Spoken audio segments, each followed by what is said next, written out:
All good. No worries. I think I have the music up a little too quiet. Let me fix that.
Everybody feels.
Let's get it started.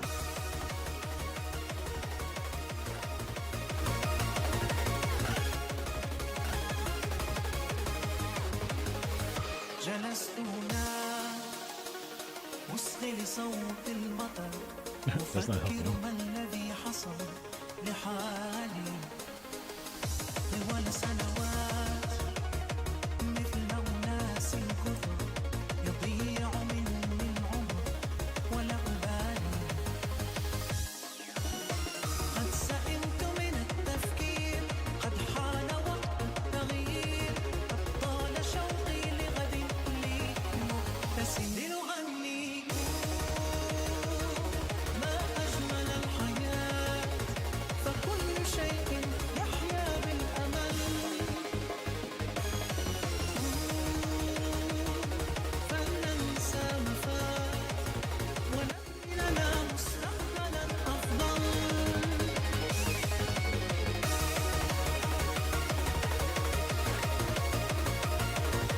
What a banger. What a banger. Whew. And I slept like a baby last night, which is not necessarily a bad thing or a good thing. سوف I wonder why I sent to the YouTube chat twice. How أنت odd. شيئا فشيئا Oh, maybe it sent to each one of the different streams. So both on the horizontal. So, هكذا مكبل اليدين فأنا أحس man. So last night we had a pretty good stream. It started out with me being incredibly tired, which is not necessarily a good thing. I had gone out and done social stuff, seeing other humans out in the world, going to arcade, meeting friends. But I also just setting up my background. Bam. Unless I hit the wrong television, I made it the wrong TV. Oh, that's the wrong TV. That's the one in the kitchen. Do this.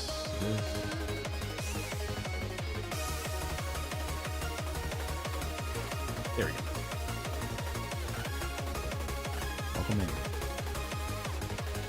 Yeah. So social battery slightly drained. Not too bad. It was not that long of a meeting, and it was pretty cool to meet some people. Just my physical battery was drained from mowing the lawn and doing other activities, and just slowly recovering from being a 30-year-old dude who's not the best at keeping up with my physical fitness. But that changes, well, this week technically, and forward into time. But then the stream, after I kind of got a second wind and some other chatters came in, it was great. We chatted all night long. We watched a bunch of different videos, covered a bunch of different topics.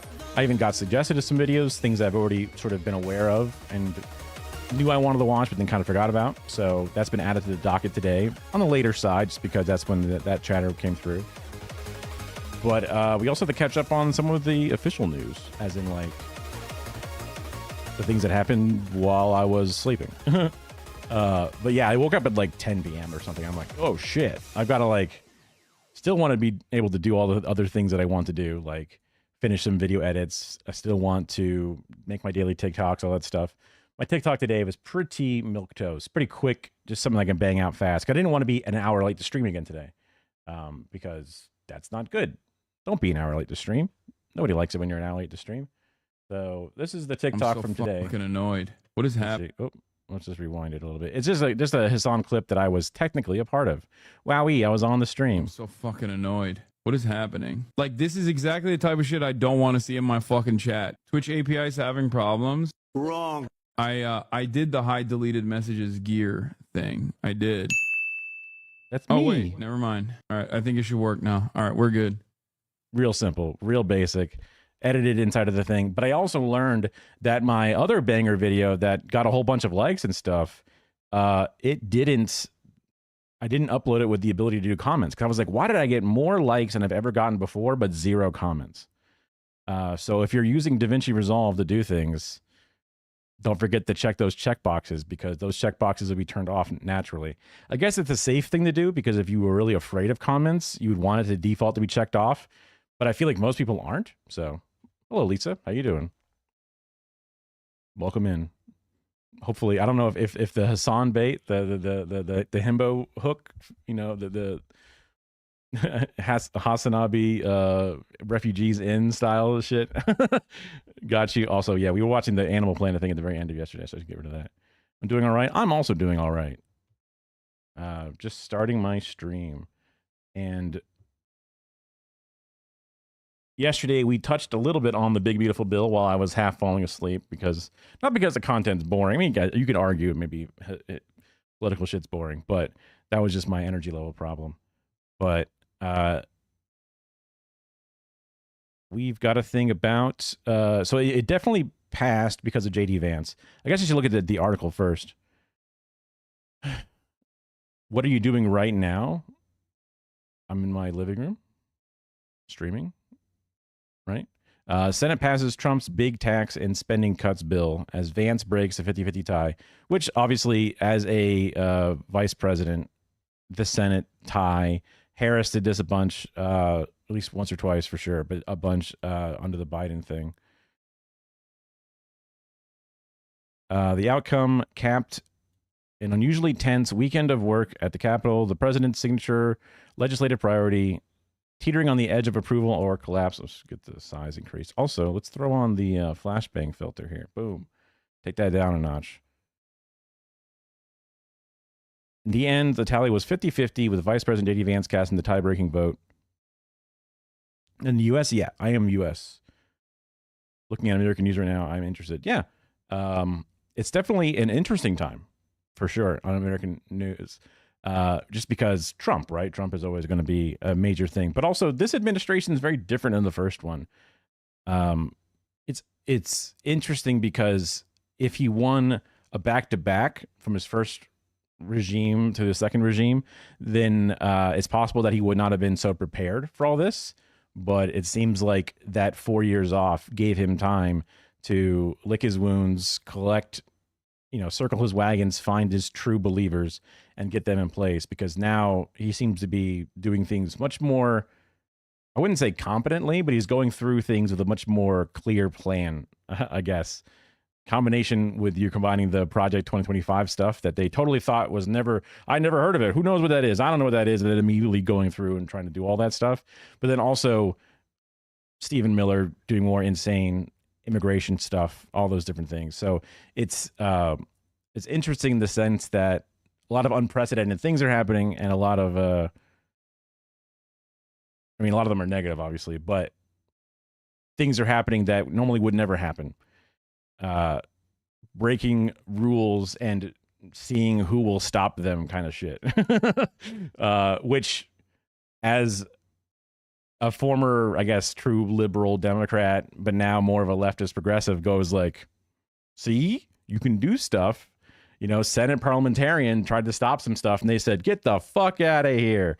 They just kicked them out of the way. Things that would stop the Democrats in their track. And they go, whoa, sorry, guys, Senate parliamentarian. You know, they said that's not a nice thing to do, so we shouldn't do it. You know, and it's like, oh, good things are possible. Real thing. You know, well, I guess things are possible, whether they're good or bad. But if you have the political will, you can get it done. You can yell at people. You can force someone to try to stop you. And then even when they do something that's against the rules, you then have the justices on your side, and then they say it's now in the rules, like all kinds of stuff. The three Republican senators, Tom Tillis of North Carolina, Susan Collins, the famous Susan Collins of, oh, gee whiz, I'm sure Trump didn't mean it, and I'm sure he learned his lesson this time, complete joke, of Maine, and Rand Paul, not Ron Paul, of Kentucky, joined all Democrats in voting against it. You've noticed that conservatives, LGBT creators have a common discourse saying that if LGBT stayed quiet, then homophobia or transphobia wouldn't exist. And I think that's a pretty dumb take, because that's the way people get their rights. Do you think they really believe that, or do they do it for views? So conservative LGBT creators are always going to be kind of an oddity, right? Because the conservatives don't believe they should exist. They have like this, like conservatives at one point were trying to embrace them because they realized that they lost the war on gay or whatever. And then they were like, fine, gay people can exist. And see, we have our own gays that all, like the log cabin Republicans, people who want to just do physical policy, you know, and also be gay. But then there's other corners of the Republican Party that just don't want gay people to exist, period. They want to remove their rights. You know, the first they come for the trans people, then they come for the gay people. It's just, so any gay creator who's conservative always gets like a crazy eyebrow. What's the what was the famous one that Hassan had on stream? He was the son of the guy running for Georgia. I forget his name, but you know, he's a gay creator who was doing a bunch of right-wing stuff, and then they dropped him like a bad habit. They kicked him out, and now I'm not sure exactly what he's been doing, but I've heard that he's done less conservative things in the future. So doing it for views, doing it for a grift, to some extent, I definitely believe that there are ones that would do that. But also, I wonder if there's this other sort of like situation where they just kind of feel that they should be a little contrarian, and it couldn't be that bad. They couldn't actually really hate us for who we are, and they should let us in. So I think it's some natural contrarian thing where like, I got to be different, which then also just turns into I want views. So I do honestly believe it is a heavier base of that. Not heavy in the gay community specifically. So yeah. Amir Odum, Blair White. Blair White I've heard of before. The name is definitely recognizable, but I don't know if I've ever actually followed them specifically. They say the same thing about it being fundamentally in the base for different reasons, one reason or another, but ultimately it does come down to attention or money or... Yeah, I mean... Because I'm trying to think, like, even if you're doing it to be contrarian on a platform where you post is to get views, which is to get clout. Technically, you can get money that way. Like, what's the Benny Johnson? He's the guy from like the Babylon Bee. I don't think he's openly gay, but everyone jokes that he's gay because he specifically had an intense search history of looking for gay cruises, and then he got ads on a website for gay cruises, and then people were like, yeah, that's probably because of your search history, man. And then he was banned from like going on trips alone because his wife did that or something. Yeah. They say the same thing in the context of LGBT being quiet. they are conservatives. Oh, gotcha. Blair White did sound like a conservative person specifically. If they stay quiet, then those things wouldn't exist. Well, that doesn't make any sense. I don't believe that to be true specifically. It's a dumb take because that's the way people get their rights. Right, true. I guess I latched on to the bottom half of your sentence. So, like, do you think that those conservative creators do it for views? But I didn't think about the message that they were specifically you're asking about. Yeah, them just being quiet. So, like, it's kind of like the kink at Pride situation where they go, "Hey, keep that gay shit in the bedroom, and nobody would be mad at you guys." But that's kind of the whole. Like, they say, we don't care what you do in the privacy of your own bedroom, but then they immediately start to, outlaw what you could do in the privacy of your own bedroom. Or now that's like, now it's illegal to be transgender. They have to take it off your fucking, your license and shit. Like that, they no longer care about the simple, like, just your own private rights thing. Now they are immediately wedging themselves into every part they could possibly do it. They want to incriminate doctors that do things. They want to make it illegal for children to even potentially have, through the work of their doctors, have any of these different treatments done. So if it's, just stay quiet, don't make us look bad by you being so damn gay, that's stupid. There's always going to be, I guess, a traditional sort of normal tone. Like, obviously a person on the debate stage wearing a ball gag and a vibrator halfway shoved up his ass or something like that would not play well optically or whatever it is, right? But that's not what anyone is fighting for. So yeah, the gay people can be gay and they can fight for their gay rights. I mean, that's definitely or just rights in general for all kinds of people. That's the whole point, and that's what's necessary. So, I mean, I disagree with that mentality, basically. Yeah. I was just trying to think if there's any kind of situation that, because my mind, I mean, I'm born and raised in Florida. I was raised conservative, and it took a long time for me to even want to be mildly political. So I have a natural knee-jerk reaction to be centrist, right? Because, like, I was always liberal in the sense of, like, one party hates gays, one party is okay with gays, and I always sided with the blue Dems or whatever it is for the most part in my late teens, early adulthood. But I would still have that centrist mentality of, like, well, maybe I'm physically conservative, well, socially Democrat, whatever. Those are terms I'd heard, didn't understand a word what it meant, but it made sense. It made sense that both sides have a little bit wrong with them, whatever it is. So I have a natural urge to find the center and to fight for the center. But, it's like, oh, look, Nazi versus not Nazi. Hold on, guys. Maybe we could be half Nazi. Like, that's not a good center to find, right? So unlearning that and doing it is it's definitely something that I'm trying to make sure I'm aware of as I go through the different steps. You're an ex-centrist. Honestly, I lost it when Trump won and when I started looking to right-wing media. Yeah, I mean, that was sort of my 2016 was sort of the beginning of my actually caring about politics a little bit. But then that's when I became like a hyper lib for a while. I was looking at like the Colbert late night show. I was watching a lot of the different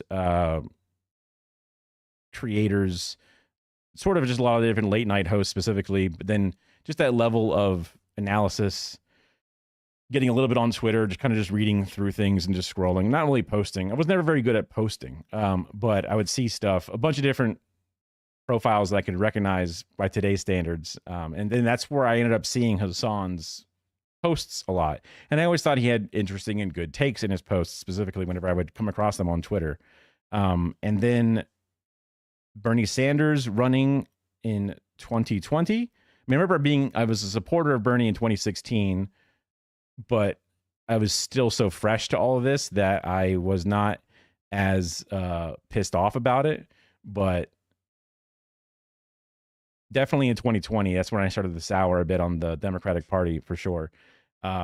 Living through COVID was a little bit, and then it was like in 2021 when I randomly saw a live stream that Hassan was doing at TwitchCon or something, some weird fun thing, and I just tuned into it. And I'm like, oh, I've seen this guy on Twitter a whole bunch. I didn't realize he was live on. I didn't even know he streamed on Twitch. So it was like 2021 late in the year, and I started watching that, and then I started learning a lot more about things. Yeah. A good part of leftist creators don't really like Hassan, which I don't know much about him though. I would argue it's the other way around, but I mean, technically, leftist creators you could wrap in like Destiny to him, right? You could wrap in Vosh or whatever it is, but a lot there is definitely a galaxy with Hassan as the center, and then lots of little orbiting planets, whatever it is. That's where I guess I'm hoping to eventually become a small, micro asteroid in that sort of galaxy. Because I also started watching people like Carter, I believe, who's live now. Cinemarxism is another person. Mike from PA, aka Central_Committee. But all those guys are big fans of Hassan. Even if they have slight disagreements, whatever it is, they're all still huge friends and supporters of him and his circle of people. But I mean, he's the US deserved 9/11 guy, whatever it is. But like also people have agreed with that take vocally out loud. But yeah, so I mean, hey, I think he's got his points down. If you ever watch his YouTube videos, they're just sort of like slightly boiled down edits of any segment of a live stream, and then have what is it, like some of the facts put up there. There's a whole like gigantic pile of people who all do it as well, because he lets his IP be free. Anybody can download his VODs and make their own videos and edits and stuff. But his official channel, just Hasanabi or whatever, you'll find all the more official videos specifically. And you would probably enjoy most of the takes on there if you consider yourself just a general leftist person.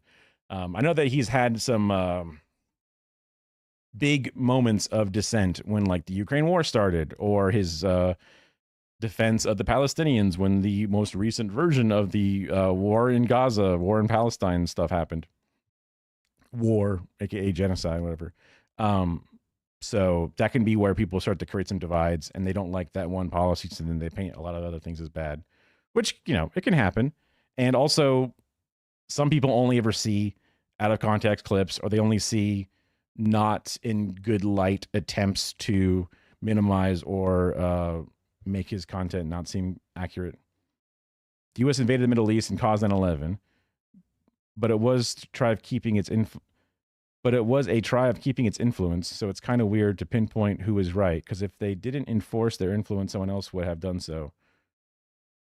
I don't know. I mean, I don't know that that's the right way to look at it specifically, because it's like, hey, look, it's like, if someone didn't rob your house, if I didn't rob your house, someone else would have robbed your house. So I'm going to rob your house, right? It's kind of messed up. And assumedly, any other powers would not have had the same amount of continuous resources poured into such a thing, because we did that for over 20 years. If France wanted to try to inject their influence, they would not have been able to do it for nearly as long.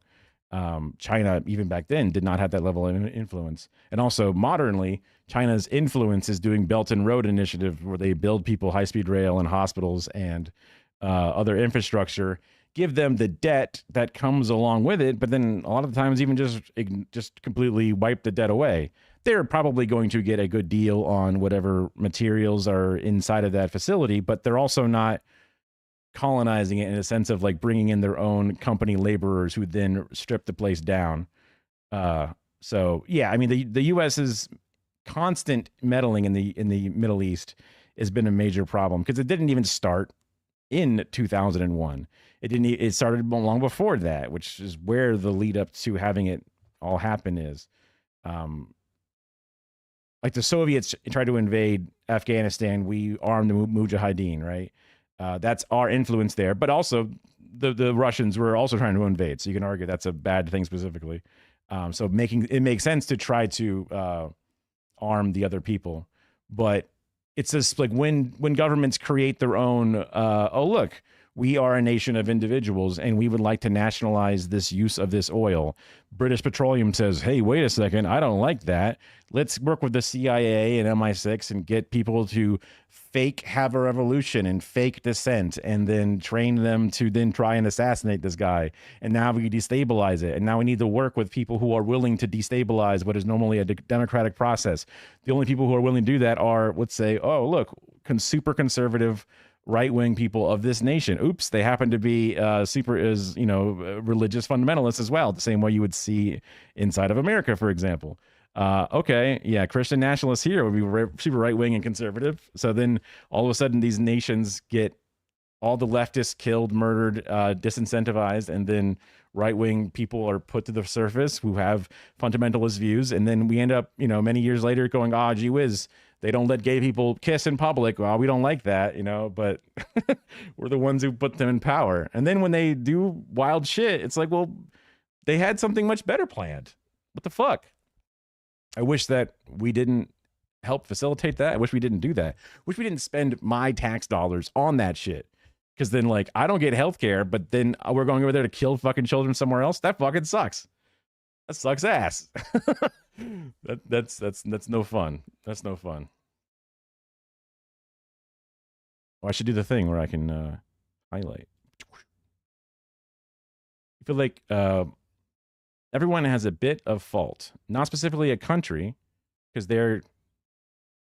they cause themselves skepticism of each other and then do a lot of bad things. We're all human beings and we should collaborate worldwide, but governments don't really help. I mean, governments are made up of people, and if they're not a puppet government installed by an enemy specifically, they're usually made up of the individuals. No government is perfect, but also when they're having to constantly defend from being assassinated by an intelligence agency of a random superpower, that causes them to be more paranoid than they probably would otherwise. Makes them more authoritarian. When they realize that America creates a bunch of bad newspapers that just try to sow dissent to then build up a revolution, they then crack down on the press because they realize the press is an arm of foreign influence, specifically to get rid of their own sovereignty of their own resources and land. That's bad. It's bad when they crack down on free press, whatever it is, but they don't have the luxury sometimes of being as free. And then America also clearly has cracked down on its own free press in many ways, but that's a much more overt version of it, depending on which country we're talking about. Obviously, there's a bunch of them. Yeah.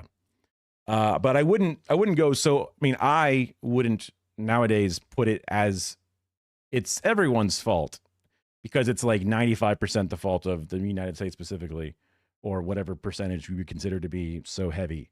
That's where I would land with it. Maybe if people didn't go after North Korea that much, they wouldn't be that bad. Or would they? When a country gets that bad as a state, should we interfere? Well, so that would be kind of similar, because North Korea is under a bunch of sanctions and shit, as well as Cuba and stuff. We did so much fucked up shit in the Korean War specifically, killed so many people, did insane bombings of things, whatever it was.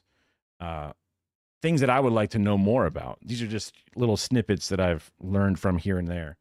But that creates an incredibly unstable situation, a credible power vacuum, an incredible lack of infrastructure that then needs to be, souped up. And then, despite that immediate problem, is then slapped down with entire world locking sanctions put onto it. So then you have only the crappy carp in your lakes to eat.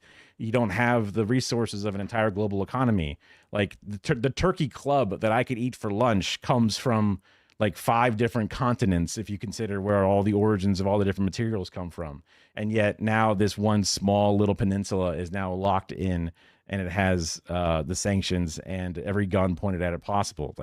That's not going to create a good situation. And also, a lot of the things we know about North Korea aren't as aware of where it is comparatively. which is a shame because they are so afraid in lockdown that they won't let people in. But the boy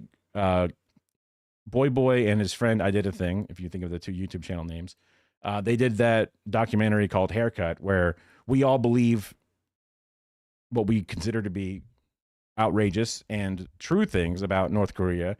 They went and visited the people there and obviously saw that things weren't, all sunshine and rainbows. But, the idea that everyone has to have Kim Jong-un's haircut, it's not true. And they're just regular ass dudes starting about. The idea that every place is empty and there's no people around and they're all inside of some kind of prison, whatever it is just not the case. But they're also definitely not as free as regular people are.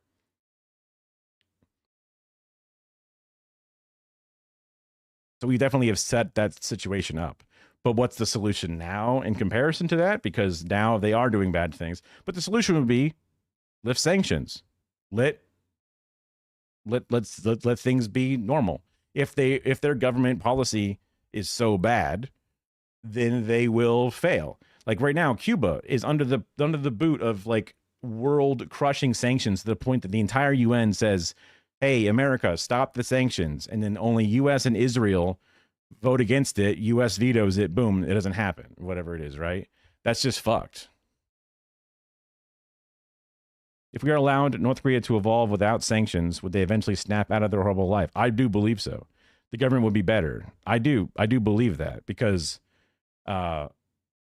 people are people. We're all very similar. And then the very least, when you release the sanctions and you let things in, then that opens things up. And even if not immediately in the first year, 5 years, whatever it is, but eventually press would be allowed in, people would be allowed in, travel, commerce, tourism, these things. And then when people are in there, they can see things and then people can interact and share ideas and stuff. Like right now, Israel locks down Gaza because they don't want people in to see the things that they're doing. That's bad. North Korea right now is locking down North Korea because of all the sanctions they have against them. So they say, fine, you can't come in either.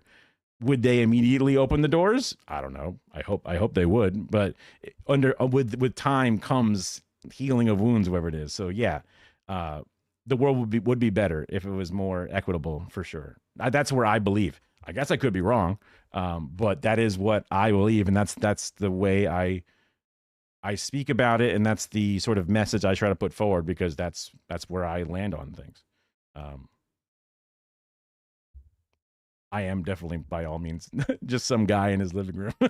So, right. I mean, but that is my belief structure on the topic. But they can also just get the off-brand Mountain Dew Walmart special. They would see the light. They would see the lightning specifically. Yeah, I mean, I've been told before that I'm a bit of a humanist or whatever it is, that like humans themselves, whatever it is, are not necessarily bad or evil. That I fight for the continuation of humanity specifically. And I don't really know the exact specifics of the group because this is like, me.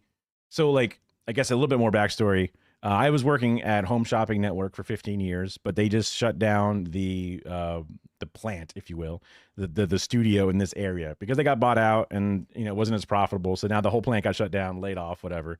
But I would talk to people in this job, and I'm talking to a guy, and he has his own little political beliefs, and he's much more read. He reads like Machiavellian, and he reads Sun Tzu, and he reads a bunch of different things. And his takeaway from my point of view, because I was like, oh, I'm a bit of a socialist in the sense that I want the government to provide for its citizens specifically. I think it makes sense for that thing to be a case. And then foreign policy ideas was not so much isolationist, but more or less not like specifically trying to intervene for capital to take over resources of another. I'd much prefer a more equitable deal that everyone wins at, or whatever it is. So he was his definition of my worldview was humanist, or whatever it is. I should probably read into what that means specifically, but I don't know. I'm just sort of like, I get the gist of what that means. So I think we were covering the big beautiful bill specifically. This looks like it's just more about who. Yeah, this is just like who voted for it, whatever it is. Let's do the better thing where we watch a video about it. That'll make way more sense. Representative Claude. So this is where I grab the thing. So I love the Majority Report. They do a bunch of things. It's not only your impression or the right advocates for the money and left advocates of the people. Is it only my impression or the right advocates for the money and the left advocates for the people? I mean, I guess my understanding of it is the right advocates for the moneyed interests, the powerful specifically. So I guess that you could just boil that down to, is it only me? Got it. Yeah. Or is my impression, yeah, does the right advocate for the money and the left advocates for the people? I guess it's a pretty good simple breakdown of it specifically. I'm sure someone could add more because it's it's a simple sentence, right? So you could be leaving out slight nuances on both, but yeah, I would say the left advocates for the people specifically, the people, aka the masses, aka people have referred to it as like the tyranny of the majority, is what they consider socialism or communism or whatever, and then the other one is what? Tyranny of the minority, that because like if the tyranny of the majority sounds like democracy to me, because like look, everyone voted for something, I guess they are tyrants in what they voted for and they made that reality. I suppose there is always trying to find truth in what they share. A tyranny of the majority could be, look, America was racist before. Tyranny of the majority. So if they voted for blacks not to have rights, that would be a continuation of a tyranny of the majority. Where the left in that situation would not be for the mass of people, they'd be for the people who need to get their rights saved. So that could be where it's not just about total vote count, but more or less what is moral or whatever it is. And morality is always going to be subjective and all that stuff. So you like the majority point? I've heard the host is kind of feared by the right. Yeah, so that's the thing. Like Sam Cedar, there was that famous, which was Ethan Klein H3 thing, but he was supposed to have a debate with Ethan, and then they Udo reversed it and pulled out Sam Cedar, and then Steven Crowder ended the stream, ran away from it, ran away. Sam Cedar is just a very smart individual. He knows not only the both side talking points, he knows the left's talking points, he knows the right's talking points, which then prepares people for a debate structure. But he's very approachable and he's very understanding, and I feel like most people, when they see his take, they go, oh, that kind of makes sense. And he has a good approach to things, even if he's not the most far left person out there. He's good. I know that Mike from PA, the Central Committee guy, and Sam Cedar, they've butt heads and disagreed on things. Sam was more hopeful for the Biden administration. Sam was more hopeful for Harris, whatever it was. He had his reasons, which was based in empathy and personality. Like he was a lesser evil voter, and to some degree, right? Because he's like, well, I would rather not have Trump get into power, so I should put in all my effort for Harris, even if I know Harris is bad. Where Central Committee was more like, if Harris is bad, we should tell her she's bad and keep talking about how bad she is in hopes that it actually makes them change. And if they don't change, then they'll lose because she's bad, and they need to see that. Which is, I guess, a slight tip to the accelerationist side of things. But at some point, if you just keep going for the lesser Hitler forever, you're just still voting for some type of Hitler, and that sucks. And that's a tough debate, right? But especially for people who are kind of new to things, because they're like, what? That's a hard pill to swallow. But it is interesting to watch it from different sides. Trump is a dirty populist. Yeah, well, that's the thing, is like right now, for example, he is cutting. So there's a budget. The budget is usually made up by getting money back from taxes, but they want to give a bunch of tax breaks to a bunch of the super, super wealthy. So that would fuck up the budget and make it very unbudgeted. It would make it very uneven. And a lot of Republicans would never vote for something that would make the budget so uneven. Even if they love tax breaks, they wouldn't go that far. So that's why there was a vote, was a really tight margin vote. And he had to make up that money somewhere else. And instead of making up that money from the military, for example, the insanely expensive military, instead he cut down food stamps. He cut down aid for the elderly. He cut down aid for the disabled. And it's just like, holy shit. So he had to cut an insane budget, whittle it down to make it deadly for people in order to make up the money difference. Latin America has been historically populist. I guess the U.S. is experiencing it for the first time. Correct me if I'm wrong. I mean, but yes, but he does have a populist message where he gets up there and says, cost of living, they're not helping you. They don't like you. That's the populist message. His actions are different, but he is very charismatic in his approach. And he calls, people crooked Hillary. He points at all of Hillary Clinton's problems. He does says nasty Nancy Pelosi, whatever. And people look at Nancy Pelosi, who is like, her husband is super, super good at predicting the stock market more than anyone has ever predicted before. Very clearly insider trading, whatever it is. He is a meme. That's why he is so likable. Yeah, he's also very funny, even if he doesn't intend to be funny. He's very funny. But we kind of like joke about it. Yeah, he is very similar to Bolsonaro. I don't know if Bolsonaro existed the way he did before, or if Bolsonaro kind of copied some of his energy, but they're probably just very similar dudes, right?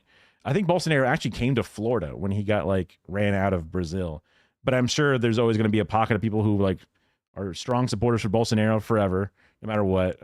just knowing the way that the world works and whatever it is. There's going to be those individuals. I haven't really kept up with it since he came to America. He got sick again, obviously, because it's always funny how sick Bolsonaro would get. We have a new party. Yeah, well, because was this with Lula specifically? I don't know how often the elections happen. I know Lula won as a bounce back, if you will, from the Bolsonaro era, but I haven't kept up enough, and it hasn't been in my news feed enough to see what some of the updates from that is. But I assume things were going well, but don't know. I don't know if the Amazon rainforest has been, allowed to live again instead of getting destroyed. You have a new right-wing libertarian party. Yay. Yeah. I mean, yeah. It is funny how close libertarians and so far right libertarians and then far left anarchists somewhat agree on things with the lack of government, just for different reasons. Usually libertarians want lack of government for business freedom, and anarchists want it for personal freedom. They both want some degree of personal freedom, whatever it is, but it usually always ends up because they want the businesses to keep going. But yeah, I'm always very opposed to both of those sides, because I love the idea of a big government. And I guess that's scary to some people, but all we have right now is just big corporations bullying our government, if not even running our government. So has been also destroying the Amazon. I mean, yeah, but at least we have women in his government trying to save it. That does sound like our Democrats specifically. That sucks that he's destroying the Amazon. I remember hearing something, probably from a liberal, very center road outlet, saying that he was angry at Bolsonaro for destroying it and then going to save it. But then if he's also destroying it, just because it's like the lungs of the planet almost, right? So that's not good. Global warming, all that shit. Well, I guess climate change specifically. Yeah, that's pure propaganda. Yeah. I mean, that's also electoralism and party politics are always going to have a back and forth. That sucks. It sucks when there's a person who appears to be super left wing and then we get excited and then it doesn't work out, because then that could lead to future not giving a shit when the next time a left person shows up. Like when Bernie Sanders keeps losing, that deflates people. But if Bernie Sanders won the presidency, but then just kind of did nothing with it or ended up doing more of the same, then you're like, well, then what's the point? Why would you ever vote for a progressive ever again? So, for example, we're super excited for Zoran, who has just won the primary for the New York mayor's race, which normally would be a shoo-in because the Democrats far outweigh the Republicans inside of New York City. So if you win the primary for the D on your ticket, then that means you're a shoo-in. But it's unprecedented times in many ways. Go ahead. But we're hoping that when Zoran because he's already inspired so many people in general. Um, but when he gets into office, we want him to actually then succeed in a spectacular fashion, because then that will show the model for others all over the nation.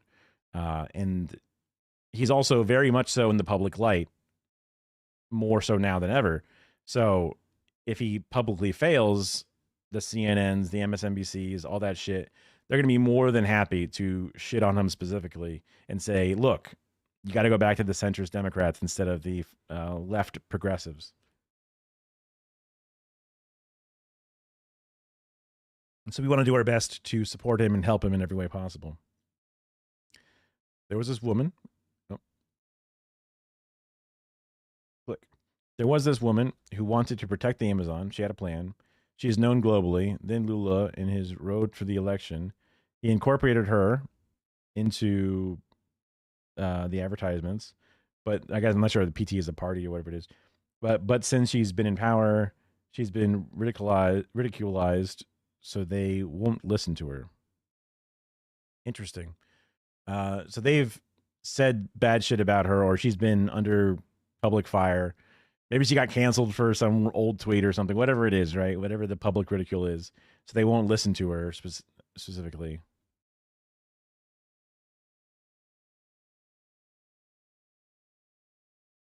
Yeah. Um, I don't know enough about obviously who the person is and what her plan is and what the group she has.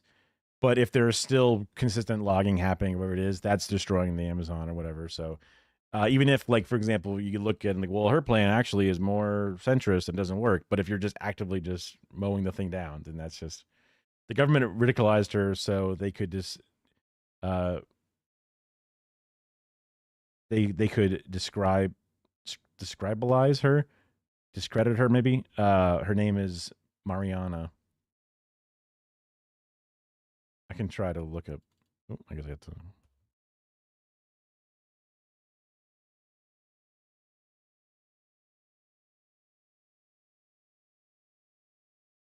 Oh, well, there's a book about her. I typed in Amazon saving the Amazon, and I got the book called Saving Mariana, uh, which is just like her thing. There we go. Copy.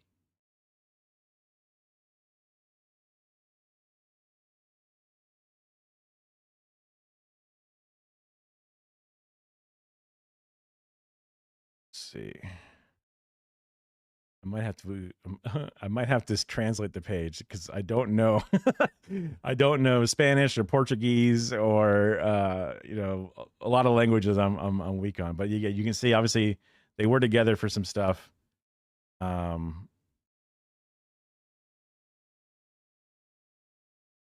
I don't know enough. I'm looking at maybe there's an explainer in more of the English side.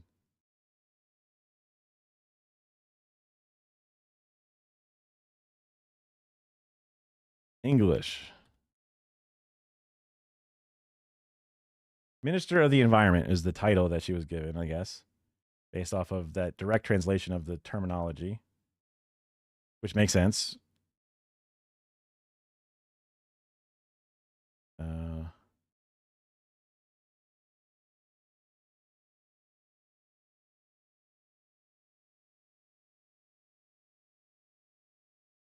the current Minister of the Environment and Climate Change in Brazil, a role she had previously in 03 and 08 to 08. She's a prominent environment and activist and politician known for her work in combating deforestation and promoting sustainable development. Sylvia's appointment in 2023 by Lula marked return to renewed focus on environmental protection. Her story.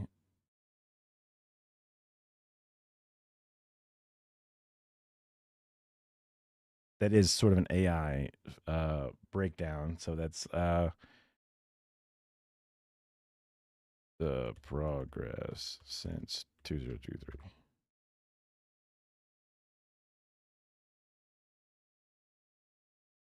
Returned to ministry in 2023. Since her appointment, she has focused on combating deforestation, strengthening environmental institutions. Challenges. Despite the progressive steps, challenges remain in combating deforestation, balancing economic interests with environmental protection. Initial report from 23 showed a promising decrease in deforestation. It is important to continue monitoring the situation, determine long-term effects and overall effectiveness of the implemented policies. In summary, Brazil's Minister of Environmental Change since 2023 has played a key role. They seem to be more positive on it overall, but they could obviously be missing the forest for the trees, if you will. The WWF's thing on Brazil. Let's throw on the flashbang filter. Bang. Give a little font size improvement here. Accordingly, stress the need for restructuring, to change policies. Check the main changes. True. I mean, but that's where you end up in that forever slide of, well, it's not the Republicans. Well, it's not the ones who want to kill us specifically, but are they doing enough with what they have, and what are they doing enough as the only opposition? And now you even have the libertarians becoming an opposition potentially. Changes in legislation. No. Because that's one of the arguments we have against the Democratic Party here, because you'll have the party leadership being as milquetoast and as boring and as weak as possible, to the point that we had our House minority person for the Democrats being like, hey, Trump's in power. I don't know. We can't do anything. Oh, shucks. Our hands are tied. They're the ones in charge. We're doing our best, but they're just doing nothing specifically. We want them to do something, even if they do something that would be considered rude or mean or even technically illegal, because the Republicans take no issue with doing things to obstruct, to stop, to be illegal, and to force them to then use the judges to then undo the illegal things, whatever it is. And then, of course, there's no punishment for those illegal things. The Republicans will stop at anything to kill us all. And the Democrats are like, hey, look, we're the only ones who are allowed to try to stop them, but we won't actually stop them in any way.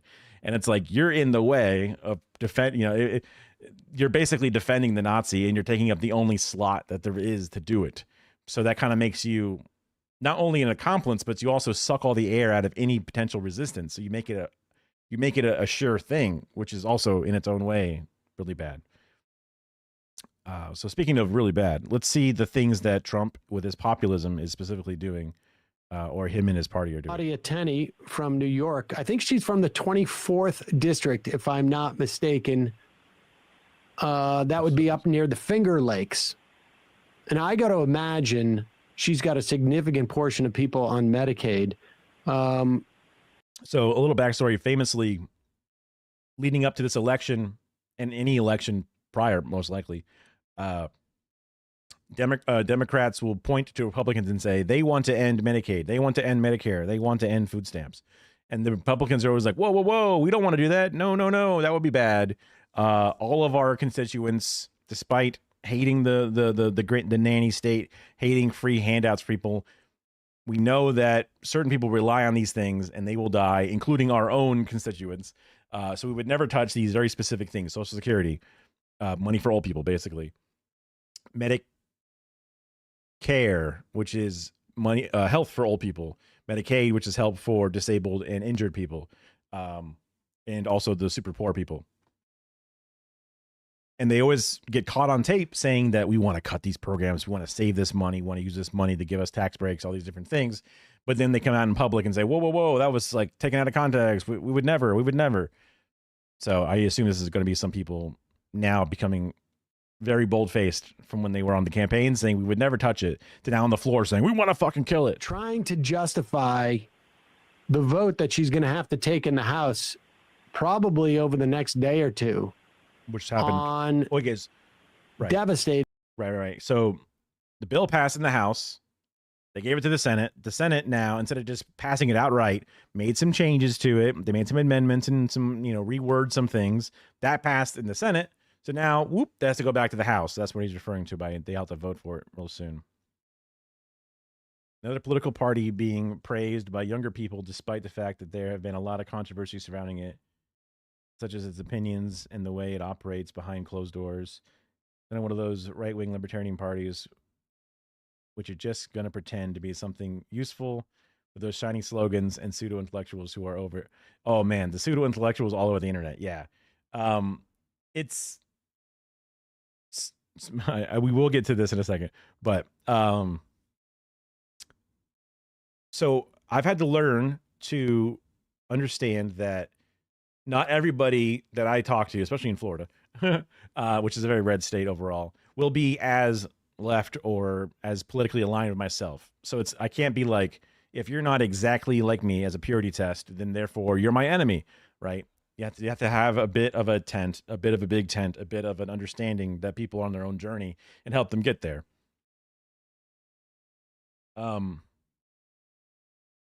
But pseudo-intellectuals and those people like a Ben Shapiro type now shifted on to different types of individuals entirely. But those people who make their living specifically, the Tucker Carlsons, whatever it is, that their money, their livelihood, their bag, their prestige is tied to this specific type of worldview, they're never going to be approachable or on your side because they're just there for the sake of fighting against it because it creates everything for them. So there is a point where you are compassionate and understanding to people when you talk to them. And then there's a point where you have to go, you're on the other side of this line that you can never cross yourself. And until you do so, then I will show you some sort of like compassion and understanding. But until like those types of people come over. But then again, you could also have the most Reddit guy in the world who's just a regular ass dude who doesn't get his bag off of any of this, but he just has the contrarian and the I need to be different and smarter than people type of attitude.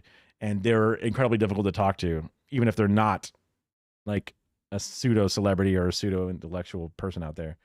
People in Brazil are so desperate. They just want something new, which is understandable, but that can be dangerous, right? We have the new thing. Libertarians who hate people like me are sexist and even want to make Naziism legal here. Yeah. So like he's not a traditional politician type of view. People looked at Trump and said, look, he's different. He's different. He'll finally shake things up and make things for the regular guy. And they believe it because they're hungry for it. That should be a good reason to then put forward a different candidate who can still come in from the outside, not be a career politician, and then do things in a positive way. And then the opposition party is like, I do not allow that person to come in. I do not allow that Bernie Sanders. I do not allow that Zoran to come into the political scene because then I will be out of a job in my centrist view. Because I need the evil enemy to point at and say, see, donate to me so that way I can fight against the evil. Your actual good person will put me out of a job. That's what sucks. Yeah. I mean, that's the hope that type of very policy focused, using proven data from lots of different places that have done these things, like the city-run grocery stores, using the tax income to help the buses and to help the working class people get around the city and all that kind of stuff. All those things that have been sort of proven before, getting to be successful, because then other places say, okay, not only is it successful, it's also very flamboyantly successful and it's in your face and everyone's talking about it. So now we can also try it, and it makes it more approachable, because instead of people saying that'll never work, that'll never work, they can be like, it's working in one of the biggest places possible. Medicaid for I always forget. gosh knows how many tens of thousands of people in her district. Not sleeping. Here is Tenny on with We speed up just a little bit. Morning with Maria on Fox Business. Sam's nice, but in his live podcast voice, he's a little slow. And another part of this Medicaid that I'm just tired of hearing about, the Democrats screaming that people are going to lose their health care. I've said this over and over. There are about 19 million people in the state of New York. 8 million are receiving Medicaid. About 5 million of those 8 million are actually eligible. So all we're doing is saying, let's Whoa. First of all, we should say the CBO, not the Democrats, have come up with this figure of all the people losing Medicaid. But can we go back to how many she is saying are illegally on Medicaid, are ineligible for Medicaid? Because the numbers are astonishing. It's a huge number. That is a huge number. Let's hear that 4 again. million, she was saying. And another part of this Medicaid that is, I'm just tired of hearing about the Democrats screaming that people are going to lose their health care. I've said this over and over. There are about 19 million people in the state of New York. 8 million Ooh, 19 versus 8. I was off on my calculations. Oh my God. are receiving Medicaid. About 5 million of those 8 million are actually eligible. So all we're doing is saying, let's strengthen the Medicaid. Okay. Only 3 million. So I was still wrong my math, but I on the wrong side. I thought it was 9 to 5, but it was 8 to 5. Program that is for the truly. Wait a second. I'm sorry. Did she must have missed. What was the 19 figure she gave? That's the state population in New York. Okay. 8 million are on Medicaid and only 3 million of them are eligible? No, 3 million of them are scamming, is what she's implying. Oh, I see. So only 5 million are eligible. There are 3 million people who are committing Medicaid fraud in New York State alone? But even implying that out of 19,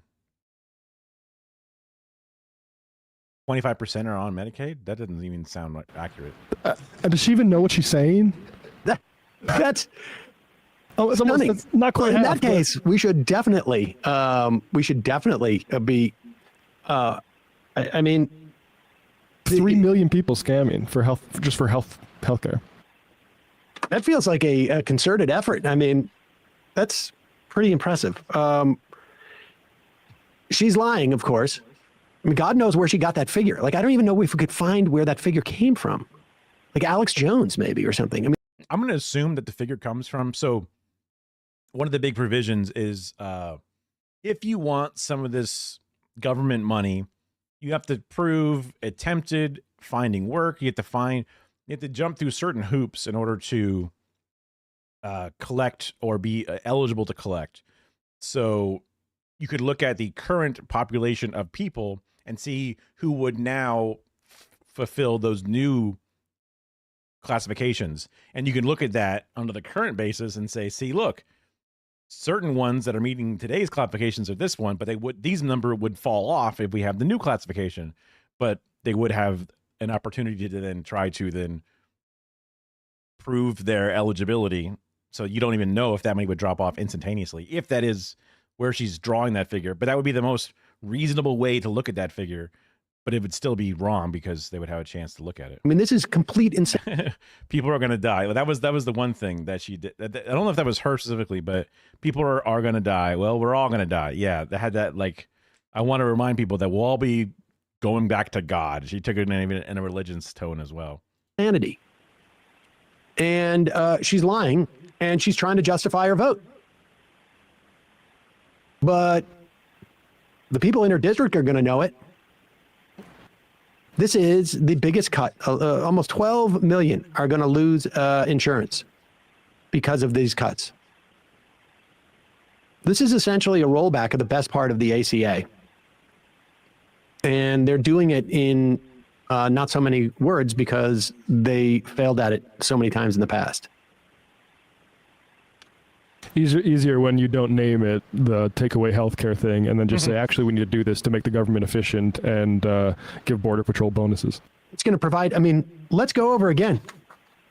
$350 billion for the border and national security agenda. That includes $46 billion for a... Oh, I guess a part of the many things in the big, beautiful bill would have some money for other things. Because I knew that there was saving money for the tax cuts, but I guess they're also cutting other programs that then generate money for then some other things, whatever it is. U.S.-Mexican border wall. I'm so old, I remember when Mexico was going to pay for this. $45 billion for 100,000 migrant detention facility beds. That's a scary shit. Because like in my state, in Florida, they have the alligator Alcatraz thing that they're trying to do, which is an abandoned airport. Because they tried making an airport in the Everglades to make an easy route to Miami. But environmentalists were like, whoa, the Everglades are really important, especially for the Florida ecosystem. So don't just slap a gigantic airport right here, causing insane amounts of noise and pollution in this area specifically. So that what was slightly started, which is a bunch of like cement tarmac, they're going to turn that into just a tent farm where just loads of tents are set up, and they have prisoners with no air conditioning just laying on the fucking, tents with maybe a slight padding for a bed or something, but just in the Florida Everglade heat, which is a unique layer of heat, even closer to the Tropic of Cancer down there at the bottom of Florida, and just going to torture them. Yeah, it's cruel for the sake of cruel, and they call it Alligator Alcatraz because Alcatraz was a famous prison that was a small island in a very nasty sea. I forget if it's in like the tri-state New York City area. I forget exactly where Alcatraz is, honestly. But the idea was, even if you escaped from the facility, you would then have rapids, rapidly crashing waves, sharp rocks, and you would not be able to swim to shore. So that was what made Alcatraz such a spooky sort of prison, was that you could never escape from it. So Alligator Alcatraz is supposed to be so spooky because it's surrounded by Everglades, which is just a bunch of like mangrove swamp, alligators and pythons. So they're reveling in the idea that anyone trying to escape this ice facility will be eaten alive by gators, which is his own layer of cruel or whatever. It's his own fucked up thing. And of course, for some reason, setting up tents on a flat piece of land is going to cost us $450 million for some reason. I don't know why it would fucking cost that much, but it's also just inhumane that we have such a swollen number of people who are going to be in these immigrant detention facilities, because they are doing sweeps where they catch 75% or even higher, not even criminals specifically. Like, they're just individuals. There's even American citizens getting swept up into these things. It's disgusting. All the ice shit is just fucking incredibly bad. So the fact that we have so many giant needs for these things, so many children be separated from their parents and will be by themselves in the tents. Oh my God, I didn't even think about that. To be sent to Sudan by themselves, yeah. I've heard of trying to send people to all types of places, even if not sending them to the CCOT, which is the El Salvadoran insane. I've heard it referred to as a work camp, but I've also looked into it, and they say that they sit there for 23 and a half hours in their cells with 30 minutes for exercise. So I don't know when the work happens specifically, but I imagine there can be all the different layers and the way they utilize them differently. But it's gross. And then there's also the news fatigue, where now the bill's happening. We talk about that. Oh, now there's other things happening. We're talking about that. But these other things still just keep happening in the background. And it's difficult to keep up with it, and it's difficult to stop it.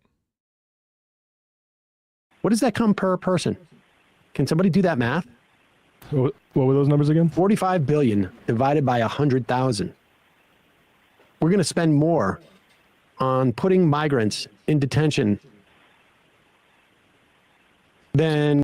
Well, yeah, because like the Alligator Alley costs $450 million for some reason. I don't know what friends of DeSantis are in the moving truck business or whatever it is that they're paying an insane fee to, or whatever it is. I imagine there's layers and layers and layers of corruption going on into that. 450,000. 450,000 per person. Oh, incidentally, student loans are also going to take a massive hit in this. I got so lucky that I got out of college without having student loans. My parents were so smart / lucky to have the decision to put away money in a prepaid program, which locked my rate at like the 1990 rate of college. Yeah. That's where tax money is going to go to. They will probably put themselves in debt. Yeah. And the way that our national debt works is always its own confusing thing. Everyone acts like it's, or people like to act like it's a home budget where I'm in debt, now I go to bankruptcy, whatever. That's a bad thing. Every nation runs at a debt deficit sort of thing, but then their GDP makes up for the lack of the difference. All types of shit. Money is all in trust in the United States government to continue its military strength It's all tied to the petrodollar, aka oil prices. It's all, what used to be the idea of a gold nugget is exchanged for this amount of dollars is now completely separated from that. Like America owns the most of its own debt somehow. Doesn't even, if you were a household, how could you own your own debt? What the fuck? There's money for 10,000 new immigration and custom enforcement officers. And they get a $10,000 signing bonus for being a total jackass. Wow. That's That's balaclavas with that. exactly. Oh, I can go out and get a new brown shirt. Hey, folks. Terrible. Terrible. What's the next thing we have here? How the government tracks your life. So this is I believe a Taylor Lorenz video. It's insanely. What are the tax cuts for? If they are wasting all of that money in ruthless detention camps to subjudge people who work for cheaper prices and make things cheaper. So a lot of the tax cuts specifically are for the wealthy. Let's see.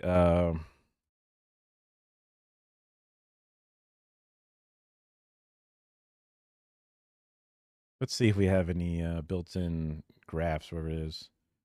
Big, beautiful tax breaks for the rich. The Minnesota Reformer. Don't know what this channel is specifically, but I assume it's going to look at things. The tax provisions in the House Republican. Of course, I'm going to throw this thing on. So-called Big Beautiful Bill would overwhelmingly benefit Minnesota's wealthiest families, according to the analysis by the Institute on Taxation and Economic Policy, a progressive think tank in D.C. If the bill passes the Senate and wins the signature of President Trump, the bottom 20% of Minnesota's households with incomes less than $36,000 would see an average tax benefit of about small amount. Families in the middle of the distribution incomes between these area would gain a benefit of about 2%. But the 1%ers with incomes of about $1 million and above would receive a break of that amount, which is 3.5%, which is higher than the other percentages are. All told, more than 2/3 of the bill's benefits flow to the richest 20% of people. I guess it is. At first, I was looking at the numbers, like they're pretty similar, but I guess that is a big difference in numbers. But that's even just Minnesota specifically, which has not the biggest of populations. Can I get some more pixels on that? Remember seeing, whatever. You get the idea.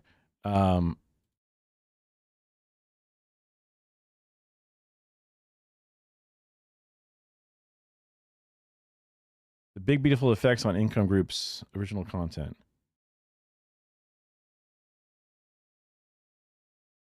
I guess these are different tax brackets specifically. And then average change in after-tax income and thing. So some of the poorer people end up losing money. The more average areas have fairly slight gains. And even that down there doesn't even have, 3% gain or whatever it is. But not taxing money is just a way for the government to then not earn money. I wanted to see, I guess, like the cost of the tax cut specifically. Let's see. Cost of tax cuts cost of SNAP and in bill. Let's see if we have any of those.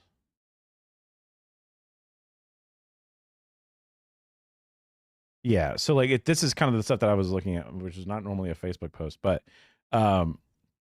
this is also the House bill, which is now multiple bills behind. But the idea would be, in order to make up for the tax cuts for the rich people, you have to then find other things. So they're going to go, okay, let's take away some food stamp stuff. Let's take away some Medicaid stuff. Let's take away these different programs that already exist and are already underfunded. And now all of a sudden we can make up the room to have these programs for the rich to make a little bit more money. But there's also alongside this, what we were talking about before, like, okay, we need all this money for the incentives for people to join ICE. You got to have the money for all those ICE beds. So you got to cut more from these programs, more from different programs. Because when you find new money you want to spend, you got to find the money to save. Because this bill will not have a new higher cost. This bill will have a new either zero even cost, or it will have a new, even in the more deficit, we've cut more things than we spend kind of category. So giving people tax cuts gives you a tax breaks gives you a spend. So you got to find a way to save for it. And there's just that all the way down. So all it does is cut good things, and all it does is fund bad things the whole way through, which is just a bummer. But I wanted to look at the this Taylor video, which is about how the government's spying on you. Oh, maybe we'll hold off on that one just a little bit. Let's see. Why do MAGA support Trump if it's going to hurt them? Well, because they don't know it's going to hurt them. They don't talk about how it's going to hurt them. It's a lot of difficult policies. And then like Trump will tell them, no, it won't. No, it won't. It won't hurt you. It's going to be great. It's going to be great. We find all this fraud and abuse, and those things are not fraudful, and they're not abusive, and they are actually useful, but they don't like to think about that. They just pretend that's not true or whatever. So they just sort of like follow the cult of personality. When the man says it, you believe it. And when Biden and Harris were in power, they didn't feel any quantifiable benefits to themselves. So they don't believe the other side when they say it's not true. He's being able to annoy rural America with this bill, closing hospitals in rural areas. Yeah, very much so, especially with the Medicaid thing going down. I've heard about how the whole structure is based off of, or a lot of the structure, especially for hospitals that are in areas unprofitable, they need that infusion of government funds to make sure that those things are at least sustainable. And that comes from that handout money. But when that handout money's gone, that hospital will have to cut costs, cut staff, cut procedures, cut hours, all these different things in order to still be able to run, because what was normally funding it via the government will be gone now. So unless they find some other way to fund it, which they won't, it's going to be bad. But this is also Trump's last term, and what does he care, right? And also the oligarchs, if you will, the tech billionaires who are behind the scenes pushing this agenda forward, they are not the ones who are going to get the smoke for all this, because the masses don't really connect them, the Peter Thiels, to these things. JD Vance is Peter Thiel's, protege, but Peter Thiel is not in the administration, just JD Vance is. So if these people make their names synonymous with the deaths of the rural America or the hospitals that they need, that won't affect these other individuals who are now going to get the tax breaks instead. So it's kind of like they're kind of, normally the Republicans would not push for such a thing, but because this version of the Trump administration is so unique and different, with all the different sycophants that are put in that are very much more aligned with the Trump insanity than they even had in the first administration, we're able to see the things that they would never normally do. They would never normally touch Medicaid, no matter what.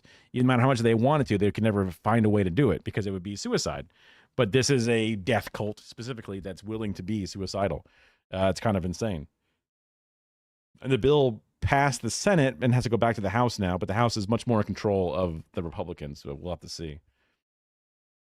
Does the fight ignore necessities and runs over everybody if it means saving capitalism, while the left doesn't, even if there are conservatives? So is it only me, or does the right ignore necessities and run over everybody if it means saving capitalism, while the left does not, even if they are conservatives? So the left would not run over and kill conservatives. The left could be like, Medicare for all leftists only. Haha, it's cheaper because it's only for leftists. Take that, you son of a bitch. But the left is, I guess you could say, more empathetic, more understanding. They want to fight for everyone's health care, even though the right does not want to fight for our health care. They want to fight for the expensive health care that only they can afford. And they want us to die, basically, by comparison, because we wouldn't have health care. That's where the humanist side of the left comes in, where we fight for everybody. We want everyone to be equal. We want everyone to be successful. We want to provide universal benefits for people. So that would be, like they said, healthcare for all. You want to have equal housing, government things for housing. You want to have just all these different policies specifically. And that and the less barriers you put on it, the easier it is for other individuals to get it. Because when you have like a means testing, you have austerity, you have these different like roadblocks where you have to apply for these different, did you want to get Medicaid? Well, now you need to file these paperwork in triplicate, and you got to fill out these things every 6 months, and you got to do this, that. And even just having that, not only does it limit who can do it, but it also costs extra money to have individuals checking these boxes and going through these procedures and doing these different things. No matter how automated you get it, there's always going to be an added cost to it. So by adding that cost to it, you're already shrinking the amount of funds available to the people that you're trying to help. So by just eliminating that whole cost structure, it makes it that much cheaper to do these programs as a more universal thing. Even if the universal thing has more people totally applying into it, you're getting more bang for your buck, because instead of it being, some of it is helping people and some of it is going to the administrative costs, you just reduce the administrative costs to almost nothing. And then you have all the money is now helping, which is a benefit, which is the humanist angle. But I guess on that note, we can instead look at the housing video, because like Red Vienna housing stuff is stuff that I definitely wanted. I think this video is from Bloomberg, which is interesting, just because I usually associate Bloomberg with the super, the Bloomberg News Network, and also the guy running for New York how many years ago. But we'll see. This could be sick. I know a bunch of different people have watched these things. Watch these different videos on Red Vienna specifically, so I'm not sure which ones they have. You're sad at being a scapegoat tactic. Yeah, I mean, I feel like it's definitely a downside for sure. There's obviously going to be lots of other situations and other risks and other downsides and other problems being associated with that. But just the fact that that's one of them on top of everything else is just sort of depressing. And it's just hopefully something that you can not necessarily ignore, but just like know that for everyone that wants to use you as a scapegoat, there's people who also see you as a real person, as a real individual, you are worthy of life and all that stuff, right? Like some of the more basic things out there. So the fact that some people would say, you cost us the election because, we talked about trans people in sports and that lost us X 0% of these individuals in suburbs, and therefore you should shut up or something. That's fucked up. There's always a leftist way to talk about any topic individually, even if it's a strategic way to do it. There's still obvious ways. And also, most of the time, all these fucking things are they're just a distraction. Because if they can get someone mad about who got fifth in a swim meet in Minnesota, which means nothing to anybody, then they are not talking about how Medicaid just got cut, right? That's the thing. And like them falling for that distraction method is just a failure on their part, especially if they're on your side, right? Which sucks. And unfortunately, it's just one of those things that's going to happen just because tactics, plans, and then people falling for the plans, and then people not knowing how to react to those plans. It's just the struggle personified, I guess. Yeah. Where you can afford beautiful homes. I got to turn this up. A city that combines quality with affordability. Around the world, this idea of a livable city increasingly seems like a pipe dream. Housing unaffordability is not just a crisis for the United States. You see, I was going to say, I've heard about the crisis happening literally everywhere. I would say literally everywhere, and rephrase that as places that are struggling with neoliberalism, liberalism, modern conservatism, because places that have things under control, they don't have that housing crisis. I guess there's like even like Sydney, Australia has really bad housing prices. Lots of different places that in all the different sectors and all the different sort of zones of the world, they're all trying some of the policies that are not helping, where you have commodification of homes and all that stuff. $1 is 5 reals here. The minimum wage is $250 per month. So you divide by dollars. You say dollars per month, so you mean that would be 5 times 250 reals, but basically it comes out to $250 a month. That's not a lot of dollars per month by US dollars standards. I would hope that rent, taxes, food costs, etc., would be at least livable within that range, because obviously that wouldn't be enough for any person to live in the United States in most places. The dollar value affects you. Fuck, that sucks. That's crazy. But I guess that's the side of doing shit with why we make the world currency the petrodollar, whatever it is to have influence over every nation we can. See it in cities as diverse as Caracas, Moscow, Rio de Janeiro. The UN estimates that despite the pandemic, over 60% of the world's population will live in cities by 2030. Urbanization is going to keep growing at a tremendous rate, and so we're really going to need to look at how do we build in a manner that's livable, it's affordable. There is somewhere, though, that seems to be keeping the housing crisis at bay. The Austrian capital, Vienna, is one of the most affordable major cities in the world. It also tops the charts China's also doing a pretty good job at it, but we don't talk about that. for quality of life. And how they got there may offer up some tips for cities globally.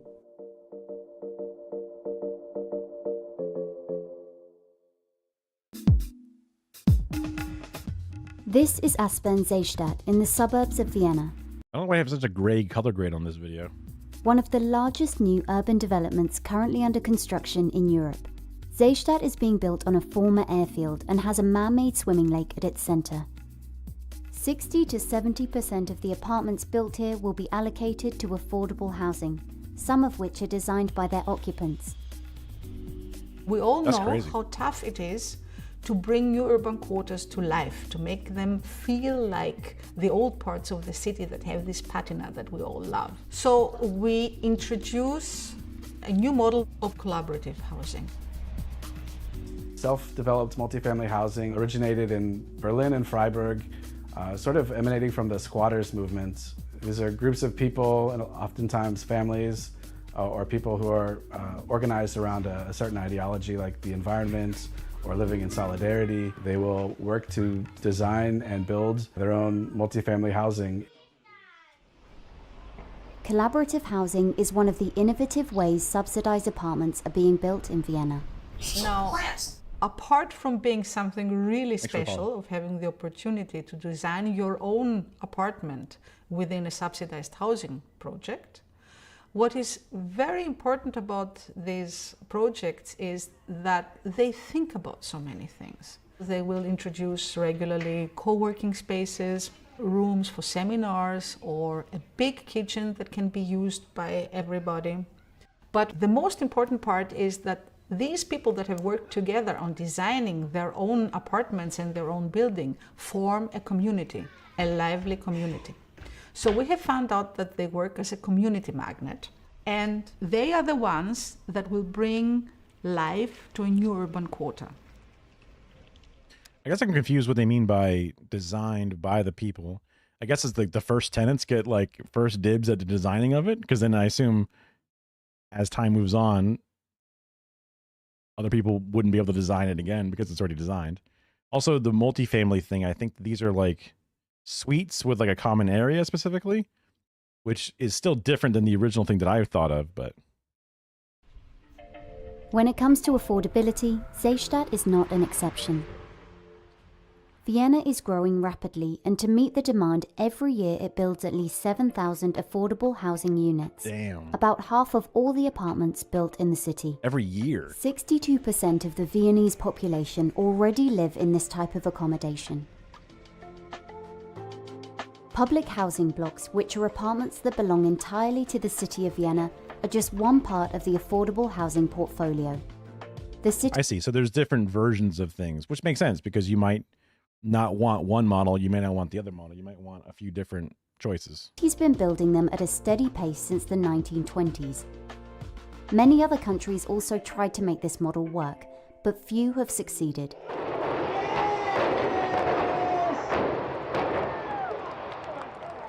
Public housing. I've seen too many like Daily Dose videos or whatever, like, you know, Live Leak style shit where like that happens and you see this giant brick go flying out, where it's like, I would not be that close. Summons this vision of cold, monstrous towers. Many were, at the time of their construction, following World War II, very utopian projects. Their planners imagined a kind of modernist, egalitarian society, which might have succeeded if they were funded. Whoa, hold on. They were like, places have tried it. You have to go. Have a good night. I appreciate it. Thank you. I appreciate the follow. If you happen to see me live and you want to come by all means, have a good one. It's just funny that they're like, oh, look, these places have tried it and failed. And they're like, actually, it could have worked if it was just funded. If it was just funded, it would have worked. And these utopian models for individuals to have like what is basically paradise could have worked if they just, they just didn't fund it. And it's kind of like how did they forget to do that part? I wonder. Maintained and supported, but they were not. In the United States, the result is that you have public housing units that lack heating and public housing units that are just not safe for the occupants. That's compounded by the racial composition of public housing residents. This has deeply troubling implications. You have both quality of life issues. Troubling implications. Is it an implication or is it a fucking fact? And then general bias and discriminatory attitudes toward their residents that mean that people perceive public housing as a threat, unfortunately. Almost like it was planned that way. The stigma of public housing has translated into US policy, and a rule called the Faircloth Amendment currently caps the number of public housing units at the level it was in 1999. Municipalities need to either sell or demolish existing buildings to build new ones. And this is all compounded by restrictive zoning laws. I mean, compare that to the 7,000 units that are built every year by the other one. They're increasing the number of units to keep up with population, to utilize the funds while they have them, kind of thing. And we have to keep it the same or lower. Disgusting. When you have neighborhoods or parts of entire cities that are zoned for single-family homes, those neighborhoods are effectively segregated. By controlling the nature of construction through zoning codes, you limit how much housing can be made anywhere. That has had the... I am now like a hater of single-family homes in a sense, because I grew up forever. I mean, when I was a super child, I was in like apartment style living, but then ever since like kindergarten, I'd live in suburbia of one form or another. And I've realized that it sucks. It sucks because neighborhoods are big labyrinths of driveways, front yards, backyards. So even just getting out of your neighborhood sometimes can take you a while, just through driving specifically, because you have to drive. And if you wanted to walk to the end of your street to get out of your neighborhood, it's a long ass walk. And then all these sprawled out places, all these different people, means that you would need 15 bus stops just to get out of this residential district. It also means that any friends you have could be spread out and atomized across an entire area. Whereas multi-home areas, multi-family homes, apartment style homes, homes that are within a block type of building instead remove that problem entirely. It makes it so much easier to have a communal bus stop to then collect everybody, or a transit stop. It helps you get out of the housing area and then immediately into the city, to the area where you could then, do activities and things, where you can just leave the housing structure and then bam, you're now ready to eat food, or you're ready to do activities, you're ready to socialize. Then also you have so many neighbors near you that even just like activities within your housing block thing could be sick, and they're totally located within, instead of having to like, I have like 3 or 4 neighbors around me, but they're all different age. So I never get to really hang out with neighbors and go to their house and do anything. It's never like that. Or if I want to go visit somebody, it's 7 suburbs over, and it takes us both 25 minutes one way to get to either other's house. So we just don't do it that often. Instead of just, hitting an elevator, going up and down a fucking, thing for like 10 seconds at most, and then you're there. It's not like that. It's, I'm a believer in the minimizing the single family home market. The result of not a single U.S. county having enough affordable housing for its current population right now. In the 90s, Vienna also took a radical decision about its public housing, but the city went in the opposite direction. Public housing was always well maintained and high quality, but to maximize its investment, Vienna decided to instead focus on a model offering subsidies to private, non-profit companies to build what they called social housing. The entire Interesting that the 90s is where they were like, well, let's do neoliberalism, social housing, subsidized. But then now they're like, wait a second, bring it back, bring it back, bring it back. Let's see how this worked out. I'm curious. model of subsidized housing in Vienna is very robust, and it is very profitable for the corporations that engage in it. It works on the basis of a threefold subsidy. Affordable housing stands and falls. This to me is where the Bloomberg angle comes in, because this is like the business angle. It's very profitable. And it's like, why does it need to be profitable when it's just the foundation of the human life? Why does it need to be profitable? With land prices. So the city of Vienna has a very active land policy, buying land or mobilizing historical land reserves, and then either selling it or leasing it to non-for-profit corporations at a very, very low affordable price. The companies get subsidized loans for construction, and if the apartments are still too expensive, there are subsidies for renters. That's just money going to corporations specifically for the sake of it, because they have their own builders, and then they have, so they're paying companies to come in, and then they're helping to pay the tenants to rent it. So they're just double paying public funds to a corporation to then go, thanks, and they keep it in their pocket, and they stand there smiling. And it's like, get the fuck out of here. What are you doing? What is special about Vienna is that social housing is a middle-class subsidy. It is not thought to be only for people that have a weak socio-economic background. It is thought to be actually for almost everybody. And as your income increases, as you get older, you aren't pushed out of your social housing. And what this does is it keeps people in these communities. So it's a very different way of looking at keeping communities intact. In the 90s, the construction process also changed. Each company that wants to build social housing needs to submit their design. This is the kind of thing I'm talking about. Like, instead of having a neighborhood of suburbs spanning who knows how many miles, it's way more people. You still have beautiful things inside of this, but also like this is much more structurally sound than hundreds of individual homes. And also, they all don't need to fucking get their roofs repaired every fucking day. I guess it would suck if you have dogs, because then you feel like you can't take your dogs into a backyard. That would be one of the things that would make it difficult. But there would be a public play area, I would assume, associated to multiple of these areas. So like if both of these things had a gigantic backyard that is a big area, then that's where you would then have your kids and pets play. And they would also have other people around to play with, and then also to feel safe with, because there would be the entire group of individuals that are your neighbors, that are your neighborhood, that are out there for them to both interact with and to rely upon. Design in a developer competition. One of the most important mechanisms of ensuring sustainability and quality are competitions.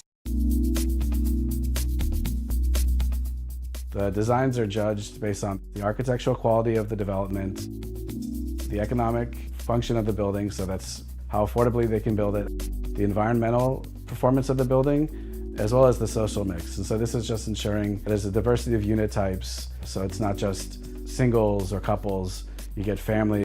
Yeah, so they're mixing in green spaces, public use spaces, pools. They're mixing in all those different things. So you don't even lose that aspect of it specifically. And I imagine it's possible to even get like a ground floor unit specifically designed to have easy access for dogs and stuff.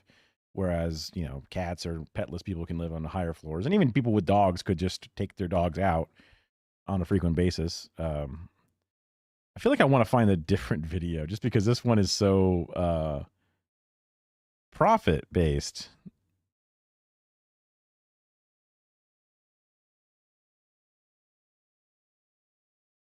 Social housing is a long list, well worth the wait. Hong Kong, the world's least affordable housing place in the world. Hong Kong, interesting.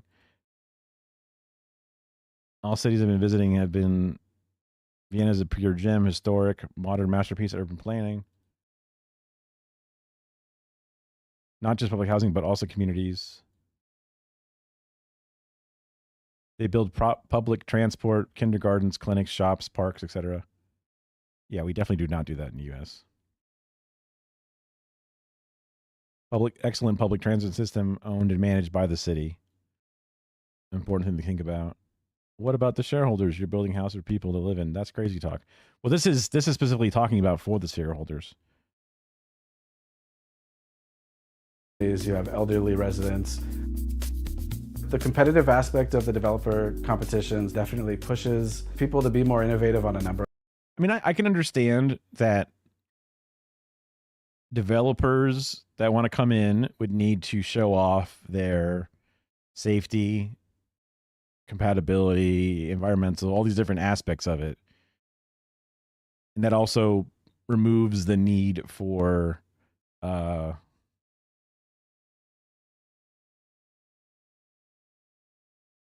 sort of puts the work onto them on that side of things instead of having to have the government builders do it, or the government planners to do it. So having it also give you diversity of like different ideas and stuff, which is good, and it's not necessarily a bad thing. But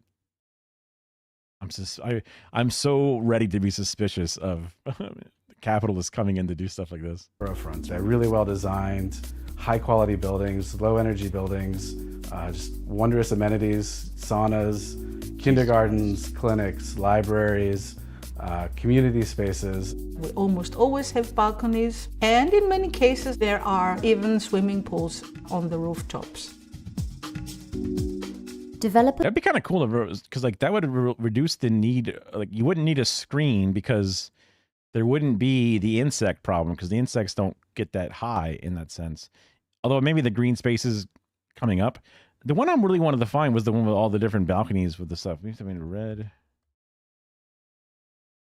I know that there's different videos that I've seen other people watch or react to specifically.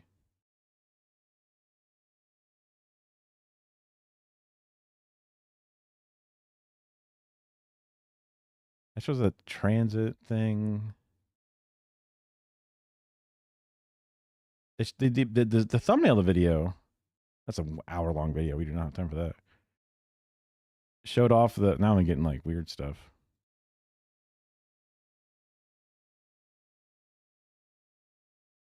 Showed the building with all the different like balconies and greenery and stuff. That I was hoping that this one would be one about it. What is this one? Euro News. I don't have good. Yeah, I do not have good hope for that that title and framing.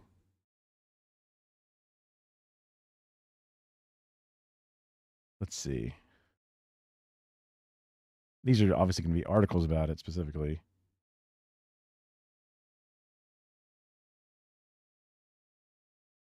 I know there's okay, I do have I do have. That was back when I had ads on my thing. I do have. Did I save it at the end here? Let's see. Whee. There was a Mamdani video specifically about it, which is kind of funny because it's. I guess would it be at the top? Now I'm confused. Let me do a refresh. Yeah, there it is. Here we go. The old Gravel Institute. American housing is in crisis. Well, I gotta turn that right back now, up to 12 million Americans are behind an average of $5,800 on rent and risk eviction. With eviction moratorium soon to... Who's this guy? Who's this young lad? Assembly member. New York Assembly. Wonder if you'll ever get any new jobs, whatever it is. This is from 4 years ago. Expire, we're facing an unprecedented wave of evictions and foreclosures that will crash straight into millions of struggling families across the country. But the truth is, this crisis didn't begin with the pandemic.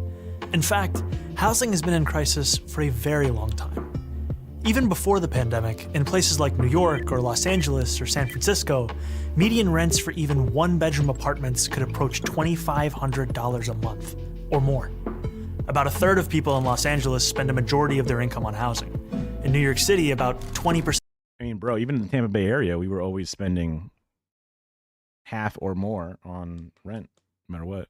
Of all renters pay most of their income to their landlord. And in my district, Astoria, about a quarter of residents have to spend most of their paycheck on rent. And the crisis isn't just in big cities. In 95% of all US counties, workers making the minimum don't make enough to afford a one-bedroom rental on their own. The Harvard Center for Housing Studies warns of a new normal for housing in the United States, in which nearly half of all renter households spend almost a third of their income on rent. That's why even before the fallout from the coronavirus started to hit, more than 500,000 Americans nationwide were already homeless, millions more on the brink of losing their housing, and countless families struggling every month to make ends meet. At the root of all of this suffering is the fact that in this country, housing is treated as a commodity, not a right. It's a consumer product, just like clothes or cars, that private businesses can sell on the market to make a profit.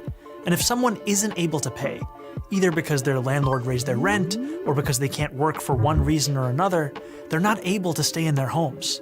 If they're lucky, they can live with friends or family, or maybe in transitional housing for a bit. But for a lot of people, they have nowhere else to go, and they end up sleeping on the streets. In December 2019, the number of people sleeping in homeless shelters in New York reached 19,000 people, an all-time high. 100,000 New York City students are homeless. That's more than 10% of the entire student population. Why do so many people end up homeless? It's not because there aren't enough homes to go around. There are plenty of empty homes. No, it's because housing people is not the primary goal of developers or landlords. Their goal, simply put, is to make a profit. And it's much more profitable to build luxury apartments for the rich than decent homes for the poor. This gives us a big shortage of homes for ordinary working people. For every 100 households that are extremely low income, there are only 36 affordable and available homes. As a result, we have plenty of housing for the rich, but poor and working class people don't have nearly enough on the market. So we have people scrounging to make ends meet or sleeping on the streets right below luxury condos and uninhabited apartments. This is a terrible way to organize a housing market. It might be profitable for landlords and developers, but it's not efficient or beneficial for the rest of society. In fact, housing doesn't have to be seen as a market at all. In other countries, housing is considered a fundamental right, like education or healthcare. That means the government goes to significant lengths to guarantee everyone has a home, and the market plays a much smaller role in the construction and distribution of housing. So let's hop across the pond and about 100 years back in time to take a look at just one example of how an alternative housing model got started in beautiful red Vienna. At the end of the First World War, the Austro-Hungarian Empire collapsed, leaving behind a number of successor states, including modern-day Austria, home to the former imperial capital of Vienna, the fifth largest city in the world. Despite being the seat of an empire, the chaos of the war and decades of neglect had left the working class of Vienna in desperate circumstances.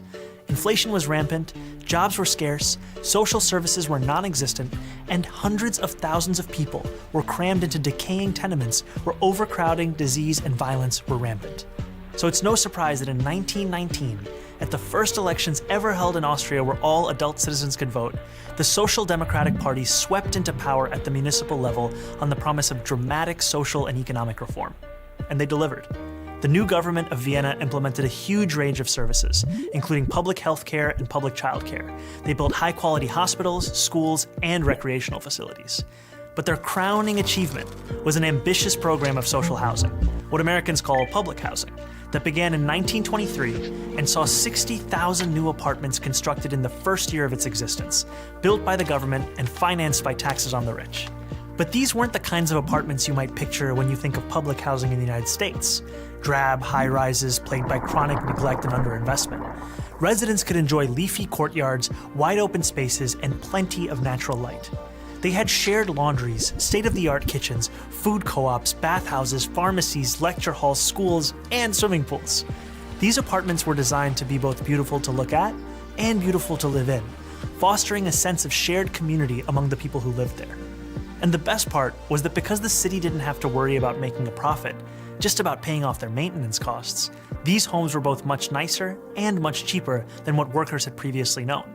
In 1926, the average rent in Viennese social housing was about just 4% of a monthly wage. That's insane. The first That's 15 insane. years after Austrian independence saw its capital transform from a symbol of urban blight into a beacon of socialist governance. It became known as Red Vienna, after the official color of the socialists who had pioneered these changes. And even though Red Vienna fell in 1934 when the country was seized by fascists, who did what they could to roll back social housing, that commitment to good, cheap housing remained after the Second World War. Today, an astonishing 62% of all city residents live in social housing, with the average monthly rent falling somewhere between $400 and $600 a month, with Not quite 4%, but still good. subsidies for lower-income tenants. That is a fraction of what people in America pay. Unlike in the United States, where public housing is treated as a worst-case way to house the very poor, Vienna's social housing residents are extremely diverse. Everyone except the top fifth of the population is eligible to live in social housing. And the other video was like, when you get older, you get priced out and you're not allowed to live there anymore. Not the case. This means there's broad appeal across many segments of society, which creates the foundation for its political popularity. That is how the majority of people in Vienna enjoy something that's considered almost utopian here in New York. Affordable housing that isn't just cheap, but desirable. Housing that isn't just four walls and a roof, but a real home, with a sense of stability, safety, and community built in. Now, of course, this is only one example of an alternative framework for housing. And Vienna has not fully removed housing from the domain of the market. Residents still pay part of their earnings in rent to cover operational costs, and a sizable chunk of the population lives in private housing. But it's an actually existing alternative that shows us what a step toward a better world could look like. If we want to end the housing crisis, the solution has to be moving toward the full decommodification of housing. In other words, moving away from the status quo, in which most people access housing by purchasing it on the market, and toward a future where we guarantee high-quality housing to all as a human right. So how can we do it? We can start by making sure people who access housing on the private market have ironclad protections against abuse and exploitation. But to go further, toward the Vienna model, we'll have to go beyond the market. We can establish community land trusts to gradually buy up housing on the private market and convert it to community ownership. We can give tenants a right of first refusal to buy out their landlords when buildings go up for sale. And we can fully commit to a new era of social housing, ending subsidies for luxury housing development and using our wealth to build beautiful, high-quality social housing projects that offer good homes and strong communities to everyone. We won't decommodify housing overnight, but we know what we have to do, and we have history to guide us. And we know how we'll get there, through a movement of the multiracial working class organizing for the better world we know is possible. And we've already begun. I'm Zohran Mamdani, Assemblyman for New York's 36th Assembly District in Astoria, Queens, for the Gravel Institute. What a nice video. What a nice video. He won. He won. Oh, Zizi, so sweet. She's one of the softer cats I've ever had. Just feels like a bunny. She's so soft. She's so soft. And she's so sweet. She's tired. We had these old little couch cushions that Kara had made. Not couch cushions. They were a chair, like a wooden chair that was just too hard on the ass. So she sewed up these little circle pillows. We ended up buying different ones after many years. So she just kind of made them into circle pillows, basically. Removed the ties on the back, and they were floating around, and she found them. And then these are great for just throwing on my lap, so the cat can feel like she can just lay here.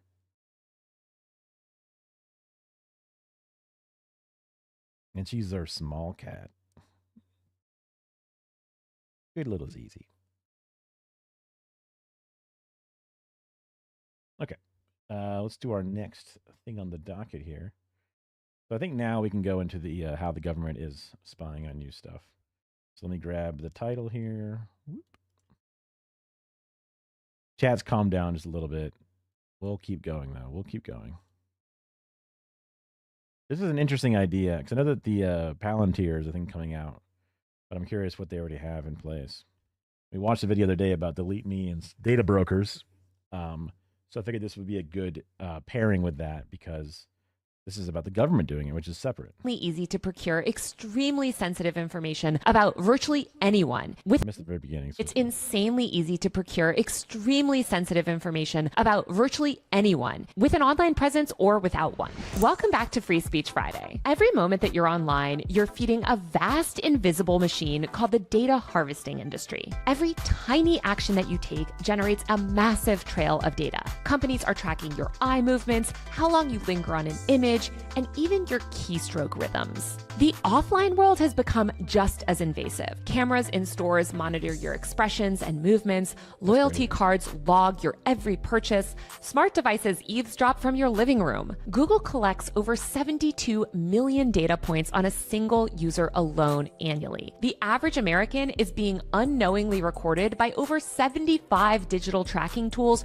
per day. This is the price of surveillance capitalism. But it's not just corporations that want this data. You know who this type of data is really valuable to? The US government. US intelligence agencies are now buying up vast amounts of highly sensitive personal data on regular people, essentially the stuff that would have previously required a court order in order to bypass the Fourth Amendment. And if all that wasn't crazy enough, now the government is doing something even more extreme. Because there's so much highly detailed data for sale on so many Americans, and it's literally overwhelming corporations and data brokers themselves, the government is building a centralized platform that basically acts as a one-stop shop for spy agencies to buy as much private information as they want on millions of Americans. Sam Biddle at The Intercept broke this story, and I can't stress how what's happening is so insane. The government is basically seeking to build this system to completely centralize and streamline the use of commercially available information, like location data from mobile ads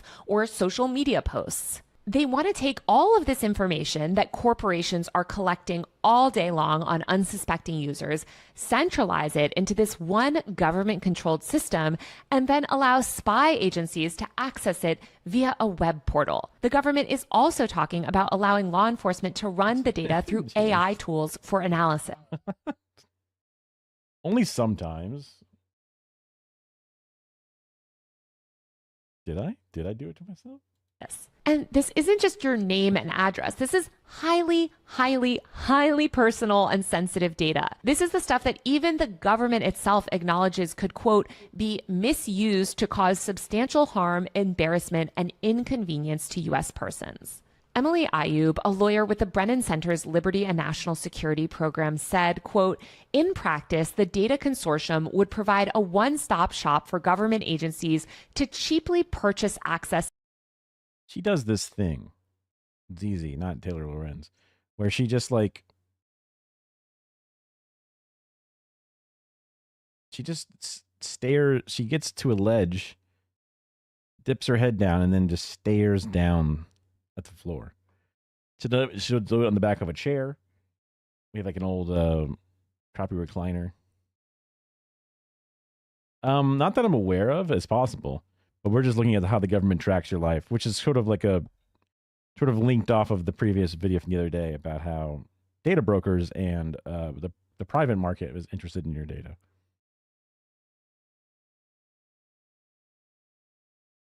She just does this thing where she just stares straight down at the floor. What a weird little cat. I wish I knew what she gained from staring at the floor so intensely. I'll rewind it just a little bit. Via a web portal. The government is also talking about allowing law enforcement to run the data through AI tools for analysis. Oh, sick. And this Who isn't just wouldn't your pay name that? and address. This is highly, highly, highly personal and sensitive data. This is the stuff that even the government itself acknowledges could, quote, be misused to cause substantial harm, embarrassment, and inconvenience to U.S. persons. Emily Ayub, a lawyer with the Brennan Center's Liberty and National Security Program, said, quote, in practice, the data consortium would provide a one-stop shop for government agencies to cheaply purchase access to vast amounts of Americans' sensitive information from commercial entities, sidestepping constitutional and statutory privacy protections.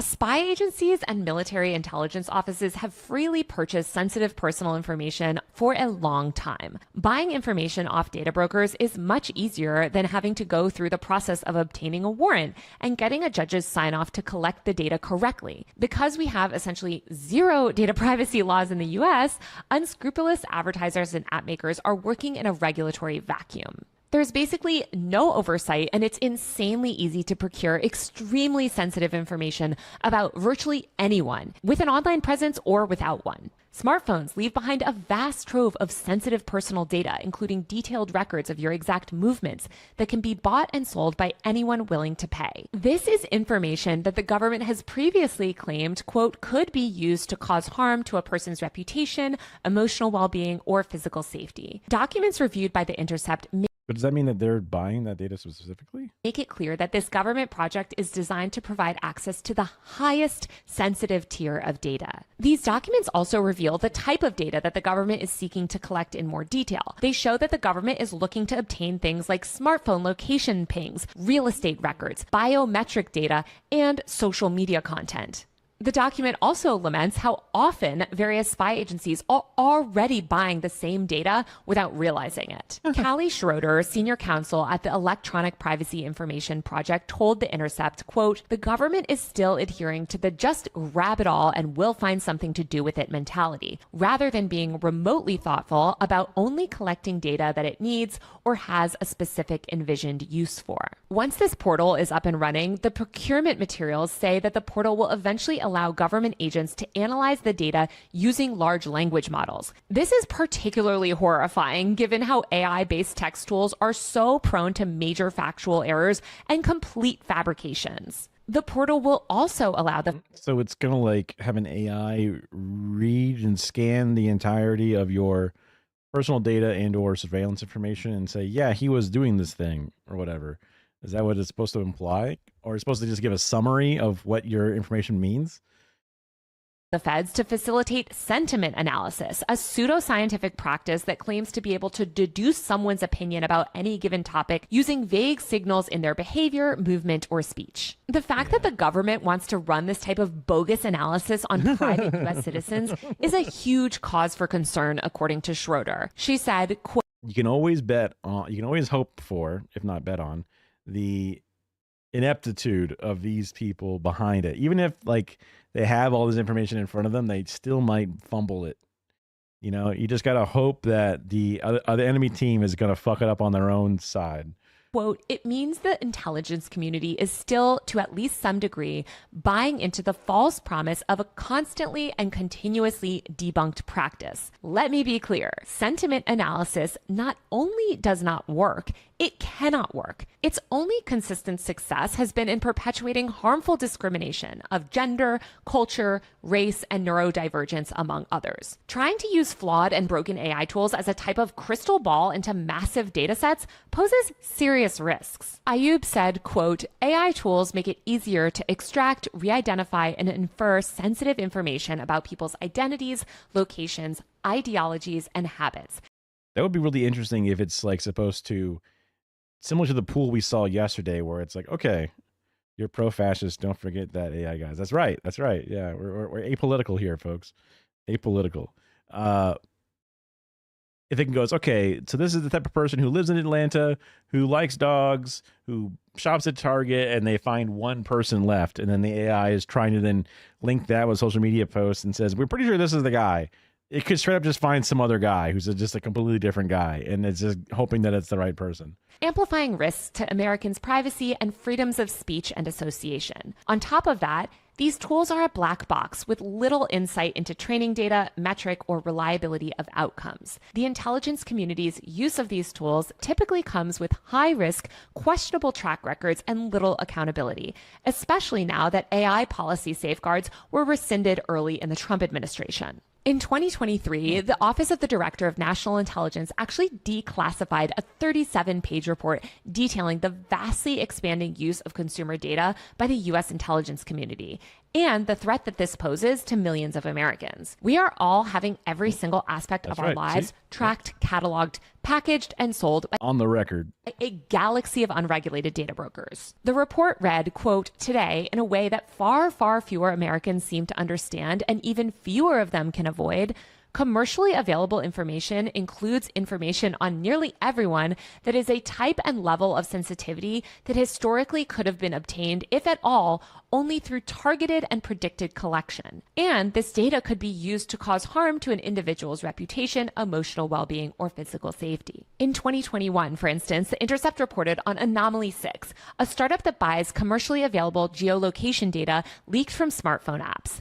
In a presentation, Anomaly 6 showed that it had the ability to track not only the Chinese Navy through the smartphones of its sailors, but also follow CIA and NSA employees as they commuted to and from work. I just want to take a step back and talk about data privacy for a second, because I think the surveillance infrastructure... I'm going to go out on a limb and assume that they are overestimating their abilities. Like, if they're saying that they're able to track a bunch of stuff on a Chinese ship, that sounds like fake boasting more than truthful actions. Tracking a CIA worker from home to work, that's probably definitely within the doable strategy. But even that probably has some holes that the title is unwilling to share immediately. Structure that we've normalized is really, really disturbing, especially when you think of what the government can get access to. For instance, the government would have never been able to compel millions of people to carry location tracking devices on themselves 24/7, or compel them to log and track the minute details of every single social interaction, or keep precise records of every single news item. I mean, honestly, that's also the government that also banned Huawei, right? Phones, because, oh no, the Chinese government's going to track us, as we then tracked and fucked with the actual Chinese citizens. It's just like, what? It's just projection. You're just projecting your own evil onto them. Because there was no signs that Yahweh actually tried to track American citizens in any way whatsoever. That they and now I don't get a good phone at a competitive price. I know, exactly. That's what I'm saying. That's what I'm saying. Read and maybe share with a family member. But because we have no data privacy, that's essentially what we've normalized. Even the Office of the Director of National Intelligence noted in its 2022 report that, quote, unfettered access to commercially available information and data increases its power in ways that may exceed our constitutional traditions or other societal expectations. Obviously, the government getting access to this sort of highly personal and detailed data, especially years worth of it, is terrifying under the Trump administration. And Elon Musk... Yeah, I have a 2021 Samsung. I had an iPhone like 3GS as my first and only iPhone. But then I moved over to like the Samsung Note line, which was still a pretty expensive phone. It was like the big expensive phone from the Samsung sort of like line of things, because it was the most powerful, whatever. And I would always buy one of those phones, and then I wouldn't buy a phone for like 5 years. But right now I have the S 2021. They didn't make the Notes anymore. Maybe they've started doing it again since, but because I actually had a little pen that you can pull out and you can use as a stylus, which I would find a use for like once a year, and I'm like, wow, neat. And then that's about it. Now I'm actually trying to use this phone because I use this phone to stream the Pride event. So getting a new phone that actually has modern cameras or whatever could be a big upgrade or a big purpose for it, but I don't feel like paying $1,500 plus for a new phone, because that's what you got to spend somewhere in that range nowadays. At least $1,000. Department of Government Efficiency is already working on building and streamlining access to other large repositories of sensitive information. In March, the Washington Post reported that DOJ workers were trying to break down information silos across the federal government and trying to unify systems into one central hub aimed at advancing multiple Trump administration priorities, including finding and deporting undocumented immigrants. The documents note that this new data portal will also be accessible to a wide variety of government agencies, basically anyone who wants it, not just the national defense and intelligence organizations. And I just want you guys to know that this is not a Republican or Democrat problem. This entire centralized government data portal project actually began under Joe Biden. Ayub told The Intercept that this portal will undeniably, quote, raise the risk that agencies like DHS's Homeland Security investigations would access the database to identify and target non-citizens, such as student protesters, based on their search or browsing histories and location information. So it seems like data collection via the government side is using some of the more traditional brokers, but then the added wrinkle to this is how they're storing it into what is now going to be a merged portal. And then every organization within can then access that information. And then they're adding in AI tools to try to comb the information to make connections that may or may not exist. Like the DHS Homeland Security investigating student protesters, connecting their location history on phones that they ended up buying through different brokers or gathering through brokers, GPS information, their posts, time and dates, activities, all these different things to end up with like the same way that they were able to apprehend that one doctoral student on the street or whatever, finding out their likely commutes and when and where they're going to be, when and where, so that way they can be ready to then apprehend them, when normally they wouldn't have such triangulation or whatever. That sounds bad. That sounds bad. So I was trying to think, like, the built-in centrist that's inside of me is like, okay, the government having a one portal for all their things, but like that doesn't seem so bad because it's just them being more directed and more simplified with their data collection purposes, but utilizing, and I guess also realizing how much of the already existing data is being utilized in these types of government ways, or that could be used in these type of government ways, is good to be aware of. This is why people would tell them, leave your phone at home during a protest, or turn location services off, put it in airplane mode, do these different things to basically neuter it. Like when you're coming and going via international travel, try and back up, wipe, cross, and then re-access your data afterward.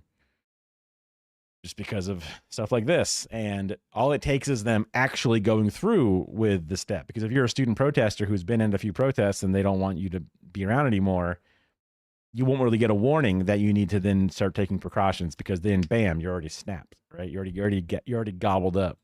Senator Ron Wyden of Oregon, who's the only member of Congress who has any vague concept of good tech policy, has been a longtime critic of these sorts of efforts. He said, quote, "I'm concerned about what the government is actually doing with the data of Americans that it buys from data brokers. All indications from news reports and Trump administration officials are that Americans should be extremely worried about how this administration may be using commercial data." And I know people's eyes glaze over when I start talking about things like tech policy and data privacy, but these are some of the most important issues of our time, and we have to fight back against this gross government overreach. This episode is brought to you by Delete Me. As a Oh, that's funny. I mean, I looked at the description of that video because I wanted to grab those resources that they talked about at the end of it, and Delete Me and Incogni both emailed the creator and kind of gave a rebuttal or whatever, and then he shared those emails. And he didn't really talk too much about it, but he was just like, I figured I should at least share these with everybody so that way they're aware of it, which I thought was interesting, because they're like, well, thank you for calling us not a scam, but, and then they were trying to refute some of the negative things or whatever. high-profile journalist who's But dealt this with is what I'm talking about, how I would see people that I trust, like a high-end journalist like Taylor Lorenz, who was saying on a data privacy video, use delete me using my offer code, Lorenz or whatever. I don't know. game changer for me as somebody that values privacy. Delete Me scours the internet for your information and automatically handles takedown requests. Also, use code Taylor20 at checkout. Don't wait until it's too late to safeguard your privacy. Make sure that your data and your family's stays protected. I think a lot of you might also be listening and feeling like, well, so what? I don't have anything to hide. Who cares? If I'm not doing anything wrong or illegal, what's the harm of zillions of corporations and the government having unlimited access to my data? This type of nihilistic sentiment, I think, has become incredibly pervasive, especially among young people. And I get it, because the whole problem just feels so incredibly overwhelming. The data harvesting industry is so massive and sprawling and monstrous, and it can feel like there's nothing that we can do. But this mindset is dangerously naive. It is exactly what allows mass surveillance and data abuse to flourish unchecked. And I think a lot of you might not realize exactly how much data is being collected and what entities like the government can do with that data. Your location, your search history, your relationships, your habits, like literally everything can be weaponized and misinterpreted by the state in ways that most people simply cannot imagine until it's too late. That misinterpreted part. It's essential to understand that mass data collection doesn't stay passive. The government doesn't just like buy all of this information and then just sit on it. It uses it in unpredictable and often irreversible ways. One of the most chilling aspects of a centralized government access to commercially available data is pre-crime logic. And that's this idea that predictive policing algorithms can use data to determine who might commit a crime or who might be a threat before they even do anything. This turns everyone into a suspect, and your movements, your online behavior, your social connections all become data points in an opaque equation that could trigger your name being added to a no-fly list or lead to you being denied a visa or suffering an immigration raid or worse. And because this surveillance is increasingly powered by AI, these decisions are not even being made by humans. That's right. I would never commit a crime. That's illegal. What are you talking about? What do you mean? So true. So true and real. Human investigators, they're just being done by these like vague, unaccountable algorithms. These types of systems are notoriously error prone and biased, especially against marginalized groups. Sentiment analysis, predictive policing, emotion detection. This is like the worst kind of junk science. And the fact that government institutions with real power are seeking to leverage this stuff is so disturbing. Once you've been flagged or profiled, there's also usually no way to appeal or even understand why, because these AI algorithms and systems are just usually a giant black box. And even if you personally aren't unfairly targeted, you should be disturbed by the precedent that this type of thing sets. What happens when dissent is inherently criminalized or controversial opinions are enough to trigger scrutiny from some government algorithm? We've already seen law enforcement use things like geolocation data to identify protesters. That's crazy. I mean, this is the stuff that people say, China does this, China does this, China does this, as we just straight up do it, right? And we do it in layers. We're doing the beginning pieces or some of the more moderate pieces, and then they're going to get deeper into the more extreme pieces. Oh, that's true. The Israel notoriously uses an AI system with a 60% error rate, which is that's probably considered polite. But yeah, there was the whole, well, I got the podcast Call Her Daddy in my head, but it was something like the name of their service that they used to Project Lavender. That's true. Yeah. That's what the AI use overall. But there was another one where it's like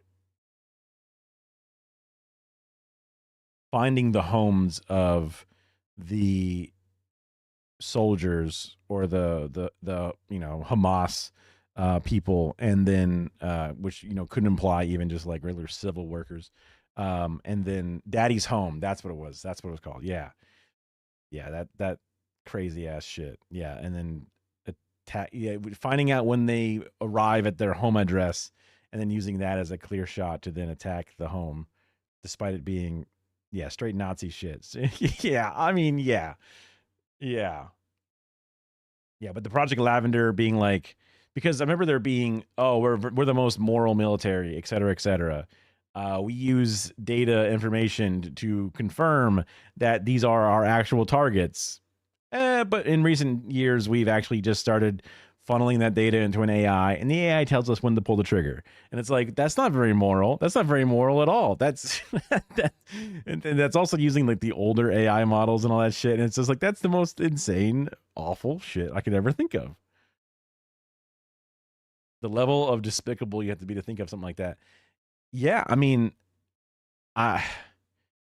there's some way to think about how, like, well, there's just this overall pressure of the entire society to hate and become horrible Nazis, which sounds almost racist to say that, you know, Israelis are just evil by natural, you know, levels, but it's a mass psychosis of the propaganda being pumped into their heads, which then makes them despicable dickheads, right? Like it's just that order of operations, that it's not just because they are, you know, Jewish Israelis or people living in the Israeli, you know, zone or whatever.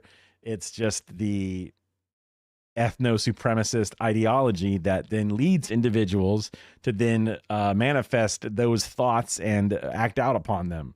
And if you remove those things, these individuals who are just following orders, who are just going with the flow, will no longer be these evil pieces of shit. Free them from the terror of the Israeli state. Absolutely. Yeah. Yeah. I'm glad that we're aligned, or at least are agreeing upon that element of it, because I know some people who are, like, for example, Bad Empanada is a creator that I know Mike from PA, aka Central Committee, follows a lot. Hassan's even talked about him a bit from his other reviews, but he has a very aggressive stance on the people of Israel overall. And it's not one that doesn't come from the disgust of the actions that the people take, that the people vote for, that the people seem to agree with. But yeah, like when he says, like, there's no such thing as a good Israeli. I mean, I think I'm incorrectly paraphrasing, but that seems to be the gist, is that, like, there's no such thing as a anti-Zionist person who lives in Israel or whatever it is. And it's like, you can't go that far, like, because then you're just kind of being the reverse racist that you don't want to become or whatever it is. But yeah, so I'm glad that we're on a similar mindset, that, you know, because, like, Nazi Germany sucked and it was bad, but when you remove the Nazi from the Germany, then Germany gets better. You know, it's the same idea. It's literally the same process. It's not that Germans themselves are naturally evil. It's just the type of evil regime that can then overpower and sit on top of an entire society will then cause it to, you know, hatch a bunch of evil eggs. You know what I mean? Like, it just kind of works that way. Which is to say, in many ways, I was a, you know, not a goose stepping, but I was a USA saluting, flag loving American who didn't believe that we could lose a war. I didn't want to believe that we lost Vietnam. I took that as a personal slight on who I was as a person, because USA number one, what do you mean? Boys are better than girls. Red is the best color that my favorite color. And USA wins wars. And Korea, I know. I didn't even want to think about that. I didn't know enough about the Korean War, honestly. Still not great, but yeah. Well, sure. I mean, the European, I've heard and seen a lot of stuff about how Europe overall is becoming fascist again, like it's just happening again. Yeah. And then Korea, the Korea too might be referring to, like, the I think he got voted out, right? The incel president, and then I forget. I think there was an election recently where they got outed, and there was also that whole, like, Euro's not doing well. Yeah.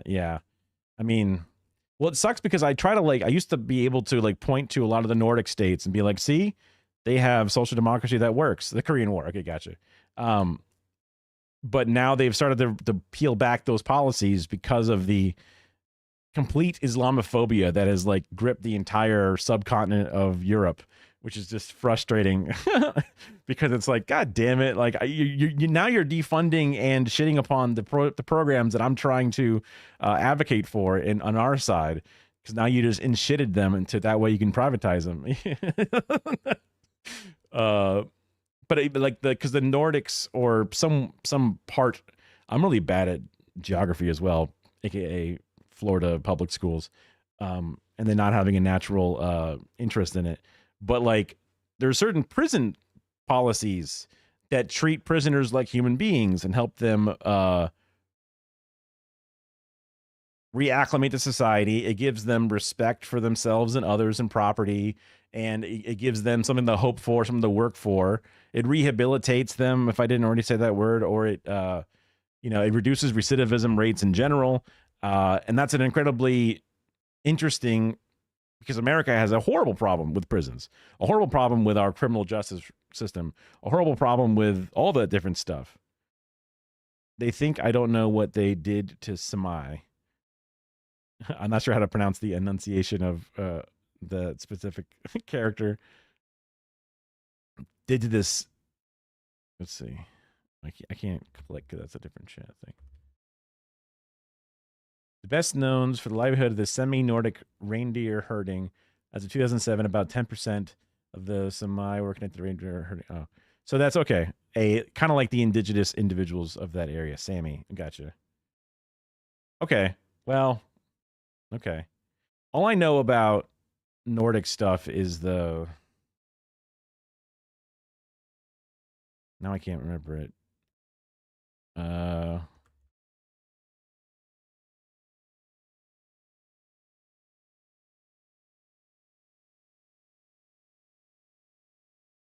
Black Pete. That's what I'm thinking of. They do the Black Pete thing, which is just crazy. And now they do Sooty Pete instead, which is not better enough. You know what I mean? Like they do this crazy ass shit. That makes sense. I mean, what European based nation does not fuck with indigenous individuals? I mean, I guess to some degree, some of the Europeans were indigenous technically as they started, the French weirdos that were sitting on France, and it became Nordic racism is wild. It is wild. I mean, I guess they have smaller exposure, but that's just in this day and age, that's not a good enough excuse. You know what I mean? It's not a good enough excuse.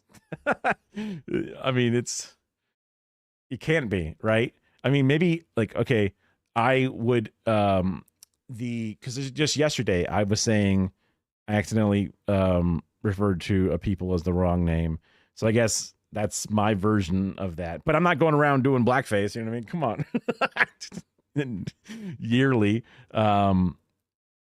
We have a lot of the Romani people, for example, people in America who don't really understand that breakdown.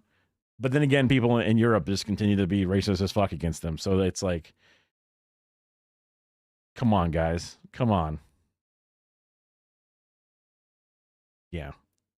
I don't even remember where I was. I think there's one or two ideas I was going with, but yeah, that's a good note to end that little tangent on. This is how crazy We've seen federal agencies create social media watch lists. In a world where the government can buy access to years and years of your digital life, including location pings, conversations, health information, purchases, and photos, how can we speak freely? And while you might feel safe now, who's to say that the next administration or the one after that won't see your religion, sexuality, or politics as a threat? History offers endless examples of governments targeting specific communities during times of political instability. I mean, that's a great point.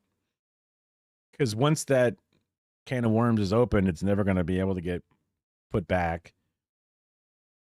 We are removing the trans identity from official documents, but if things get two more layers worse of elections or whatever, then all of a sudden that information is then looked at as you need to be put into a mental institution because we believe it's insane.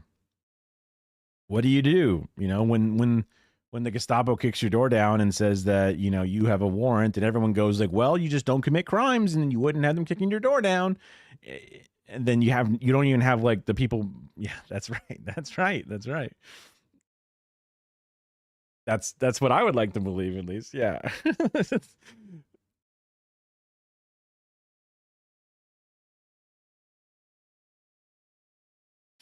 I was just trying to think, like, how do we get there, right? First they came for the communists. True, true. How do you get there? Because step one is electoralism. You know, if all else fails, there's the crazy revolutionary idea, which we're all too soy and soft. I got soft hands. How am I gonna like dig a foxhole and fight against the drones that are gonna like melt me? uh, then there's but like the electoralism gets stopped because fucking Chuck Schumer and Hakeem Jeffries are designed to be toothless. But then there's too much pushback at like starting a new party, and or it'll never work. But then I guess you have the plan of reforming the party from the inside out. So if enough people see Zoran stuff and see how despicable the current institutional Dems work against it, then enough people like AOCs and Zorans and Bernie Sanders types, the cat Abu who's running for a seat, a young person, like if enough of that momentum happens, the D no longer means what it used to mean, because it's it's definitely out of the question. The electoral reform is likely really only two options left after that. I don't know enough about the different options. I didn't know there was two others to think about, really. I guess if a military is out, then there's like the people or a foreign nation. There you go. Yeah. China will save us. Come on, Xi. Come on, Xi. But he's too anti-intervention so far, it seems. Maybe with the right time and the right opportunity, it'll happen. When Labubu sales are down because we're all like getting crushed by a boot, he'll come over to revive this nation and this area of the world. Oh, one can hope. One can hope. It would be like the movie Red Dawn, but it would be like us fighting on the side of the Russians. You know what I mean? We'd be like, yay! Like, we're not the Wolverines. We're the, I don't know, the welcome mat. Come on in. Come on. Yeah. And with this type of centralized data infrastructure already in place, future crackdowns won't even require building new systems. They can just flip on a switch or run an algorithm. It's also worth China's just anti-interventionist because they're waiting for opportunities to surpass us.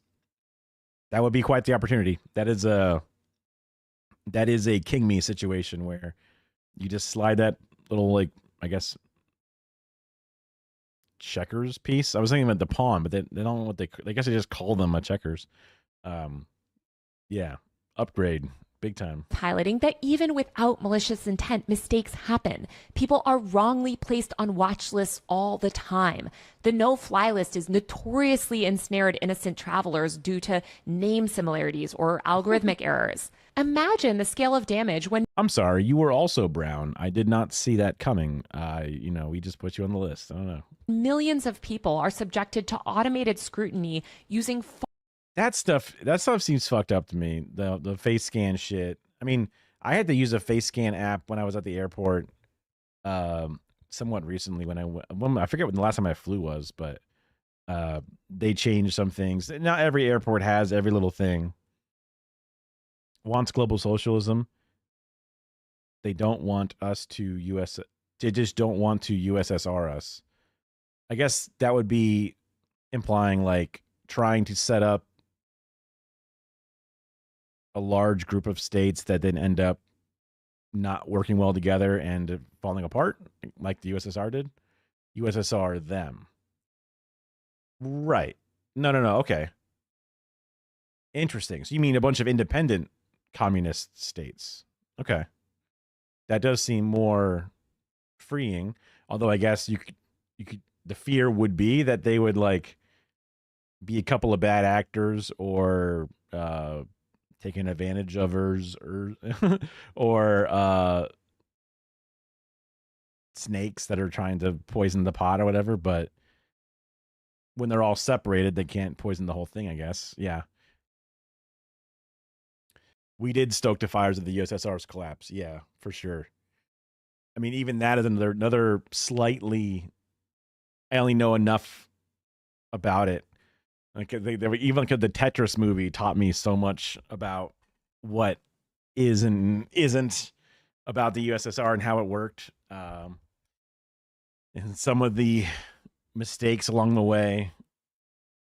Although I don't think I actually watched the movie. I think I watched a documentary about it before the movie came out, but it was the movie that led us to then watch the stuff. But yeah. So far we left China alone because they aren't expansionists. That's true. Yeah. I mean, they haven't done what is it? They haven't dropped a bomb in like 40 years or something was a quote I heard. But America has dropped one bomb every 40 minutes for the past 40 years if you average it out or something. So that way it's a very symmetrical comparison. Because we act like China is this, power-hungry, murderous thing, which is why we point every gun possible at the South China Sea and point it towards China and say, how could you? How could you? And it's like, but you're the most bloodthirsty thing out there with your however many thousands of military bases. I used to think it was like 300, but I think it's like something way higher than that all over the planet. And it's just like, oh, if China had a military base in like 100 places, they would lose their minds.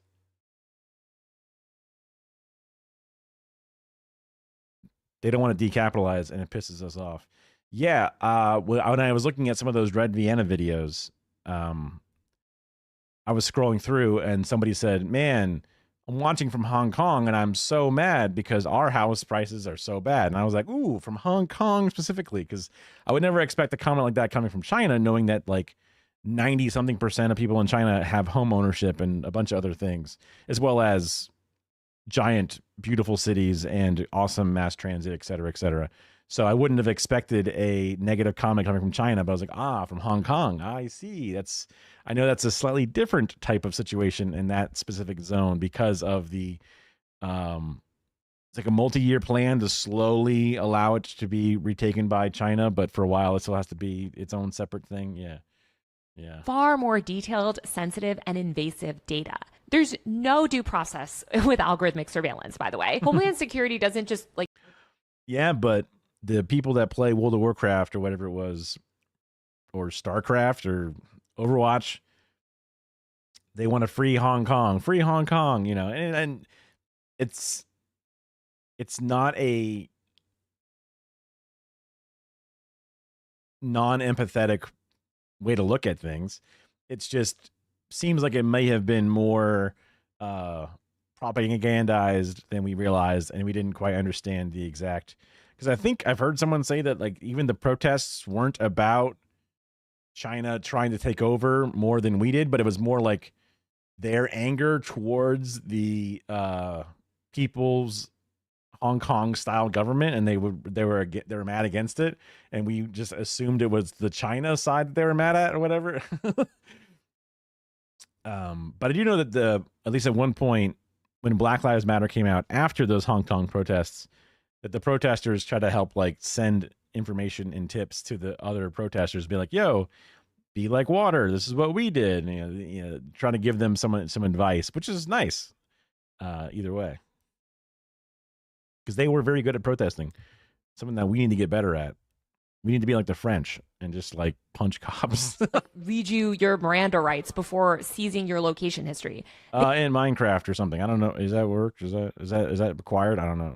Sure. They just quietly purchase it from corporations. And these surveillance tools never stay confined to serious threats. What starts as counterterrorism efforts ends up being used in evictions, immigration crackdowns, and political intimidation. Even if you're a law-abiding citizen, there's no guarantee that your data won't be caught in the drag. Like just the title, "We Have AI Landlords," makes you go, oh God. The travel log video you have on Hong Kong, I am interested. Just depends upon whether or not, because after this video, since you were around, I was like, oh, I can watch the big dam video, but I could watch this other one too. All good. The rest of the day is less structured for sure. So feel free to share. just you have AI landlord sounds like the most despicable title because of how inept it is and also how profit driven the idea of setting one up is. Ugh. If you're a law-abiding like automated evictions. Oh. citizen, there's no guarantee that your data won't be caught in the dragnet and used to make decisions about your life without your consent and awareness. There's also the risk of abuse by insiders. Fair, Thousands of government employees and contractors will potentially have access to this centralized database. Just look. But a part of my journey, one of the little nicknames or that mountain lightning's burping up. One of the little ways I look at myself is just the recovering dumbass because I grew up in Florida. My dad would say in the car as I'm a little kid, you know, imagine a spinning beanie and a big lollipop, like, oh, Muslims want to kill people to get closer to God. My mom would be like, no, you can't see that. He's like, no, it's in the Quran. It's what it says. They want to kill people. They jihad. They do things. And I'm just like, wowee. You know, like I've learned things the wrong way many, many times. So a big part of my journey is trying to unlearn a lot of things or learn new things that can fix the old things. So stuff about Hong Kong, majorly in my blind spot, you know, and I just kind of at this point look over towards, you know, people in the Hassan circle or people in other sort of like leftist leaning communities and see what they have to say on a lot of topics because I have no clue when it comes to certain things. But when people would say Cambodia was bad and Henry Kissinger was evil, I'm like, okay. From a different part of my life, I would have thought that he was a good guy. He was even in Futurama memes or whatever it is. I would have thought he was fine. But now I'm like, okay, I have a new understanding of things. But there's so many American coups. There's so many American wars where we destabilize. There's so many capitalistic banana republics that we set up to make bananas as cheap as possible for our markets, where it's just like, it's just difficult to, I've learned enough about that a certain number of them exist and seen lots of different arrows and all the different things, but just trying to learn each one. That's a whole, that's not even a whole class. That's like a whole major is just learning about the negative imperial effects of the United States from 1920 to the present day, you know, even just like 100 years of this shit. It's just like, God damn, how the fuck? But the fact that certain people can just jottle it off the top of their head immediately. And I'm like, damn, I'm impressed. Damn, I'm too stupid for some of this shit. But maybe that's approachable and enjoyable for individuals. My wife would watch a lot of people watching like, oh, look, it's this couple or this individual, and they're watching The Shining for the first time, and they get to see their reactions to it. And she gets to relive that movie watching experience in some ways. And I'm thinking that I would almost be the similar version of that, where it's like, look, it's a leftist who's finally learning what happened in Cambodia. Watch him react live. Gee whiz, you know. That would be, instead of me providing, you know, incredible facts and information, I just sort of provide entertainment novelty of me going, oh, fuck, yeah. And trying to phrase it back to the building blocks that I've begun to piece together. Yeah. Look at how many times police officers have been caught using surveillance tools to spy on exes or stalk targets. Now imagine what a bad actor could I'll definitely keep that in mind for sure. do with years of your digital life. The potential for abuse, blackmailing, and harassment is like truly staggering. And then there's the most obvious concern. What if this system gets hacked? Centralizing data into a single portal creates a single point of failure. The US government has a long track.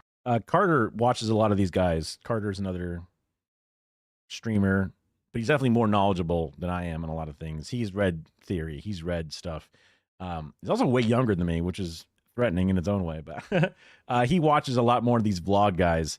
There used to be a guy he would watch called Baldy. Well, not called Baldy, but he calls him Baldy. Maybe he calls himself Baldy, but he's a British guy who would go to lots of old USSR places and then other places like India and be a weird racist British person. But he would do extensive vlogs in lots of areas, but he sucks. And apparently he's a sex pest and a bunch of other things.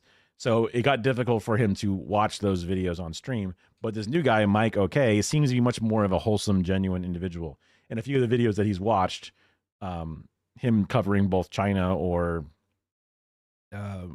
Iran or any of all these other places that are in the news, he's been like, wow, this guy's actually a better Baldy.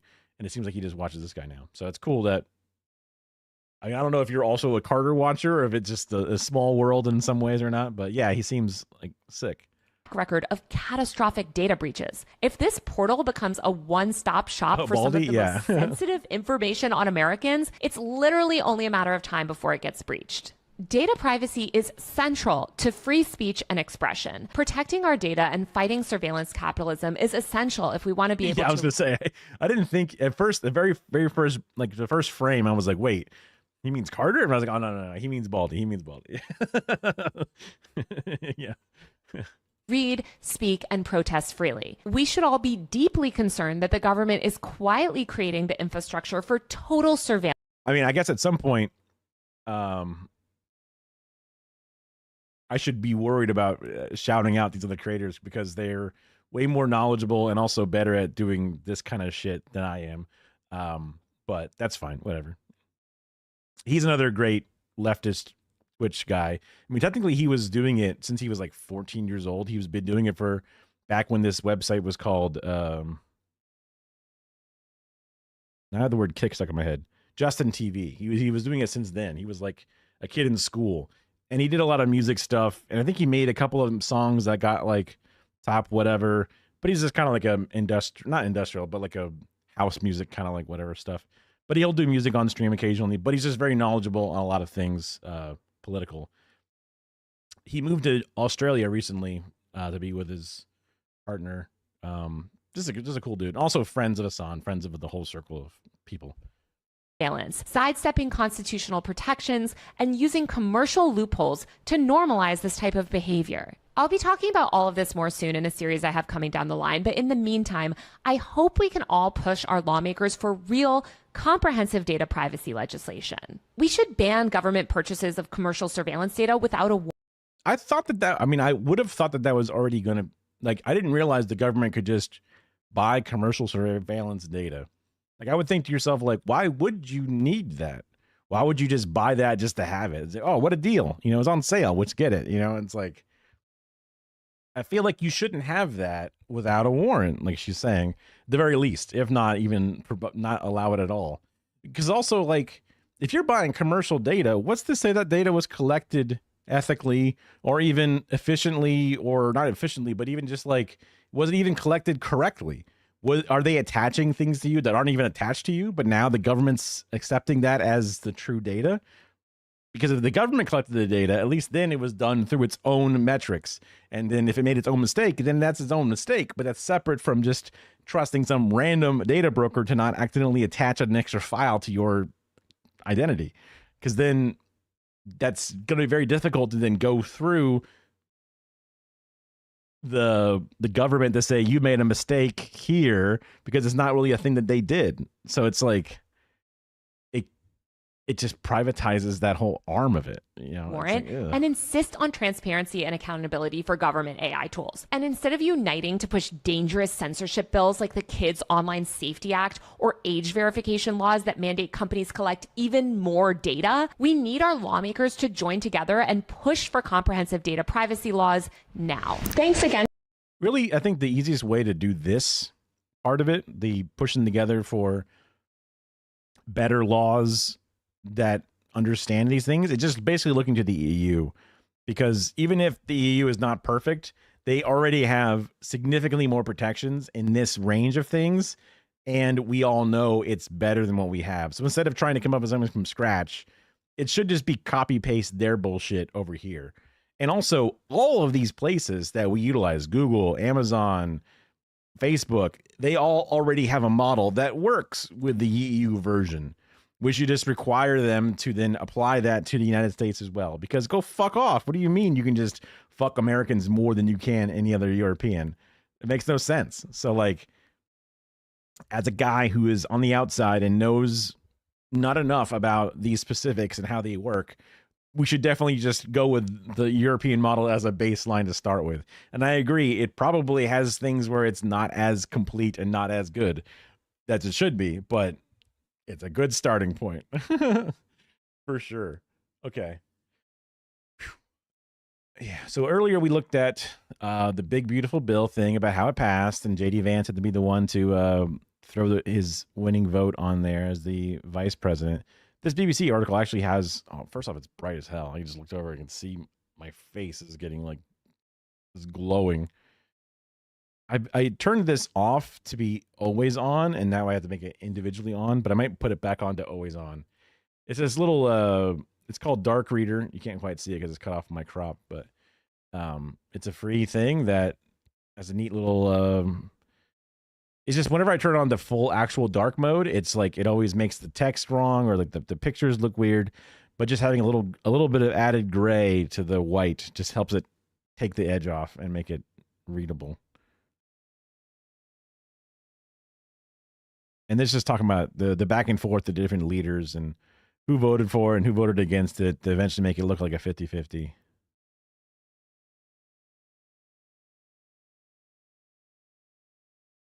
And then some links back to articles about the food problems. Doesn't look good. Little Chinese Everywhere is your favorite travel blogger. Who isn't an American brand? True. True. Yeah, that's what it was.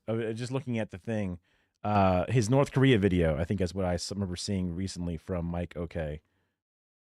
Which was an interesting look. But still incredibly humanizing and loving. And I'm pretty sure he had a pretty good China one too, if thinking back to the ones I saw from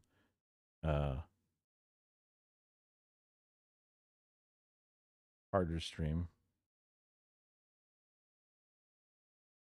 Anti-war Tim Pool drools over impressive Iran attacks. That's not a Majority Report video. Okay. Every town in America looks the same. So if we don't need to watch, if you don't want the vlogs on, because you probably already seen the vlogs as well. This is something that I was thinking about earlier, how my small town, my hometown, not small, but the Tampa Bay area just looks like everywhere else in the United States.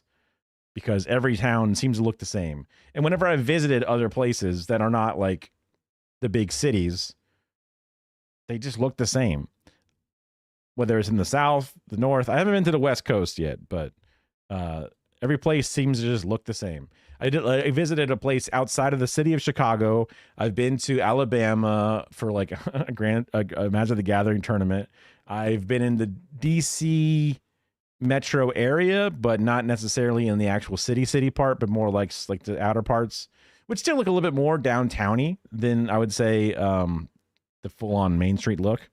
But I'm curious to see. And also Morning Brew is a channel I like, and it looks like they have a few different headliners. So I'm really interested in seeing what this is. Hate strip malls. The story of your life has to take place somewhere. Your first kiss. I would say Appalachia definitely would fit into because like I've been like in Florida in the Tampa Bay area. North of it is a place called Brooksville, which is like a county. I think it's a county, or it could be considered a city, but I'm pretty sure it's a county. And it's a very rural area. Like you've got long, thin roads that are like 60 miles an hour, country roads, left and right, cow pastures, wide open fields, then little tiny places where people live, little housing sections. And even instead of like a suburb, you would find like a house, and then like half a mile down another house or whatever. Like they'd be all kind of spread out because there's farms in between everything. Almost because everything's 100 years old and running away. That's true. That area would be way older, and also because of the mountains and stuff, set up in a very different way too. So that makes sense. Your first job, your first car accident. Sorry, bro. Come on. Okay, I know this looks like it sucks, but the point is that even the small things in your life should happen somewhere beautiful. Who are you talking to? So if our entire lives happen under the constraints of human-made environments, why didn't we build all of it to be more beautiful? Outside of houses, the most popular man-made environment in America, more than high schools, more than McDonald's, of which there are 68,000, one for every 5,000 Americans, is strip malls. This is the story of how America... I mean, but we didn't build that. We didn't build that beautiful land. We didn't build, the Grand Canyon. Water very slowly built that. And the mountains, I guess, I don't know, plate tectonics or some shit. That's what built that, right? We built the strip malls and the parking lots. Oh, we built them. Gave up on building beautiful towns, and in its place, let strip malls take over. Strap in, because it gets kind of weird. I'm in love with that guy right there. You? Yeah. Oh, you're joking. P. Diddy's bedroom. We're probably talking tens of billions of dollars. Holy shit. Yeah. This is what Kansas City used to look like, and this is what it looks like now. Hold on. I want to look at that previous Kansas City. This is what Kansas... Dang. So that's a trolley road down the middle here, right? You got the trolley track, horse-drawn carriages. I thought it said Trump. I thought it said Trump, but it's trunks. All right. Trunks. Who doesn't want a good trunk? This is something that you would see on like that Time Guesser website where you go, okay, hold on. Where are the clues? Where are the clues? This one looks like it would be hard to guess, though, because I would never think Kansas City if I saw this. The city used to look like, and this is what it looks like now. That's the worst glow down since Stacy's mom, who now just used to have it going on. At some point, we just gutted our American cities, and there's more than zoning and car culture that explains this. It just doesn't make sense to me how America's wealthiest... I would have assumed zoning and car culture would be what he would blame for it, so I'm interested to see what he's saying is the actual cause. Town, Loudoun, Virginia, has a downtown that looks like this, while Turin, Italy, which has a fraction of the GDP and population, has a downtown that looks like this. We'll answer why this happened. Wow, I thought the first one was good. Brick roads, dude. I was driving down brick roads because like the downtown St. Petersburg area, which sounds like it's in Russia, but it's in the Tampa Bay area. It had these brick ass roads. Hopefully yours are well maintained because ours suck dick. Like there's even like each lane has these gigantic ruts in them where the center of the car, the bricks are high, but each wheel, the bricks are low because they've been squished down over the years. Later, but it's a fundamental reason why America was overtaken by mall strippers. Trace, that's not what strip malls are short for, dude. Oh really? From the top. But something you should consider is that America stretches longer than the distance between London to Moscow or from Denmark to Syria. Yet while Europe has so much architectural diversity, I bet you can't tell me what town I'm in right now. In fact, I bet you can't tell me what state I'm in. Chances are you're still guessing. And isn't that kind of weird? You might think in the world of e-commerce that strip malls would have just become a relic of the past. But much like that cockroach you trapped under a cup months ago, these sons of just won't die. In fact, not— Wait, do people do that? Did they trap a cockroach under a glass and then wait for it to die? That's crazy. Not only won't they die, Wall Street Journal called it the new king of retail real estate, while Business Insider called it the hottest new thing. Also my nickname in high school. Actually, just one guy called me that, and it was a teacher, and he got fired for it. Strip malls are making more money for their investors than data centers. You know, the thing that's the backbone of AI, the future of our economy. They're making more money than data centers. Weird. So it's as if that cockroach you trapped under a cup not only survived, but escaped, married your wife, and raised your children. No. How on earth are strip malls pulling this off? The answer may have to do with CEO's number one enemy, working from home. Don't worry, Jamie Dimon, I will crush them for you, my darling. My cute little darling. Give me an internship. See, in 2020, there was a 45% increase in the rate of people moving from cities to suburbs. Another secret of strip mall success is that they offer urgent in-person services, like nail salons, laundromats, tutoring companies, car repair shops, FedEx, UPS, and Hooters, an iconic strip mall restaurant and the worst place to run into your elementary school teacher. And thanks to that, strip malls saw their foot traffic increase by 18% compared to before the pandemic. Who would have thought the pandemic would have been good for in-person retail? The only comeback story better than that is LeBron's hairline. Look how cute he looks. He's the GOAT and his hairline is perfect. All this increased demand and attention towards— Yeah. he's throwing in jokes a little faster than I would normally expect out of these things. And then, sure, fine. Strip malls has allowed their investors to raise rents by 17% compared to before the pandemic. Compare that to the increase in rent for retail stores in Manhattan, which has gone up by a grand total of 0%. And big box retailers like Macy's are closing stores in New York, but opening them in strip malls. Strip malls are like the Pete Davidson of real estate. Just Strip mall Macy's. I've never seen, because usually the Macy's inside of a mall is fucking gigantic.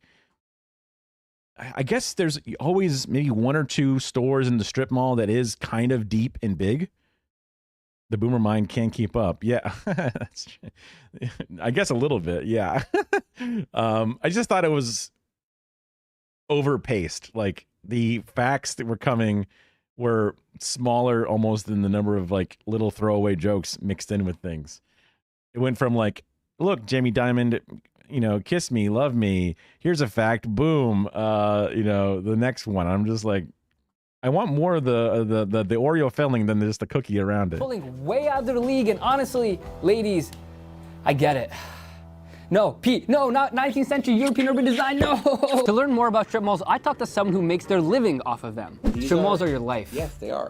Since the age of 22, I've been focused on strip malls only. They're my hobby, and so, I don't know what your issue is, but let's have a little conversation here. All right, I'm gonna play this game. It's called Smash or Pass. Dude, they put him inside of like this fucking like dark hole. They got a dark curtain on both sides and like very little, like only like one spotlight coming through.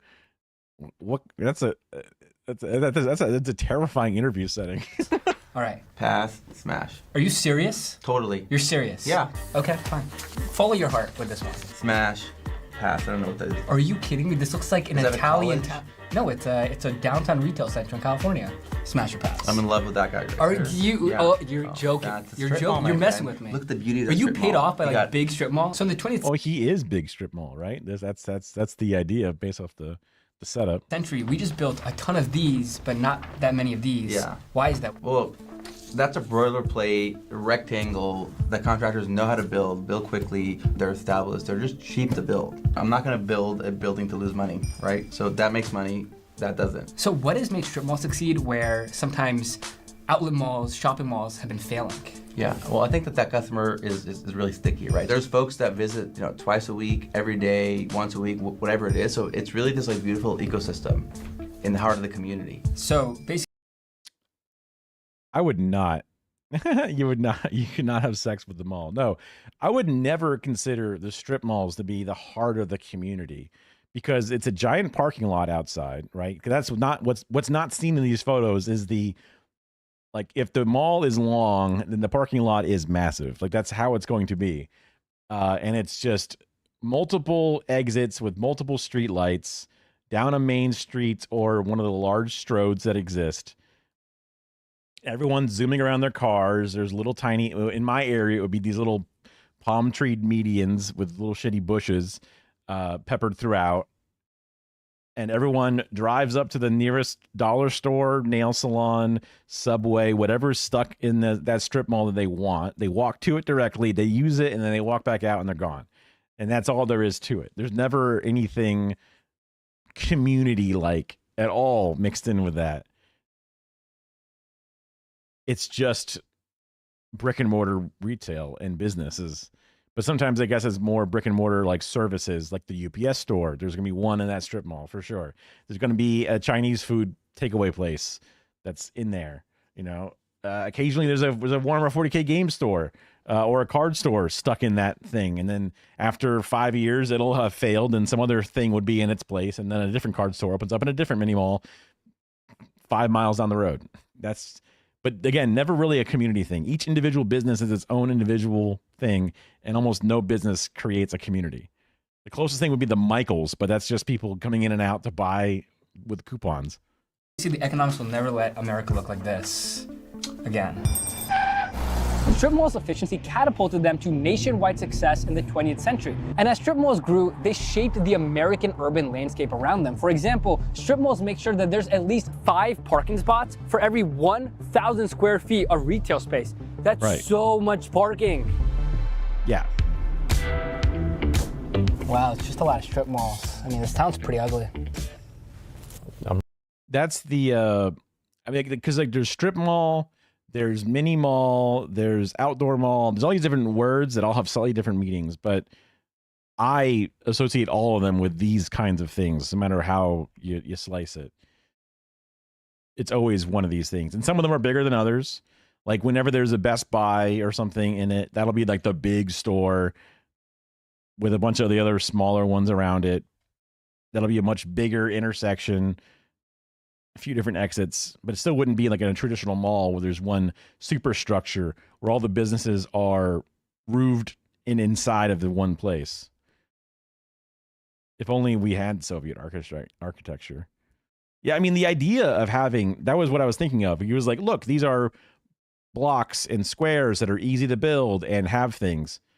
When we were looking at some of that earlier Red Vienna stuff, where the idea is you build it with the idea of a community in mind, much better than a mini mall. Instead, you have multifamily living with access to mass transit, lots of humans in one area with really nice laundry facilities built in, kitchens built in, and swimming areas, parks for their pets and dogs and kids, all in one area. So that way they can have lots of people with similar interests to intermix with, community areas for activities, events. That makes much more sense. And if it's so structured and square and easy to build, then build those and build them multi-layered and build them with a good green space attached to it, along with a mass transit bus and or train line. And then all of a sudden you've built an entire actual community. There are actually places where these multi-family, tiered homes are also attached to nearby job places where you can literally have it all. Yeah, you can have it all built in and have it be within the incredible short walking distance and stuff. That's what seems nice. Also, whoa, he's got a Shure. It looks somewhat, not quite exactly the type of mics we used to use at work. I'm raising my children here, but yeah, thanks. Before you also accidentally insult your boss, make sure you get the right guidance. To get back on good terms with James, I'm going to need help from today's sponsor, Strawberry.me Career Coaching. Look, everyone who's made it anywhere in life has done it with the guidance of others. But why should the rich executives be the only ones to get gold? All you need is the masterclass of the CIA who were in charge of 9/11. That or the war on terror, not 9/11. Totally, yeah. What is? I've never heard of strawberries.me. You and I deserve that too. And Strawberry.me matches you with certified career coaches who are experienced yet affordable. They help you stand out against other applicants, develop a clear roadmap for a promotion, nail how to negotiate a salary, or in my case, handle delicate conversations with managers. Strawberry.me holds you accountable so you can be the captain of your own ship, master of your own destiny, king of your think of the possible career is you. So invest in it. And if you invest even on... So that's, another question. I don't know if you remember because it was a little while ago. I meant to ask when you first joined, but I wasn't sure if you got an ad when you came in just because I'm worried that people are getting pre-rolls. Not that I'm going to turn on the 3 minutes of ad thing, but I wasn't sure. Also, whenever people show QR codes, I'm always like, people are watching on their phone, usually, or a lot of the times. So giving a QR code doesn't always seem that good. Okay, awesome. Perfect. Dash brew. Then the politics tag is working out like a charm, keeping ads off my content forever, which is how I hope to keep it, because people hate ads. I get it, man. And also, they don't seem anywhere, not just here. Oh, okay. Maybe you have, you don't, it doesn't show turbo, but all it says is you've gone bananas. That's all it says for me.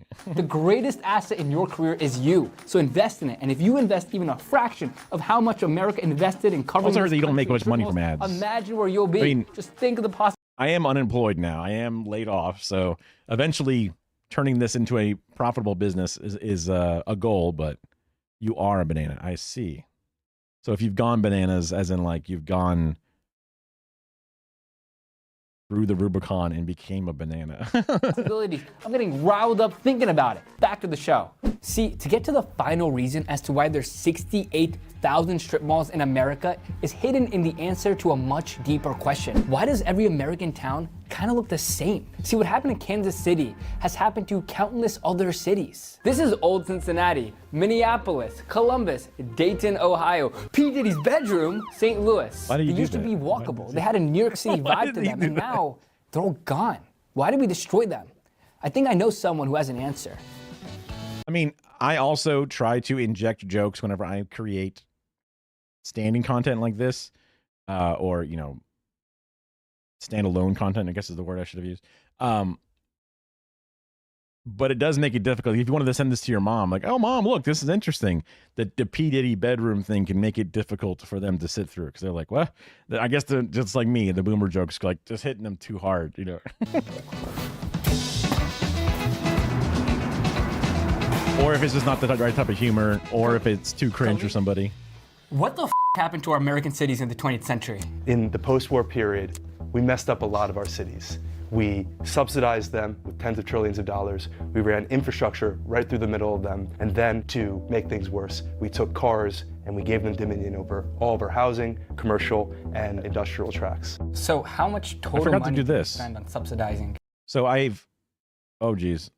Yeah, so now that makes it an announcement. I don't know if it doesn't pin it, right? No. I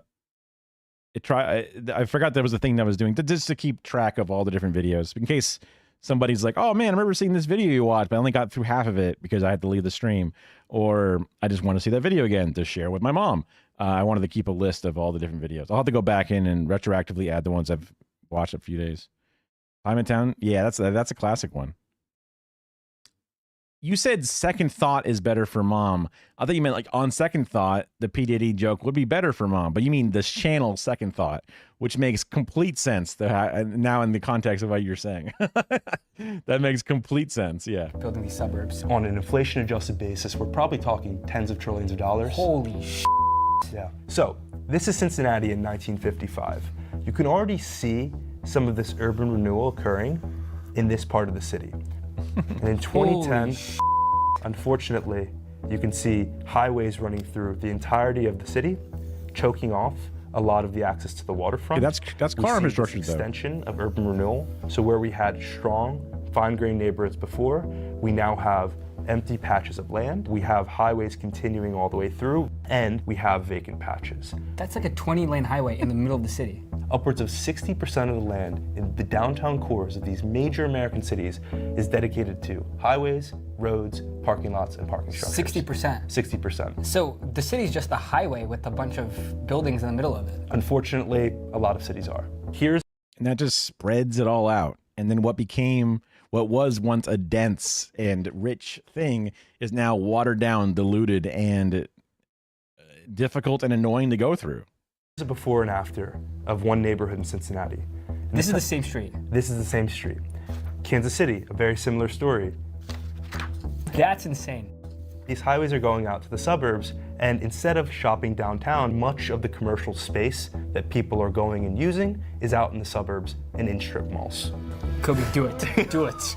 Kobe, do it. I can't handle it anymore. So, Kobe, why does every single town have this like super ugly strip mall? And why do they all look the same? So there's about 20,000 incorporated areas in the United States. Some of these are places like New York City that writes their own zoning codes. Some of them might only have 500 people, but they still need a way to plan for their growth or to plan for the people who live there. It was simply much easier to copy the zoning codes that the town over from you had and apply them to your own. And you had this contagion effect across America, and over the course of about 10 to 20 years, all of America was rezoned to look functionally the same. And the reason why we started gutting the existing cities that we had is because we have this common misconception that cities are governed by city governments. Not really. See, state governments play a much bigger role in governing cities, but state lawmakers are accountable to their voters. And in every single state, voters disproportionately live in the suburbs. And what do suburbanites want from their cities? They want an easy way to get in, to park, to work and socialize, and then to get right out. The wealthiest cities in America were the first to be gutted. And the wealthiest city after World War II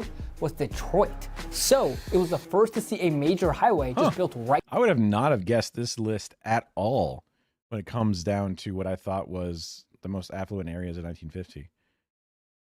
Crazy. I mean, I guess there's certain industries that used to exist that no longer exist, but Like Detroit, Cleveland, Milwaukee would not be the top 3. Yeah, that would not have been my guess at all. It would have been the New York, Chicago, San Francisco stuff, which I guess are also still kind of up there, but still, yeah. Right through it. And that's why Detroit looks like this today. No wonder Eminem's always pissed off. So while wealthy cities gutted their downtowns to build highways, cities that lacked the funds to tear themselves apart were the ones that were able to preserve their historical downtowns, like Charleston, South Carolina. In fact, the reason why Europe was able to preserve so much of its historical architecture is because after World War II, their governments were too drowned in debt to have any money left over to build suburbs and highways at a scale as large as America did. It's They dodged a bullet with like they were so broke they dodged a bullet. such a weird irony of history. If you want to be beautiful today, you better hope you were poor then. And as these suburbias were being built, homeowners wanted to say in how their neighborhoods would look. You would hate if your neighbors just built a zoo or a McDonald's, or even scarier for suburbanites, affordable housing. I mean, that could really hurt your house's property value. Luckily, in 1926, the Supreme Court ruled the Euclid versus Ambler Realty Company decision, which granted local towns the ability to zone the area around them. This decision came coincidentally around the same time cars became way more popular. In the 1920s, the number of registered drivers tripled to 23 million. Now, it's illegal to build anything other than a single-family home on 75% of the residential land in American cities. No stores, no apartments, no condos, nothing. See, you might think that you don't live in a city and I agree. I agree. HOAs are a crime entirely. I got lucky and I'm living somewhere without an HOA. I mean, I didn't realize maybe because we kind of like, we did a dumb thing, but it ended up being a smart thing. It was like pre-pandemic and we were running out of our lease. And I didn't want to waste money on rent, as everybody doesn't want to. Sorry, I could feel a burp coming, but I didn't want it to come out. Oh, there it is. Oh, there we go. Okay. Whew, excuse me. We kind of looked for a house very fast. So we had only a few months left before our contract with a certain renter was up. I did not want to renew where half the houses aren't even legally built. You mean like they're still being built, or you mean like they were built illegally but they're here now? Because I can see both of those being the case. I guess it's probably the latter. We just kind of rushed through it, but we ended up finding a few different options and were able to get the mortgage, all the different, because there's a lot of bullshit that has to happen, inspectors and surveyors and all that kind of stuff to get before you can buy the house. And again, the only reason I was able to buy the house is because of my really unfortunate near-death car accident that I had, and then the crappy lawyer we had who ended up getting us less than half of the possible bounty of insurable money or whatever it was, because you would think 50-50 is supposed to be how it's split when there's like equal fault on both sides. But my lawyer didn't even go for us being in the right, didn't even go for a 50-50 split, even share. It got like a 40-60 split or something like that. And then you lose like over half of the money to the lawyer fees. So then and then after all the medical bills and then the car replacement, there was like only like this tiny little bit of money left. Illegal settlement type. Oh, informal illegal settlements is what Israel does. Right. Okay. Wow. But we ended up, when I was like in my mid 20s, I guess at this point, we had just like $20,000, some amount of money to keep as a back pocket. So that's first and last month's rent whenever we would rent at a place that we always knew we had. We always had that little emergency fund saved up, and then we had money eventually to throw into a down payment on a home. By the time we actually got to the home part many years later, it wasn't that much money left over, but it was enough to at least begin. It still wasn't enough to remove PMI, which is the personal mortgage insurance. I forget if you need to have an 8% down payment or what the percentage is, but we didn't have enough to beat that part of it, unfortunately. But yeah, We got lucky because no HOA, which I didn't even realize my parents growing up had an HOA because they never talked about it. But it's one of those things that's a yearly fee you got to fight. And then there's like, I've had a coworker who was in an HOA and she was telling me about it. And she's like she's like on the board of the HOA. And she would tell me about how this one neighbor is being a bitch or whatever. But I'm just like, that's her house, man. Like, that's her house. And like, you want to evict her or whatever. And I'm like, that sucks. You know, that's like, come on, don't, you know, Appalachia is a third world country. People don't realize it, but the difference between Appalachia and somewhere like South Africa are minute. I mean, how far away are you from a hospital? How many other social amenities, like, I mean, obviously mass transit, but then even just like the economic GDP of the zone and or the average income of the area. Like, you can imagine there's lots of things that are similar to third world countries for sure in the area that has been forgotten and left behind. And even the representatives and leaders of your area don't even fight for you guys, which is like one of the many crimes of that section of America. Shout out South Africa. Yeah. I know Little Bear 36, one of the editors of the Hassan video stuff, frequently referred to as the historian because she kind of has a good memory of all the different bits and different videos and stuff, and and also has made like retrospectives yearly. She lives in South Africa and talks a lot about it because I had the opinion that South Africans are all racist fucks because that's just kind of how I assumed South Africa was, knowing that South Africa did the whole apartheid thing. And Elon Musk is a South African. So I'm just like, yeah, all white South Africans are racist fucks. But it seems like there's a nice percentage of people based off of her statements that politically are not like that with one bit. And the recent white South Africans fleeing because of white genocide are obviously those few pricks, dickheads, rich fucks who are trying to recreate the apartheid. I guess they're seeing what Israel's doing and is like, wait, let's bring it back. Let's bring it back. Stoke racist fires with the incredibly insane Trump administration because we have Elon Musk in the White House at that point.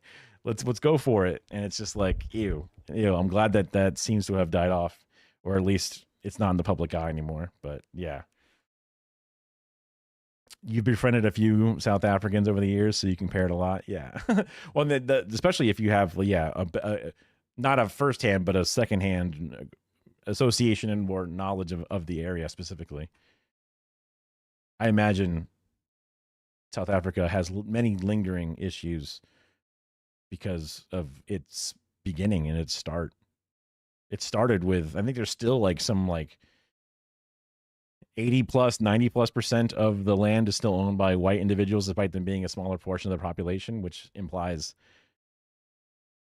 economic poverty or economic, renters, landlording, whatever, at the very least.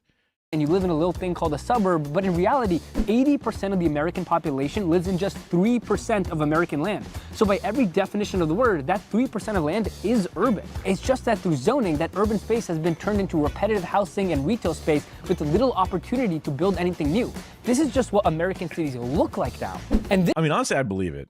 Especially in Florida, our roads are always kind of ass. I mean, they're not necessarily like the most pothole inflicted just because we don't have like freezes in the same way other places do. But the sun fucks it up, turns it into white asphalt quite a bit. There are some crumbly sections. And just the roads being the only thing you have all over the place, crisscrossing the entire surface. I would imagine Appalachia probably has worse roads than the sort of suburbanized Florida, Tampa Bay area specifically, probably because it would be hard to drive that fucking repaving machine up a fucking mountain. Not saying that they shouldn't do it, but yeah. this brings me to my final point. Strip malls are America's defining real estate, with 68,000 of them, one for every 5,000 Americans, not just because they are convenient, but because our post-World War II infrastructure bills created a car-oriented society, our zoning laws protected the value of single-family homes, and our state lawmakers gutted our older urban downtowns for the convenience of suburbanites, thus stripping down the American downtown into a strip mall. The American downtown is a strip mall.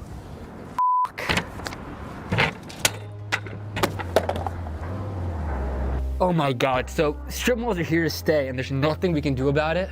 Well, it's not that we should be doing something about all strip malls. Some of them can be really, really good. Your favorite Vietnamese restaurant that lifts a family out of poverty. Your beauty salon that would hardly be profitable anywhere else. And that laundromat that was always agreed to get your clothes to you right before your big date, even if the date didn't go so well. How'd you know the date didn't go so well? It's okay, man. You don't have to worry about it. That seems like neoliberalism right there. That seems like, look, this strip mall will help Asian family. Look, this laundromat that sucks will get you to your date that one time, remember? It's like, what? That's just perpetuating the thing that already exists. Kobe, I've made a huge mistake. Oh my God. Dear strip malls, I'm sorry I compared you to LeBron's hairline, among many other worse insults. At the end, Europe might have the Eiffel Tower, beautiful towns around windy medieval sidewalks, but strip malls has my neighbor's small business. The coffee shop I'm never more than a 5-minute drive from. The Michaels we bought those poster papers at to make promposals with. Europe might have charm, but strip malls has my memories. I love you, strip malls. Oh, this is going back to that same video we watched earlier, which did not cover these buildings, but covered different buildings. Yeah, this is the same channel. This was the Morning Brew, which I guess it has a bunch of different creators, but it had like the lady who was doing the blood stuff we watched. There's a few of them we watched that she was in, the hot dog truck one, but this is like a collection of a few different people, I suppose, because they're a part of the Morning Brew, which is also a subsidiary of Good Work, which is that guy in the trench coat who walks around New York and does all these weird little videos about capitalism. Although sometimes his videos get more finance focused and they kind of just blow past me a bit, but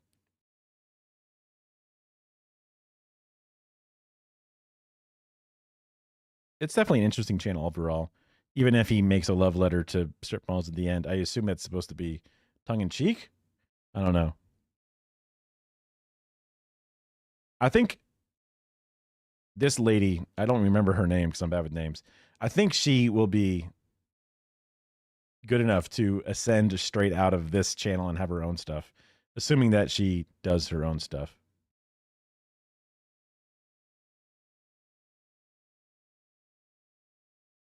But it's possible that most of this work is done behind the scenes and she's at the front of it. Also possible. But yeah, Morning Brew, they make some good stuff.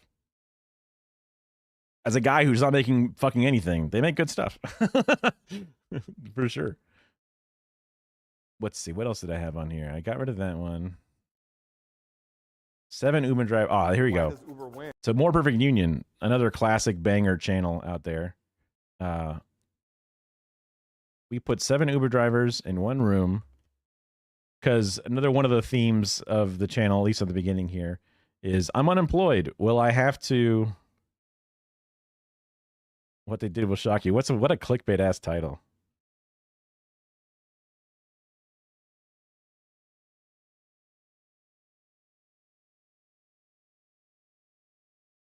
Down for a trip to Hong Kong? Yeah, sure, totally. Yeah. We can put this in the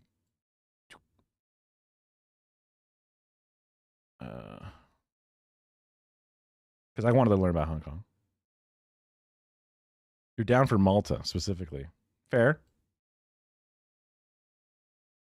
Camera, but the level of claustrophobia. Hong Kong. For 156 years, it was under British rule. In 1997, it was handed over to China under a unique promise. Okay, so that's the history I know, is that Hong Kong was under UK rule, so that's interesting to... It's a good starting point for me, specifically. One country, two systems. ensuring Hong Kong would keep its own laws, freedoms, capitalist economy, and way of life for 50 years. But So that also sounds a lot like Taiwan, where one country, two governments kind of thing, or two systems, two different ideologies or whatever, trying to break free. Taiwan's another one that I've learned a bit more about here and there, but again, want to see, yeah. But in recent years, this promise has started to unravel. The government has gradually imposed controls, including a law that effectively bans protests. In one night, Hong Kong, a city once famous for its freedom, lost its right to freely speak out. Now, these political changes cast a long shadow over Hong Kong's other pressing challenges. One of the world's worst housing crises. So this apparently is one of the bigger cubicles that people would live in, and a decline as a global. Although I have known in the past that sometimes is another autonomous zone, yeah. But also sometimes his recaps or his like getting started news covers can leave things repeat older narratives or not catch the full context of stuff. So I'll keep it with a grain of salt for sure. Global financial center. All of it adds up to a city at a turning point. Join me on a journey through Hong Kong. Because he's just a regular guy, right? He's just a guy who likes to travel. He's not necessarily super plugged into 100,000 different world issues all over the planet, whatever it is. So it's understandable that he wouldn't have the perfect, synopsis of every single nation in the As I experienced the worst of its housing crisis. This is the toilet. Explore its soon-to-expire border. Everything in this tent is completely soaking wet. Everything. And get really, really drunk with the people who shape its identity. No, bro, no, dude. No fucking drink. Whoa. In an attempt to capture the disappearing essence of a place that may soon be impossible to experience in the same way. I've got a tent, I've got a rain jacket, I've got 24 hours until I fly out of Hong Kong. Let's go and have an adventure. This is the Choi Hung Estate, and it might be the most Instagrammable place on earth. I was gonna say that looks fucking sick. I guess it's just a communist block with some color tones painted on it, but goddamn, that looks crazy. Almost a liminal space. That's crazy. This is a government-owned estate, and the government have plans to redevelop this entire area. Now, there are other parts of Hong Kong that are less Instagrammable and are not being redeveloped. And in order to get a view of the extent of the housing crisis here, we need to go and visit those places. Do you know how many times I had to say the word Instagrammable then and stuttered every single time? Instagrammable play. It's very difficult to comment. It's very okay. Okay. You lose your freedom of speech as soon as you clock into your job. That is not incorrect for sure. He's not the most accurate for sure, but he gets to the ground and goes to places that's more than most. Yeah, for sure. And also he humanizes the individuals, which is I think is a very undervalued part of these type of interactions in general. The same way Anthony Bourdain would, not only through his, whatever editing and direction of the trip, but just having interactions with the individuals and not belittling them, and also just seeing them as people helps the international focus, because it's not a bunch of evil communists or whatever, it's just you can see how it's just like your neighborhood, or it very well could just be like your neighborhood.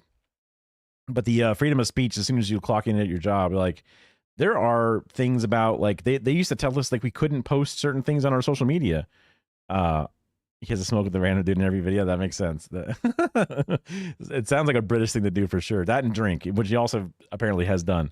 But not being able to share not only, I guess, like the sensitive, specific, corporate data, but just even like talk shit. If you're like, hey, my job sucks, like they will fire you if you do that shit, which is like, that sucks. That's stupid. Fuck you. In the nation that we're supposed to value free speech more than anything, why the fuck is that a thing? Yeah. So you have to be careful when you visit this kinds of area. Okay. Why is that? Just be careful. Okay, I will. Yeah, so most of these areas, Monka. It's not be good society. I know. Yeah. Okay. The security may be not so good. Like when people do their citizenship test, they have to promise or say they're not a communist many times, which is fucking stupid. God. Okay, yeah, I understand. Saying he's going to get Hong robbed. Kong has a rapidly growing population of over 7 million people, yet it's geographically very, very small. So unlike most cities in the world, development is very scarce. On top of that, the land that is available is being bought by incredibly wealthy individuals and companies, which is causing one of the biggest housing crises in the world. Again, I feel like this happens so many places, for sure. So many places that are, you know, our style, capital over, you know, capitalistic capital over socialism style, where, you know, people go, man, real estate sure is a good business. Let me just own all the land and rent it to people and make profit on that endlessly times however many years. As wealth inequality continues to expand, we end up in this situation in every place that it can. Do you have to do this every day? You're staying here over here? No, I'm not. I'm trying to just explore some of the areas. Where are you from? Philippines. Philippines. And how long have you been here for? I think 2 years. 2 years. Yeah. What do you do for work? Nothing. That lady was from the Philippines. She was saying that she's some kind of government refugee, which means she's not allowed to work.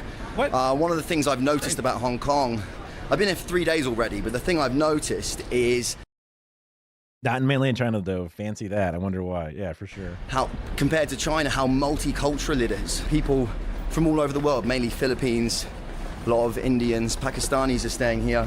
Hello, sir. How are you? You want to eat? What are you eating? I eat vegetable. You want to eat? It's like a spinach dish, Yeah. right? You try. Thank you, sir. I'd love to try. Thank you. Where are you from? Pakistan. How long have you been here for? 10 years. 10 years. Yeah.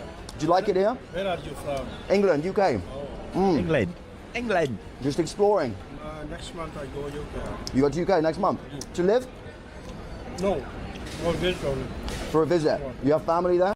But now he has to be, so he has to be careful when he go to UK, because they're, shout out to Philippines, they're not the most friendly to Pakistani people in the UK. That's the one thing I know of for sure. So, you know, the old man giving him the 411 or whatever it is, I'm like, hey, look out, you're, you know, be careful in this area, which it's just the opinion of one old guy. He could be just a little out of touch, but I would definitely tell that guy to be careful. Yeah. How is Hong Kong to live? Want to eat more? No, it's okay. Thank you, sir. I just had some breakfast. How is Hong Kong to live? Hey, very good. It's a nice place? Very nice. Yeah. Thank you, sir. Thank you very much. I would also be socially awkwarded out when someone's like, hey, you, come here, eat my food, eat it. I would be like, no, I couldn't. No, I couldn't. I would never. But he seems nice. Maybe he saw that he had a camera and whatever and wanted to fuck with him, but I would definitely not know how to take such kindness from a stranger. I would be not weirded out like I don't like it, but I don't know how to socially deal with that balance, because then I would feel like I'm taking advantage of something or getting his food for free or whatever. Decent amount of Filipino immigrants there. I know the Philippines has been kind of going through its own stuff. American client state. Its leaders are like some of the more wacky right-wing people. So if people wanted to leave an area, that would make sense to me. And, you know, that's still in the same side of the hemisphere, still some side of the planet. So it makes sense to, of all the places to go, would be one of the places. Again, there you go. Lovely guys from Pakistan invited me to have a bite of their food on the street. How incredible is that? What's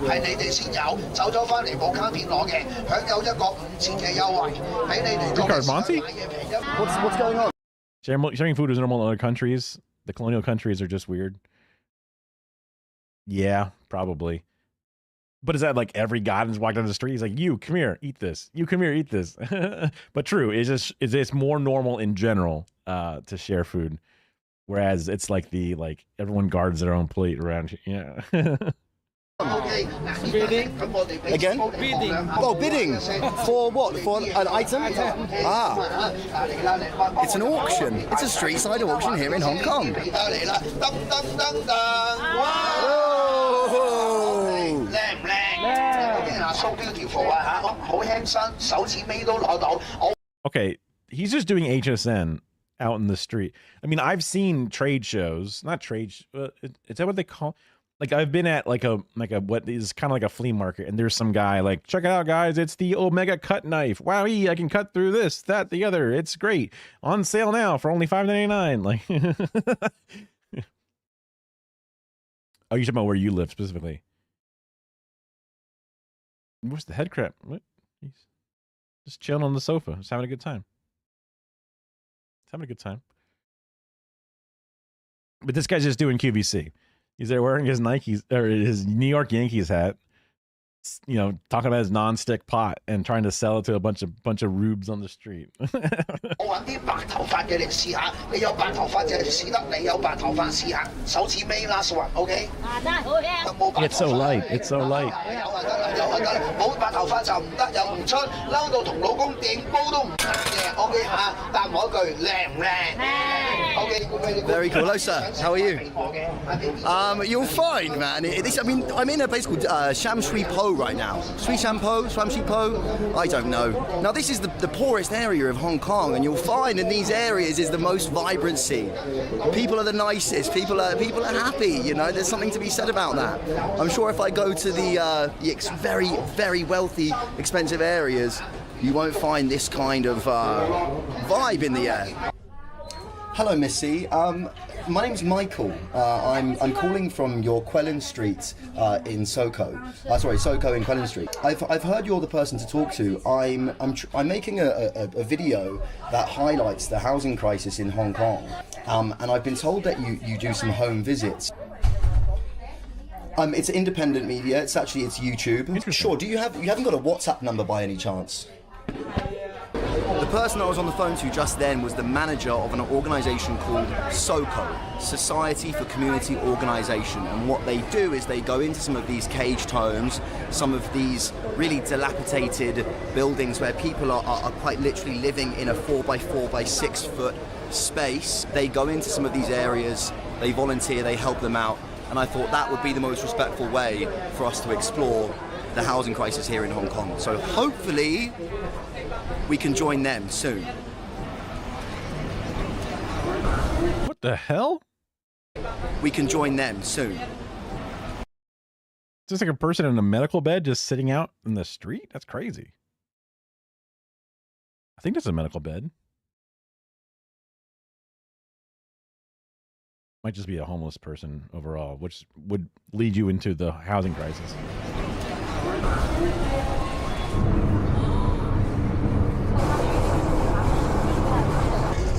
I was when I went to New York in May, I was in love with the subways. We loved it. It was great. Even like their new passes is really smart because you just use your credit card, and as long as if you end up, because it only costs like what, $2.90 a ride, and then if you use it enough times within a 6-day period, you automatically get upgraded to the infinite ride for 6 days, where then for that period you would then no longer get charged whenever you boop. And it just picks it up automatically from whatever. As long as you use the same credit card as you're doing it, it notices who you are because it's linked to the individual card. But that does mean you can't like pay for everybody to go through with one card, because then, so like I tried to pay for the wife and then for myself, thinking, haha, we'll get there twice as fast. But it immediately said, cannot charge again. And I was like, fuck, give me your credit card. Okay. And then we just went back to our individuals. So I guess if you're like, maybe children are ride free and that's like fine to just go through the turnstile with them. But I'm trying to think, like, if you're trying to like pay for everybody, you got to have a couple of forms of payment. But I guess you can also just buy a Metro card and then use it that way too. So I guess you could, if you really had to. For like 4 or 5 years, doesn't speak Vietnamese. I mean, it lives there, but learns hello and thank you in every language it revisits. Yeah, that's pretty cool. That also leads me back to my awkwardness where I'm like sitting at a job, like the workplace I was at, and then like the trash lady comes through, and then I'm like, should I be, because I can tell they don't speak, that we try to talk to each other, but you can tell there's a language barrier. So I'm like, ooh, should I be like, gracias, you know, or thank you? Like, is it rude to not speak English to them, implying that they can only learn Spanish and will never learn English? Or is it rude for me not to attempt to speak Spanish? And I overthink the whole thing, and then the interactions are weird. And And I wish, well, one day I'll get better at the social anxiety part. I mean, that's what the SSRIs and a few other things are helpful with as well. But Right behind me is the Chung King Mansions. Now, for decades, the Chung King Mansions were the pits of he's Hong dumb, but he Kong. tries. Yeah, It I mean, was a place we of are all a crime, little it was dumb. a place of poverty. It was a place where immigrants would come. They couldn't find work, so then they would fall into crime. And it wasn't the kind of place you would want. It wasn't the kind of place you'd want to come and hang out. Now it is a symbol of multiculturalism here in Hong Kong, an already incredibly vibrant multicultural city. It's also a symbol of resilience and survival. And also it's the one place in Hong Kong where you can get cheap accommodation. And Hong Kong is fucking expensive. Is that a Marvel ad up there? I'm seeing. I got distracted. Yeah, Jack O'Malley. What? Yeah, Jack O'Malley. That's the Captain America guy, right? Yeah, Chris Evans as Jack O'Malley. What is this? Red something? Let's check it out. Red One. I've never heard of that. Is that Lucy Liu? Oh shit, am I racist? Did I just say a random Asian lady's Lucy Liu? It looks like Lucy Liu to me in my 2000s ass brain. You okay, bro? Yeah. You good? Yeah. No, thank you, bro. No, thank you. Thank you. Right, so literally as we walked in, I've already been offered some drugs. Nice of him to blur those guys out. That was nice. Also, some dude sees an obvious tourist. He might be selling him some fucking, oregano in a bag, but he just thinks he's some passport guy looking to get high or whatever, and just sells him. Red One is a shitty Shanta movie. Got you. How are you, sir? Where are you from, bro? I'm from India, bro. India? Yeah. Ah, nice. You from, man? In London. London. Yeah, Okay, man. How are you? Good? Good. You live here in Chongqing? Yeah, we live in Chongqing. What's it? Is there places to stay upstairs? I'm going to look for somewhere to sleep tonight. This is very cheap accommodation you can find over here. Yeah? But the thing is like you can hear the sound. Oh, that's okay, bro. That's So you can okay. find that out. Hey, I've slept in worse places than that. Thank you, bro. Okay, yeah, you can find outside there's so many people standing there. They can ask you for the room and some kind of stuff. Okay, cool. You can negotiate with them and you can take it. Okay, cool. Thank you, brother. Thank you so much. Thank you. See you, bro. See you, brother. I love India, man. I've been in India 3 times. I love it so much. It's so. Finding a British person who loves India, that's a person who has at least a good heart. That's somebody who's not just a complete fucking. I mean, I guess it's not like the only metric you need, but it's a good start. It's a good Nice start. to be here in Hong Kong. How you doing, brother? Where I can find some Indian culture. A little bit of curry here. Filipino food. Hello, madam. Filipino food? Yes, it's Filipino. She saw him reaching. She's like, I got one. I'm gonna get his ass. I'm gonna make him feel bad and have to buy something. And the only thing I thought, there were no vegetables in the Philippines. That's it. That's why everyone in the Philippines is in such good shape. No, it's okay. Thank you, madam. Thank you so much. Oh, he deflected though. He deflected. He took it. Talked about how he's been there before. Made a joke and then said, "Perry, see ya." What I need to do. That's what I gotta learn. That's what, because I have that problem where if I'm there at a place, he's a good guy. I just want to smack up to dance. Fair. I mean, hey, we all deserve a little realignment. If I'm at a place and I'm at the vendor's booth and I'm there for more than X number of seconds, I'm like, oh fuck, now I have to buy something because I'm taking up their time and they're spending capital on me, a capital of their, they have to rent space at this floor, and then by me using it up, oh crap. Yeah. There is find somewhere to sleep. Oh my goodness.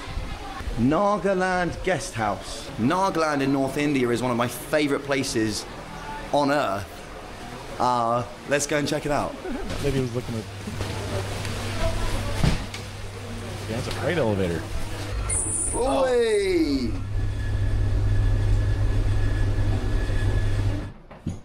My B block is room 80. B block. B block, you going? I just went to B block. You have no room here? Not your full, nah. I just went from here to B block to back to here. No, this is one way very well. I'm about to piss my pants as well. Where are you from, bro? India. In which place? Calcutta. क्या आप हिंदी बोलते हैं? हाँ हिंदी नहीं बोलता हिंदी हाँ हिंदी जानते हो ओके मैं थोड़ा हिंदी बोलते हैं थोड़ा room in here yeah you okay big room ना yes any room with a toilet would be lovely toilet yeah this is Chungking Mansions and you've got a nice view out there as well it's crazy this one excellent thank you sir thank you very much light here like AC AC here toilet here thank you so much you need Hindi speak मैं थोड़ा हिंदी बोलता है मेरा हिंदी अच्छा नहीं है very bad Did he get the room because he was able to speak a little Hindi to him? That's wholesome, and also like, did he gatekeep the place for somebody he liked a little bit more? Because it seemed like he was saying, "There's no room here, no room." And then like, "Oh, you speak Hindi? Oh, okay, there's one room. you India going India many times many times okay many times yeah key for this and key for this door as well best. So this is about as cheap as you can get in Hong Kong. 20 English pounds, which is about $25, $23, $24, $25. For a night? It is a small room, but, you know. It's not bad. I think the lights are dimming on him naturally. Because like, oh shit, power outage. No.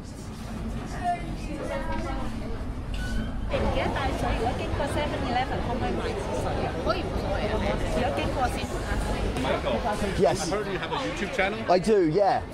It's a travel channel, but recently I've been focusing on going into new places and just exploring what makes them, the good and the bad. And I think one of the, I mean, you can probably describe it better than me, but I think the housing crisis is something that can't be ignored in Hong Kong. So as volunteers, your guys' job is to, what's in here, like snacks and food? And like there's like a coupon, and I think there's also like some sort of like shampoo or soap and stuff like that. Okay. So some basic necessity things that everybody can use. And the people that are living in these housing, are many of them not working, or are they working, or what's? I think there's a mix of both. Okay. Yeah. That sounds like he was leading the question there. He was fishing for an answer, specifically leading with that, right? Is I still snatching up people in the USA? Yes. We were just seeing some stories about. I guess it's been about a week since I last was working with City Marxism for the one video that we were doing about the people escaping an ICE detention center, but they're still like finding funding for increased beds. They're looking for, because all their prisons that they currently have set up detention centers are getting overfilled, which implies that they're not only over grabbing but also grabbing people in the future. It's not going to stop for a while. One of the big ways they were doing it in the new surge was having people go to they would summon them to a hearing for their legal immigration status, right? So there's like a part of either asylum seekers or people going through the traditional process would have to go to court hearings, have to go to see a judge, and to kind of like go through the different steps, at least for the legal process of it. And they would take them there, and then the state prosecutors or the state agents would then drop the case if it's a I guess there's a few different ways that there could be a case open or whatever it is, but they would drop the case specifically. So the people were like, oh, okay. And then they would have coordinated with waiting ICE agents outside the courtroom, because when there is a current ongoing immigration case, that means that you are, either legally trying to defend your immigration status or many different other things. But when the case is open, you can't be deported because you are having your day in court, if you will. But then when they dismiss the case, then they walk outside, no more court case open, therefore grab them and ship them out, and it's just kind of like, fuck. And they just opened the alligator concentration camp, in the Everglades. I don't know if it's 100% opened yet, but I know they were shipping down materials to like make the tents and shit like that, and spend the $500 million on it, which is like, oh, great. I'm sure those are going all the way into having portable air conditioners and nice tents and beds. Oh, it's not? Oh, great. Okay, sweet. Never mind. Sweet. One more there. So, I think we've got 1, 2, 3, 4, 5, 6, 7, 8, 9. Okay, lovely. 1, 2. I see. So he was looking for the different little goodie things that they're giving out to people. That's cool that they're giving them supplies and shit. My favorite is probably Queen Elizabeth. Queen Elizabeth? There's photos already? Yeah. Unfortunately, Queen Elizabeth's gone now, isn't she? Remind me of her name again. Jilly. This is Jilly, and she loves the royal family. What did you think of Meghan Markle? What did you like that bitch? I hate her. No, I know that the British love their drama rags on all kinds of stuff. This is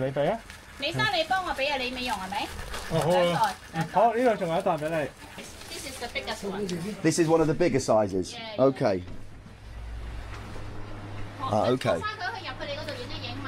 So this apparently is one of the bigger cubicles that people would live in. You can see they've got, I mean, a decent sized bed there. I don't know if that's for 1 or for 2 people. This is one of the better ones. This is one of the bigger ones. And how much, is it subsidized, or how much does it cost for a room like this? This is a private building and owned by the private owner. Okay. So they pay by themselves. 你幾多錢租啊？你呢個？幾多錢租啊？係啊。2,700. 2,700. So that's about £270, $300. Okay. We forgot to give them the welcome. 唔記得俾welcome 佢哋啊。Oh no, what did we forget, Jilly? Welcome coupons for them to go get welcome. Oh no, we've lost it. So not only is it food and drinks and toiletries that they're giving, it's also some coupons that they can redeem in some local places, right? And they can go there and they can get food. Missy, I wonder if that's a one-time thing or if that's a weekly thing or whatever. what would you say could be the solution to this problem? I think the government should provide more public housing, social housing, and also should be the property and the property price and the rent should be lowered. Yeah. What an interesting basic mindset or base mindset of a random individual. Because if you ask that problem to an American, they'd be like, well, these people should get a fucking job. That's what they should fucking do. You know, it would be a complete flip, right? It would not be based on like, wow, the government in this area should do more for its citizens. It would be, these people need to fucking work harder, god damn it. Like that would be the idea that would be coming across. People they cannot afford. Do you want some? Okay, 20. It's alright. Sweetheart. That's confusing. I can't tell if the guy was trying to give him a deal or if he was trying to take him for a ride. It seemed like he wanted more money, but then he was like, no, not more money. And I was like, I don't understand. Front of this chop here.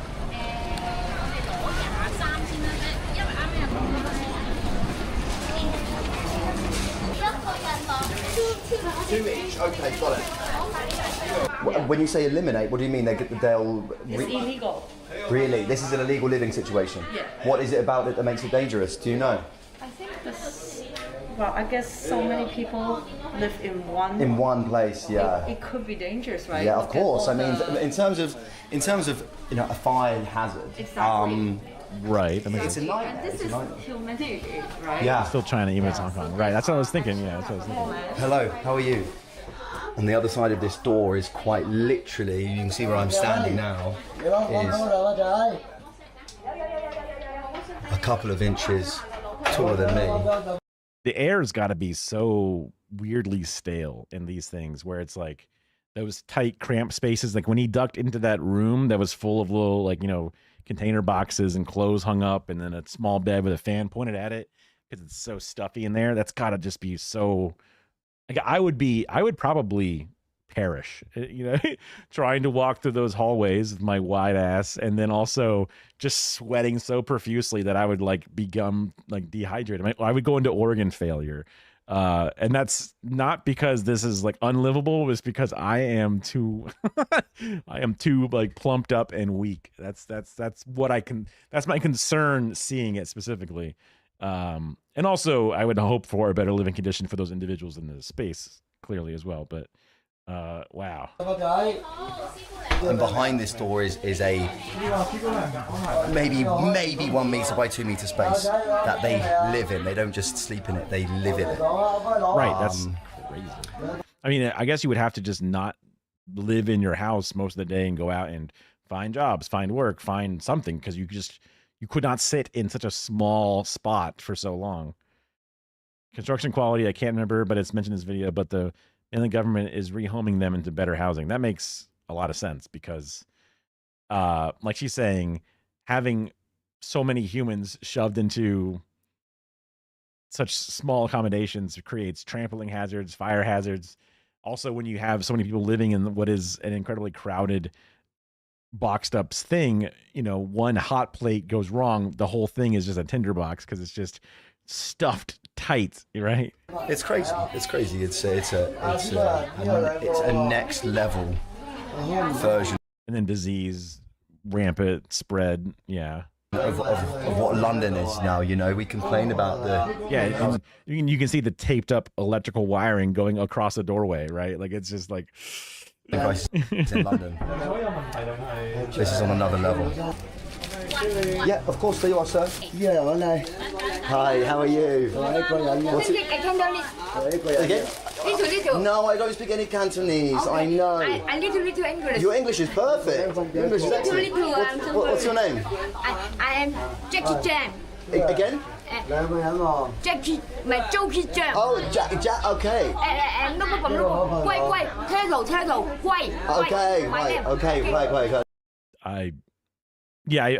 from what I've seen, mainland is definitely not like this at all, for sure. Yeah, which is depressing because they're just what seems like a stone throw away from complete luxury in comparison.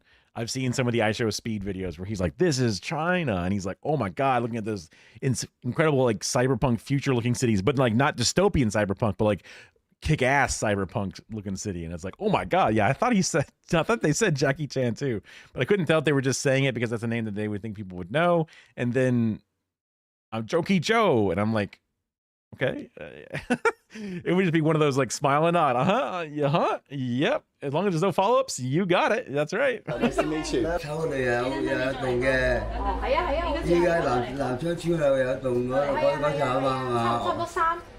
were you guys talking about? Because these are subdivided flats. Yeah. They will be replaced by the government, but they will close down. Oh, they're closing down all the flats. Yeah. Oh, that looks like cable. Those are coax cable junction box. If they are what I think they are, it looks like coax junctions, but it could be things that I'm just not familiar with as well. They could use coax for power, other stuff. I mean, it's a whole different side of the world, so I don't know.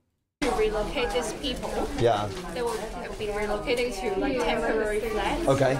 And it's Probably. bits for it's going to be That makes sense to say Jokey Joe, right? That makes sense, yeah. 15 years around. Okay. Yes. Okay.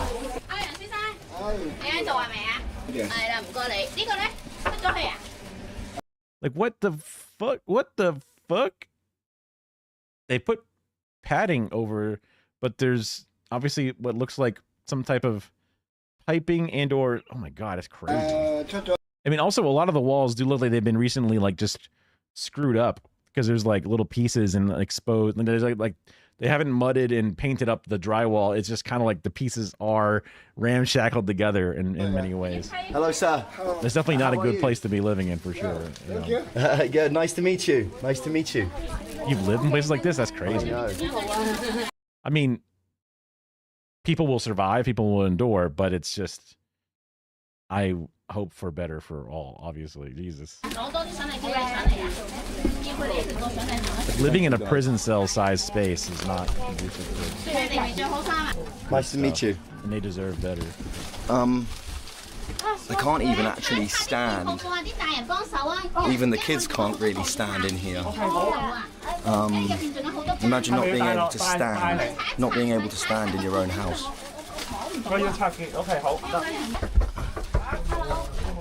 This is better, but I don't think you can Understand? That makes sense. Because you're not living in Southeast Asia, you're living in Appalachia. But the same way that we look at this and say third world, you're like, yeah. And in here, Jilly. This is also reminiscent of when you were saying that there are places that are not built legally under legal standards. It would be similar to this. Hello, sir. Hey, how are you? You okay? How are you? Very, very short in here. Must be... Yeah, of course. Yeah. You're gonna bonk your head. I don't know if this is coming across on camera, but the level of claustrophobia you would feel. I'm literally having to crawl. They're probably like, why the hell is a white boy in here? What the fuck? They're probably half just confused that like, I've never seen this shit before. And then also they might spy the camera or whatever and go, ah, I see. Through the corridor. Thank you. Be careful. Okay. Okay, thank you. Okay. Wow. Very quick Yeah. This is quite literally the most claustrophobic living situation. Actually, I mean, I say that there are some that are even worse than this, but even just getting in here, I had to crouch down. Thank you so much. Of course. But I guess this is a group of people who are like providing aid and giving it out to like, each unit is getting a bunch of this stuff, which is, I mean, at least they're giving these people some stuff. I don't know if it's coming from just an organization that's trying to provide for individuals, or if it's through a government agency, or if it's through the private owner. I don't think it's through the private ownership of each individual like renting space, but. So just remember we should remember how lucky you and I are, you know? Yeah. So now there's 3 of us. The kids, the lovely, lovely kids have to go to bed because it's getting quite late. So 3 of us are taking on the mission now.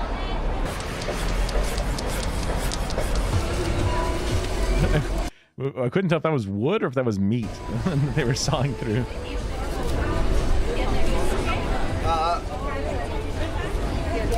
It's a bit better, yeah. We just want to have it leaning kind of backwards. That one can go here.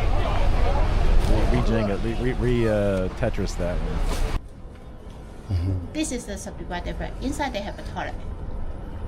In each room? Yeah. Each room has a toilet? Yeah. Oh wow, okay.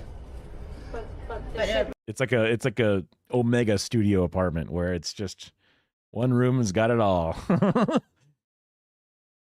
Either way, company 8 is fake. True. Really tall or toilet? Yeah. That depends. Okay, yeah. What type of toilet is it exactly?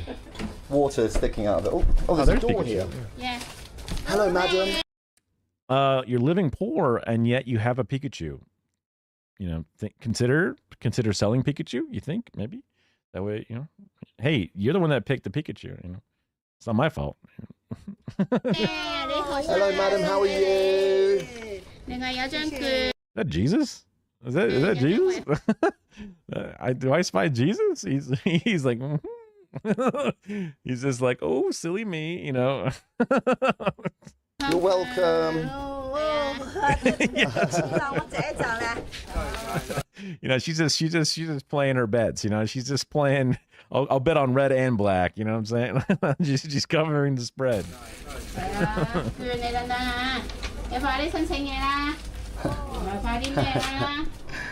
She's so sweet.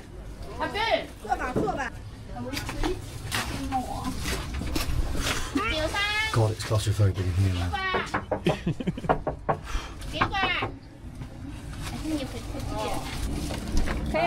I mean, this is basically a slumlord thing, right? Like it's, I mean, true, of course, yeah. Yeah, I mean, every religion has disseminated everywhere, even in places you wouldn't expect or whatever. Feels odd.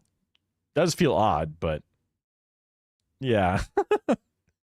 But yeah, just seeing this is like, when I think of like the Triangle Fire from like the early Americas or whatever it is, not early Americas, but the early industrial Americas, this is the type of shit that I think of where it's like that bundled up electrical cords, you know, stuck underneath an air conditioner inside of this ramshackled, you have to duck through the doorway to get in kind of shit. Like, and then that thing starts and then there's not proper fire escapes. There's too many individuals per section. The smoke is going to disseminate through layers. That's where you go like, oh yeah, this is a horrific disaster just waiting to happen, right?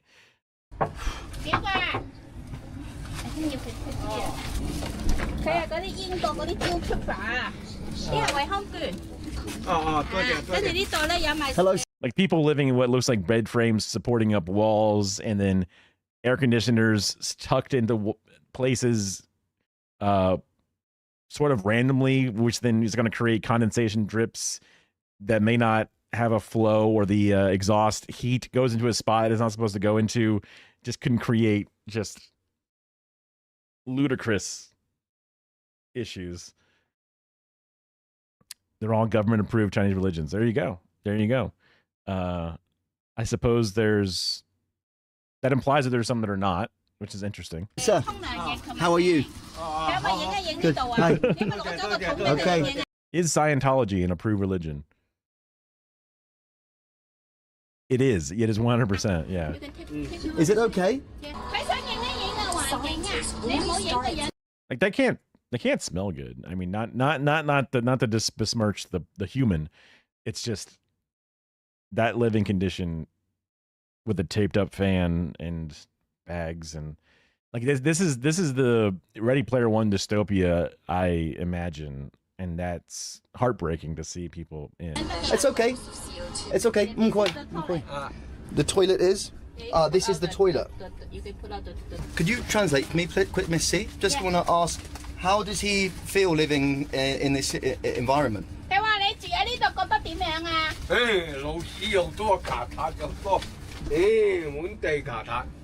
Many rats, many mosquitoes, and the hygiene is very poor. Many rats, many mosquitoes, so it's just not hygienic. And then the toilet is right by the door as well. Okay. Very hot. When it's sunshine, it's very, very hot. I mean, I guess in the middle of summer, it just must be so hot. And there's no air conditioning? There's no... The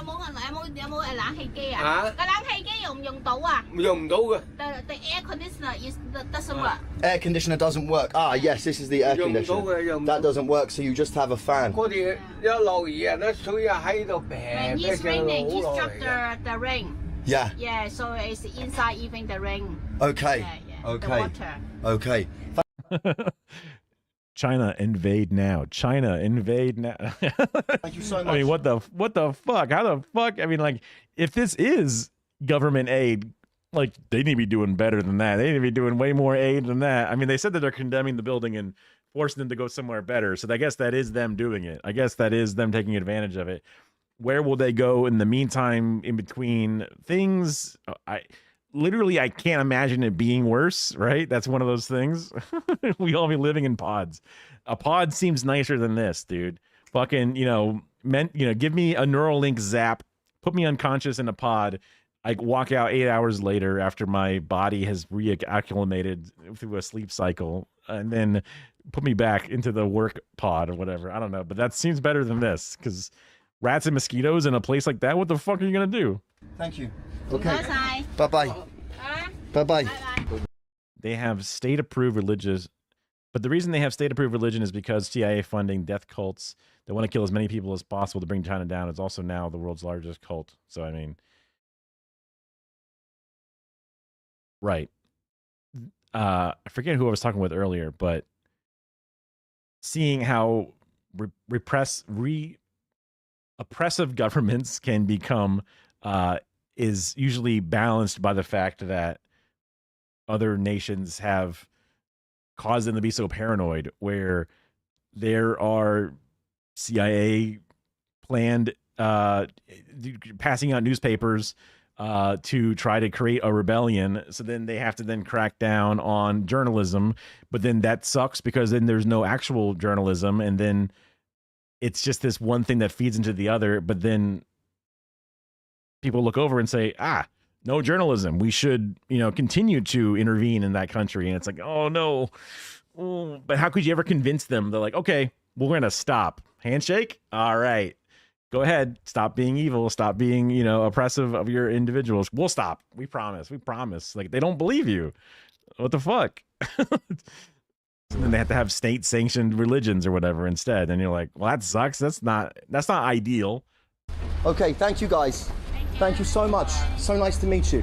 So nice to meet you. Thank you, Miss C. You take care. Thank you, sir. Bye-bye. Time for the cigarette.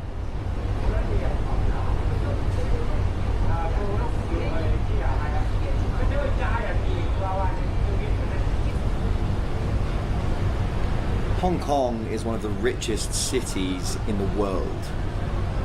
And if that isn't an example of the just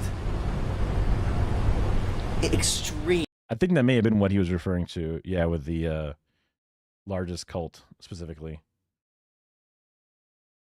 And what got Shinzo Abe gizmoed, right? Or whatever. It was the hate. And then everyone's like, you know what? Fair point. Fair point. Clean shot. Clean shot. I don't know if the guy is actually ended up getting in trouble, or like, he did do a murder, right? Allegedly. But I don't know. I remember like the people seem to have agreed with it. Same cult. Yeah.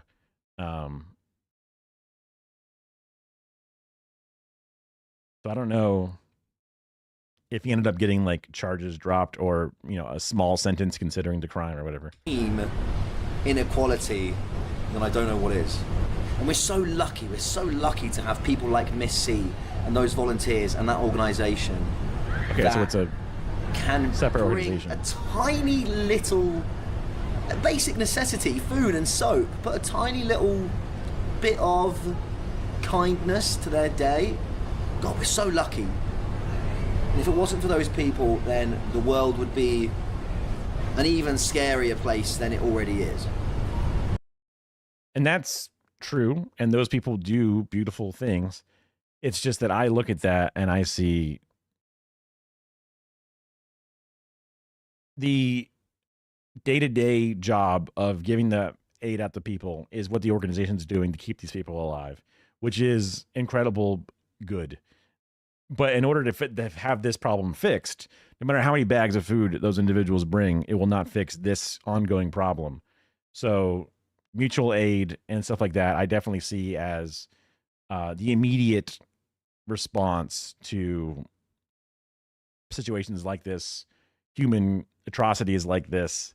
But you need the government to come in to do systemic change to fix this in the long term, and to fix this in a way that mutual aid could never. That's where I always seem to side with big government over the anarchist and lack of government version. China doesn't enforce it too hard most of the time. Scientology is their top energy. Yeah, and top enemy. That makes sense, right? Because there are laws like you can't spit on the sidewalk, but you don't enforce it. There are laws that we don't enforce unless a black person does it or whatever. So there's ways to utilize that for evil. And then there are ways where you have like sanctioned religions, but when there's a scam coming in trying to fuck with people, you only enforce it to stop that scam. So like you can see ways where you can weaponize laws against the enemy, and there are also ways you can weaponize laws against your own citizens. It's just the goal of your government. It's the goal of the person doing the charging, I guess. And for us, it's our local police and sheriffs, and for them, it's a planned economy idea, whatever it is. Ask Blackbeard's crew how they feel about anarchism. Whoa, that's a whole new gem of an idea I've never even heard or considered of before. That's a very interesting can of worms for me to think about and or going down and exploring. I've only ever known the pirates of that era to be a bit misunderstood, but also still kind of ruthless, whatever, but they were just sort of like privatized mercenaries more than just complete, you know, yar-y matey style things. But I don't know enough about Blackbeard versus other pirates to know exactly how they felt about anarchism. Maybe they liked it, and that's what they liked, the anarchism, and that's what they were attempting to do. And or maybe they were like fucking, you know, China pilled. I don't know.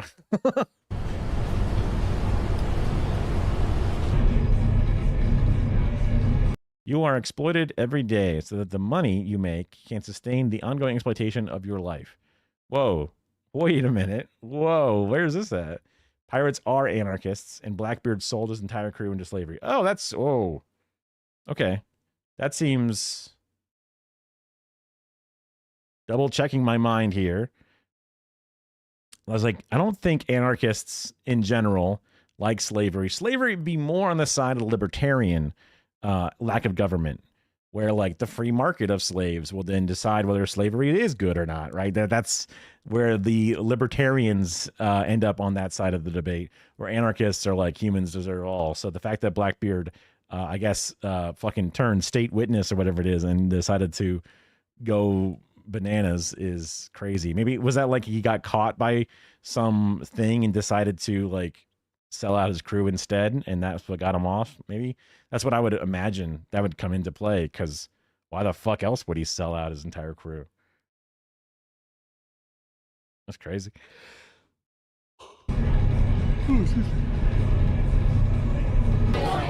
I think that probably my favorite thing about doing what I do is I get to learn about places. Like before I go to places, I don't know a lot about them, and then while I'm there, I get to learn about them. But the downside to that is you often learn pretty dark things. I see what you're saying. Yeah. Yeah, because one of the versions of mutual aid or anarchy is just almost like not quite a full return to tribalism, where like each little zip code is its own little group that has its own measures set out to provide food and protection for each other and dispense justice in the way that they all see fit, which seems like a bad way to do it to me. It does seem free to those who really love it, but it's one of those things where, like you're saying, like the anarchy lacks a protection because of it doesn't have those federal rules and regulations. It doesn't have those the overseeing will of the masses of the people specifically to prevent a direct violation, because other places 5 zip codes over don't hear about it and they go, well, that's none of our business. And it's just like, well, it's your humanity. Agreed. Yeah. We ain't going to be making the laws. No point of infighting. Yeah. And also those people are not even saying that those people are anarchists or whatever, and not saying that's a pejorative term either. But I'm just saying, like, you know, if you extrapolate out the longest form version of the total worldview, it may not 100% agree with mine, but like they're also not advocating for that to happen right this second either, for the most part. But they're also the ones handing out the food to people right now, where I'm sitting here going, don't think that would work, you know? So, right. Most pirates are pretty chill. That makes sense. I mean, even like, you know, the different Somali pirates or whatever it is, like we think of them as the whatever they are, but they're just the people who are just there to get certain resources, especially from like shipping types ships, not like individual like yacht or something. Not, I guess I don't know enough about the specific Somali pirate situation, but like the Yemeni pirates, for example, when they were doing their BDS thing before the America tried stopping them, it wasn't to like just kill people for the sake of killing people or doing whatever. It was for a purpose. And your view of the world sometimes gets a little bit darkened every time. Anyway. I mean, I appreciate him shedding a light on this and seeing it, because that helps bring awareness to it, which is one of the more milquetoast bland ways of saying it. But I worry that if people only see things in that specific negative light entirely, then they're going to end up with a view that, oh, everyone in China lives in squalor. They are the backwards country we think of. Not understanding that Hong Kong is very separate from the other thing, or not even understanding that Hong Kong, I guess he did show at the beginning the Instagrammable, hotel behind him or apartments behind him, but fair. Yeah, true. I mean, that is the one place that it would be hard to sell that, right? Because you look over at the giant and it's like, you think you can do better than them? Really? You think, even if we're not in the best situation ourselves right now, if you just go like, really better than them? Really? That'd be a hard sell. Like, hold on, let me pitch it to you. Let me give you the elevator pitch. Hold on. Vance, is that you? I was thinking. That's mad, bro. What's your name, bro? Huh? What's your name? My name's Paul. Paul. Yeah. Nice to meet you, dude. Where have you been? So that's right. I was here for a few days over the weekend, and I was staying in Mongkok. Now I'm in Chungking Mansions. Chungking Mansion, for sure. For sure, yeah, man. And then tomorrow I'm gonna try to go up to the border of China, like where the Chinese border is. Yeah. And I'm gonna try to go camping and do something like that. Again? That would be fun, right? That would Wouldn't be it? crazy. That would be cool. Can I ask you a question? So sure. I'm trying to learn a bit more about what makes Hong Kong, right?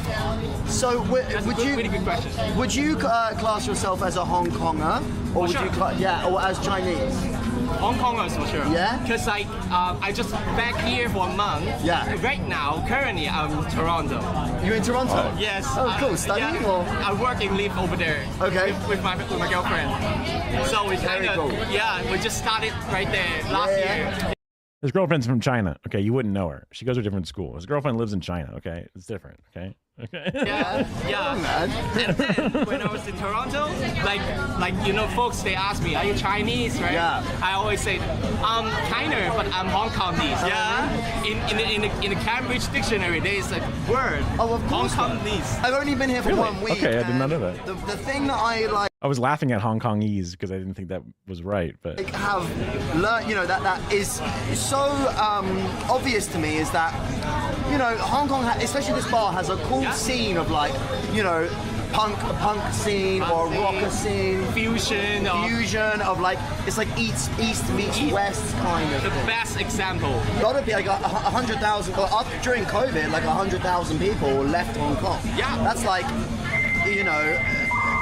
massive. A massive amount of them. 7 million people, 100,000 people left Hong Kong. I would say more people leaving and coming back, leaving and coming back at the same time. Yeah. So it's really hard to say what will actually happen in 2047.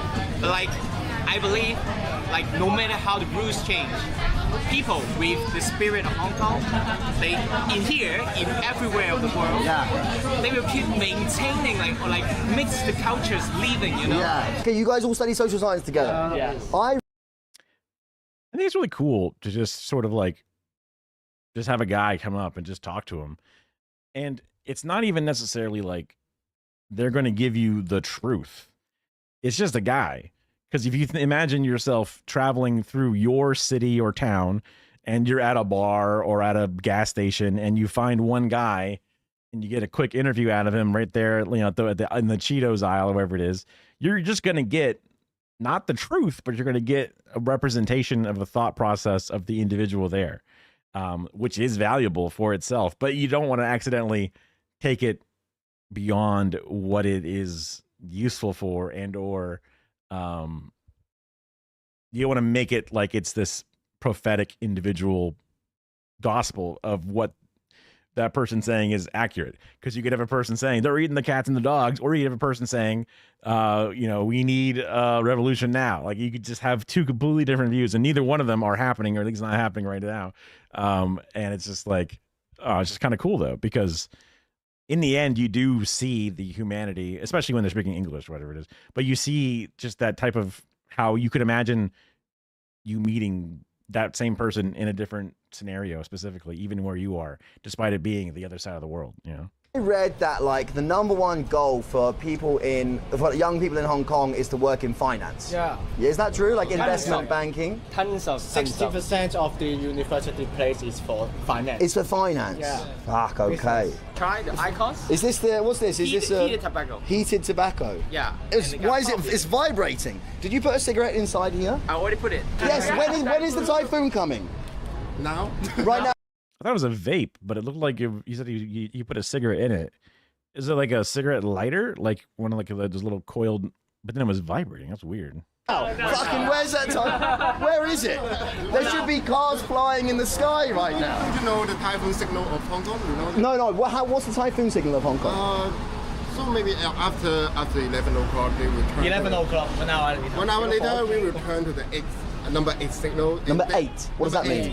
It means most of the schools will officially it means they have a higher heavy typhoon right here. Okay. All the restaurant will be strong winds, but not for moon car. Okay. As long as the bar that we're drinking at isn't closed, then it doesn't matter.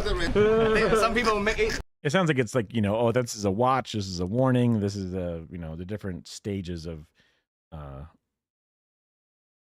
alert system, basically, is what it sounds like. Like a movie poster. If it's I want to work. So that's literally a picture of the typhoon, and what the slogan was, I want to work. Because is there this kind of ingrained, feeling in Hong Kong of just like work, just work. Nothing gonna paralyze us. Exactly. Yes. And one of the most. The low light grain is intense. Tequila. Let's get fucked up. Right, let me pay now. Bro, no, dude. Don't fucking do it. What the? You want to pay for one more beer? Okay, right, I'll pay for another beer. Thank you. Right, having a good time, that's for sure. Listen, if you come to Hong Kong, come to Moon King. What's your name, bro? Jerky. Nice to meet you, bro. I think it's Jackie, but you said Jerky. Everyone got 3 seconds to be the world famous, right? I worry about people who drink like this, perhaps sometimes too much. Like, I know people who, whenever I see them, they're drinking, and I'm like, careful, don't do that. We can hang out without a beer being involved. We can hang out without shots being involved. We can hang out because I'm always like, hey, I'm medicated, I can't drink, and that's my easy out, and I just don't drink. I haven't drank in I don't know how long. It just makes me sick nowadays anyway. But I mean, these guys have a great time, and it's addictive, or it's easy to be like, man, let me just get in there. Jackie Chan's back. Everyone got 3 seconds to be the world famous right in their life. Paul. Huh? In their life. Oh, that's him. I'm not sure what that means, but fuck it. I'll message you tomorrow, okay? I'll message you in the morning about that There's time. the rain. How far do you live from this area? That's alright, I'll come to Mom. Mate, we'll figure it out. Yeah, figure it out. You're right, mate. Cool, brother. Yeah, good, bro. Right, see you later, boys. Lots of love. Mate, these boys. Fucking these boys. Attack. See you later, brother. Sorry, bro. Mate, take care. Thank you. He's like, sorry. What the fuck? See you later. I'll figure it out. Thank They're you, like, bro. dude, careful. Mate. Thank you, bro. Dude. How cool is that, man? I was just sitting there in this bar, and this dude comes up to me. He's like, are you Mike okay? And I got to spend the night hanging out with him and his friends.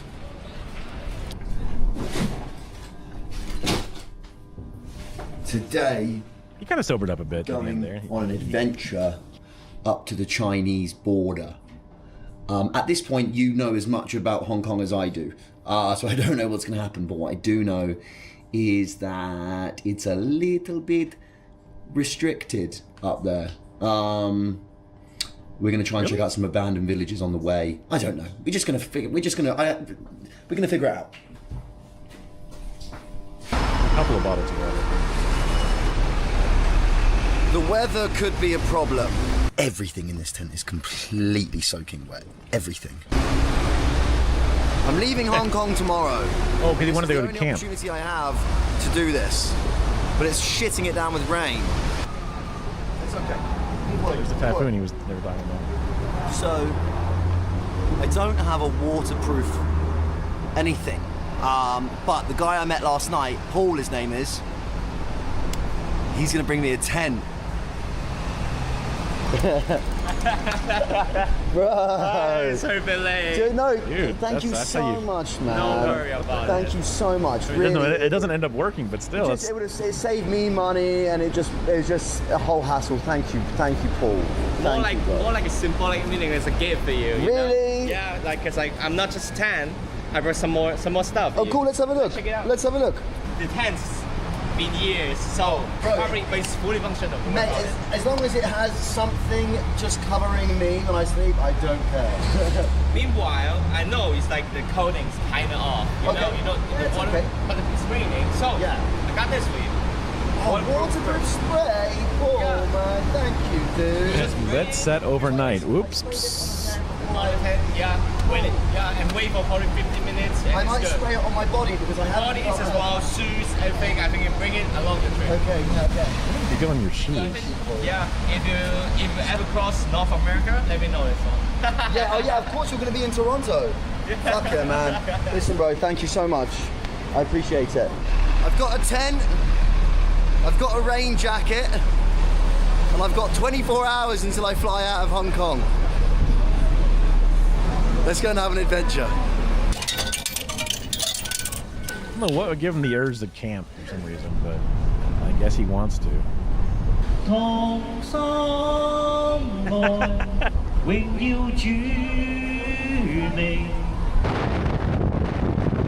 Jesus loves you.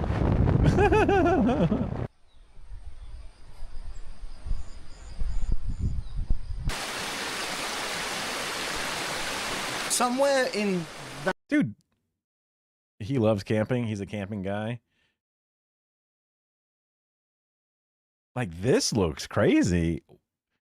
Those people living in the fucking mosquito rat, no AC. I'm like, what the fuck? I would get a tent. Jesus Christ. What the fuck? This looks beautiful. That general direction is the border of China. I guess it's further away.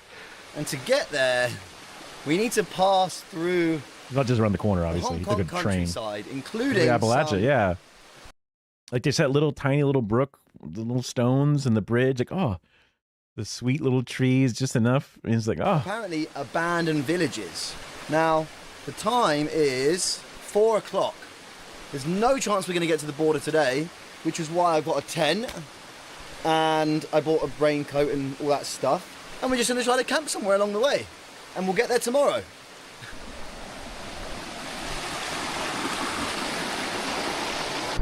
I'm sure that's safe. I'm sure it's fine. The thing is, man, I always leave everything way too late. It's 4 o'clock already, and we've only just started the bloody mission.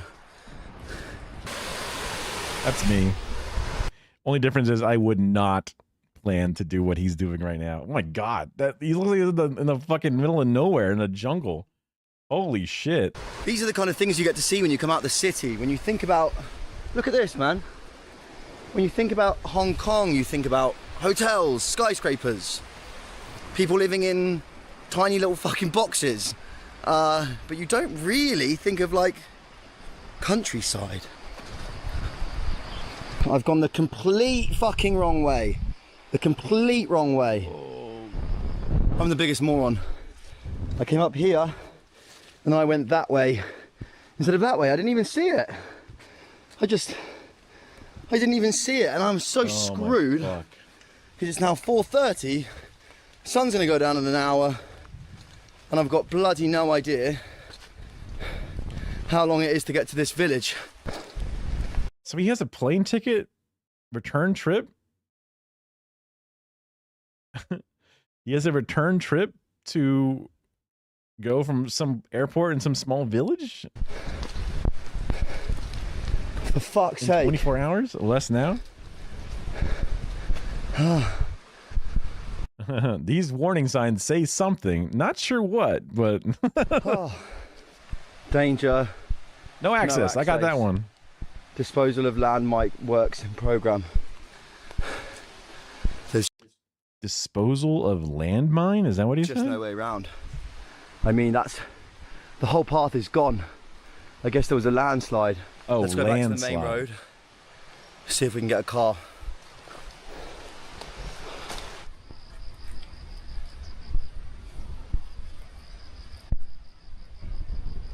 Dude, saved for real. I haven't seen a single car drive past. What's he? Is he doing a hitchhike? Like, quick hitchhiking tip. It's always a good idea. It's always a good idea to walk in the direction you're heading, and then if a car comes past, you can flag it down, because at least then you're making progress. You're moving in the right direction, even if it's at 10 kilometers, fucking 5 kilometers an hour. Whoa, 90-day visa, free to Hong Kong with 10 days of mainland included. I've never taken a vacation more than like 3 days or 2 days. Yeah, like, I think it's like 2 nights, 3 days, depending on how you factor in when you land and when you leave. So 10 days is more than enough, right? Yeah. Oh, never mind. Although now I'm unemployed, so now I can just do what the fuck I want. Oh boy, here it comes. That's that starting sound.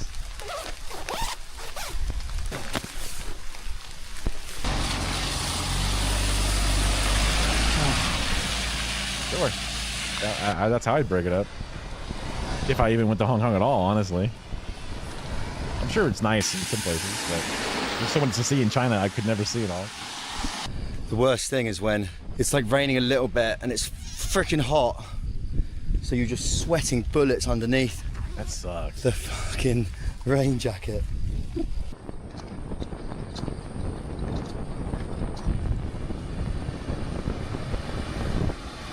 I guess it is different, so it'd be worth it.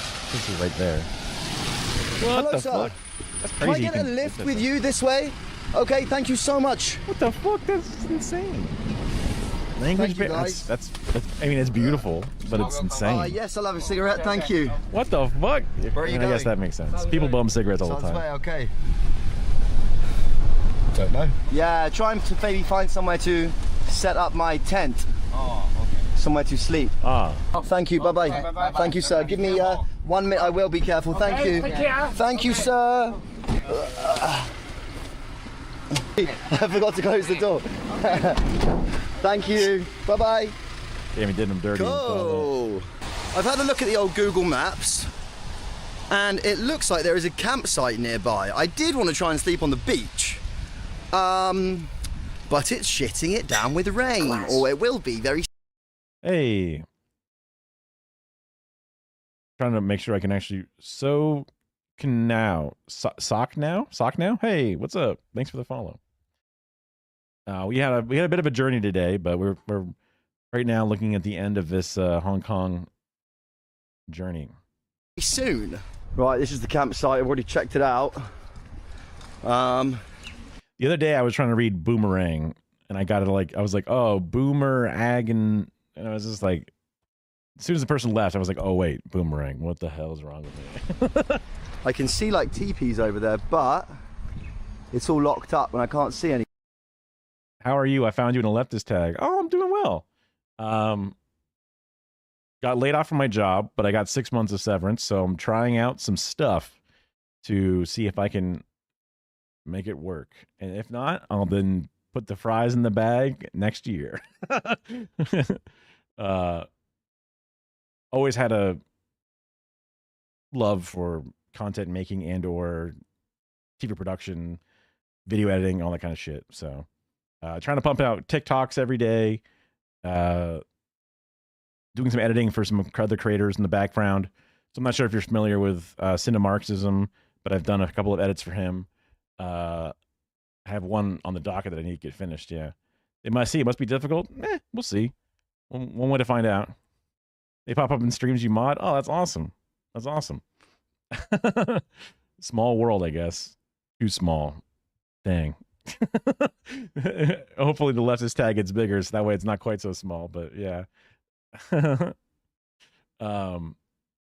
So far so good. I mean, like, even after only a few days of streaming, I've had more new faces and names than I've ever seen before. So I'll just stay consistent with it because I know it's a big part of it. But also, I'm hoping to try to collaborate with some people a bit more behind the scenes a little bit. So my goal was to have streams that go in the time period when a few of the leftists that I know out there end their streams. That way I can be around, and then end around the time that the other socialists I know who then start their streams, I can then raid into, kind of like finding a little niche in the market. But well, you mostly stick in a certain space, but you're always looking. Yeah. I mean, there are, because I'm used to seeing the Hassan circle orbiters kind of like field, but there are lots of littler ones that you'll see here and there, and it's like, okay, and it's cool to dip in to check them out. That's one of the negative things. I'm going to end the night with reading some Marx. See, like, I've never even read theory because I'm a bit of an illiterate fool, whatever it is. But also, I guess I never find myself sitting down to do it. My brother gave me the People's History of the United States, a People's History of the United States, and it's like, oh, I should definitely read this, but I don't read. Because nobody streams early morning. Yeah, I mean, yeah, because like there's that time slot of like 9 a.m. is when Gremlo starts, and then like 10-ish is when Central Committee, and then Denims is in there kind of in between. There's a few different people, whatever it is. Yeah. I mean, reading is supposed to be good for the brain and all that stuff. And I would like to get better at it, because also I feel inadequate when I hear all these different people having all these interesting facts and knowledge, because my journey is a bit more on the recovering dumbass side of things. Growing up in Florida, public education, conservative parents who I thought were not conservative, but they're definitely conservative. So relearning a lot of things, unlearning a lot of things, and then also finding completely new things I had never touched before. I wish theory books were double spaced and launch print with dyslexic font. Just get it into like an e-reader and just put it in Comic Sans and you're all set. Yeah. It's difficult reading, Marx. That's what I've heard. Reread stuff before he wrote because your brain feels bad, slow. Theory's overrated. Take it from someone who's read theory. Also true, right? Just look at a YouTube video of someone putting it all down, or read someone who then has read it and now is applying it somewhere else. I usually just default to like, I just want the government to help people. That's just how it is. I just figure that like it's the most efficient and best way and the least corrupt way to do things overall comparatively, because the do it yourself way, that sucks, and the do it through corporations way for their profit, that sucks. So at least government, you can vote them out, right? That's like, seems like the easiest and best way to go through it. Never read sexual politics. Okay. I didn't know it existed, but I will continue to not read it. Someone who's read theory, fair enough. Yeah. The critique of Hegel's doctrine of the state. Yeah. Yeah, I don't even know. I know Marx. I know Engels was his rich friend. But then there's some Trotsky guy. I don't know how he played into it. There's a Lenin dude. There's a Stalin dude. Like Lenin was around after Marx, but before Stalin. There's a whole bunch of like, I get it, man. Oh, Radfenberg. Oh, ooh, crazy racist. Ooh. Yeah, that was one of the things I learned. Was like the women's suffragette movement. Some of the women, if not all of the mainstream women, I guess were supposed to be like anti-black or something, which I'm like, oh, I did not know that. But perhaps that's an exaggeration. But the idea is that like somebody who's fighting for something may not fight for the other thing. And no person is all good or whatever, right? Or they don't have all the best, because they're still a product of their time. And that time, while misogynistic, may have also been sexist, because they're like rich white ladies who wanted to be able to vote, is my real dumbed down understanding. They're probably way more base than I am or something. I don't know. And now I'm like slandering some people who don't deserve it or something. But I don't know. The idea is there. Like I said, I'm recovering. I'm doing my best. I'm trying. I sometimes I'll be honest a bit to a fault. I generally try my best to just share my true feelings and do my best to put it to words how I got there one way or the other, and be willing to take criticism and or realize the reason I'm doing something is a problem. It's one of those because like the brain speaks in think language, which you then have to convert into word language, and sometimes speaking your thoughts and having to put them into words and then say them out loud and hearing them back, you go, oh, wait a minute, that's wrong. I thought was wrong, but I would never have noticed it's wrong unless I had to put it to that translator. You think theory or reading is overrated. It's important, but you have to know what their political positions are at those times. Oh, you mean like the suffragette problem. We still hold those views, but it also see we can better address ourselves with neoclassical economics. Radfems believing women is worse than being a chattel slave. Oh God, jeez. Okay. Radfem bad, intersectionality feminism is good. Yeah, I mean, there was a discussion in, I forget the British, not British, sorry, Irish guys. He's like Celtic something. He has like a little leprechaun PNG tuber. He was talking about feminism throughout a longer rant. And I ended up just kind of chatting and saying that like modern feminism is kind of like just anti-patriarchy, more or less. So like the idea that feminism is not for men is wrong. It's just about, breaking down the problems of the patriarchy, specifically because the patriarchy hurts men and the patriarchy hurts all of us. So modern feminism is about getting rid of that element of our society, not so much about instilling a matriarchy where women are in charge. Hooray! It's not like that specifically. It's just about getting rid of the problems that we do. Like the toxic masculinity is what hurts men because we feel like it's gay to feel things or whatever, right? Or, you have to be strong or you're weak and all these different things. Hide your emotions. Those are all things that lead to male suicide and all the other problems. But you care about those things via going through feminism because you're going through anti-patriarchy. Is my personal takeaway from the way it all works and runs together. Which is, at one point I was like this close to starting a feminism podcast, whatever it was. But in the end, no one ever really ends up wanting to podcast, I guess, which is unusual with how many goddamn podcasts are out there. Yeah. I generally never really get much pushback from that version of things. There could be more detailed ways or better isolated things to a target, but as a general sense, that's how I see it.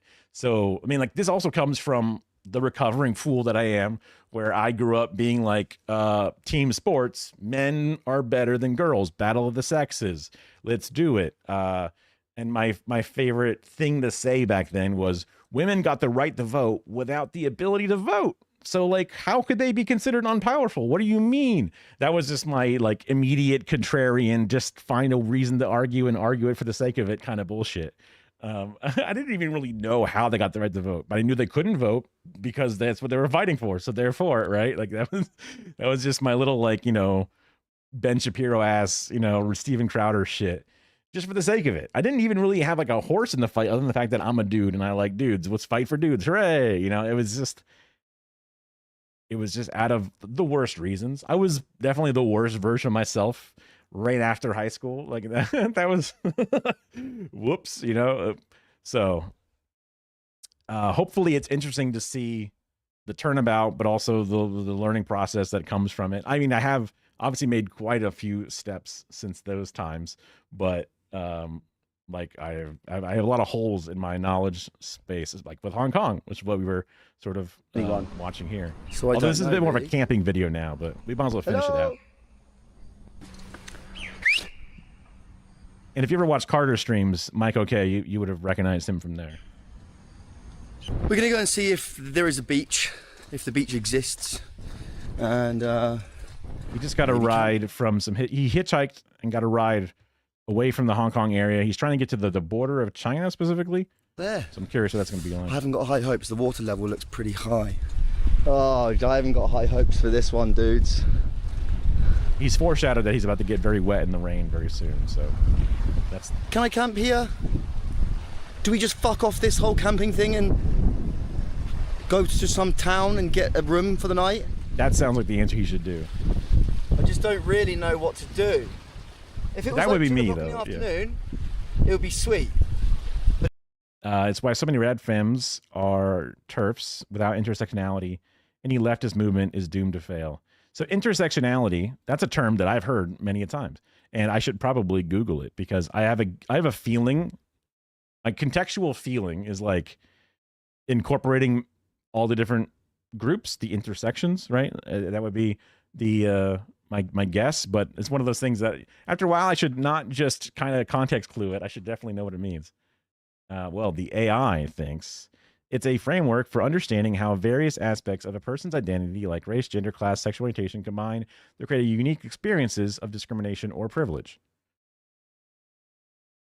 That's a much more academic way of putting it. But yeah, but it is interesting to think about it in the layers of discrimination and privilege specifically, because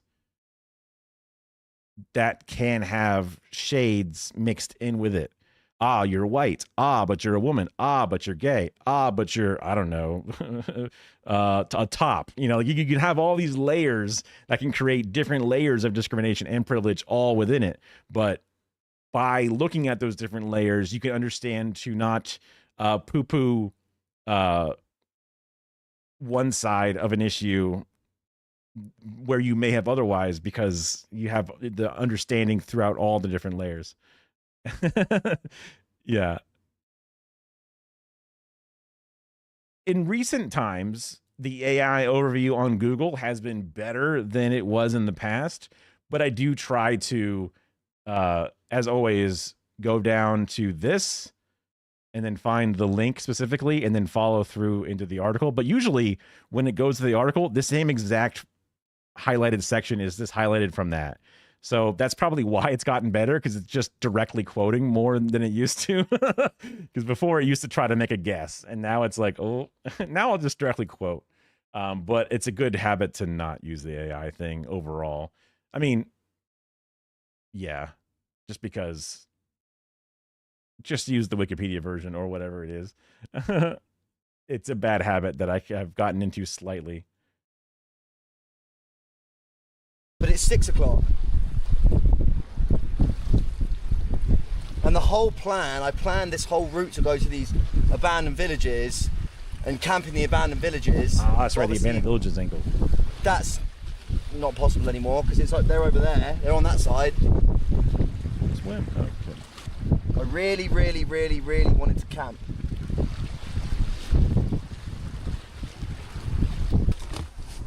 Well, he's about to camp. I kind of knew this was coming, but...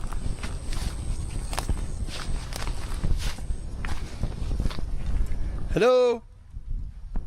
This might come as a surprise, but I am not much of a camper. I'm not even a glamper. I'm just I'll live in my house kind of guy. I'll live in the indoors kind of guy.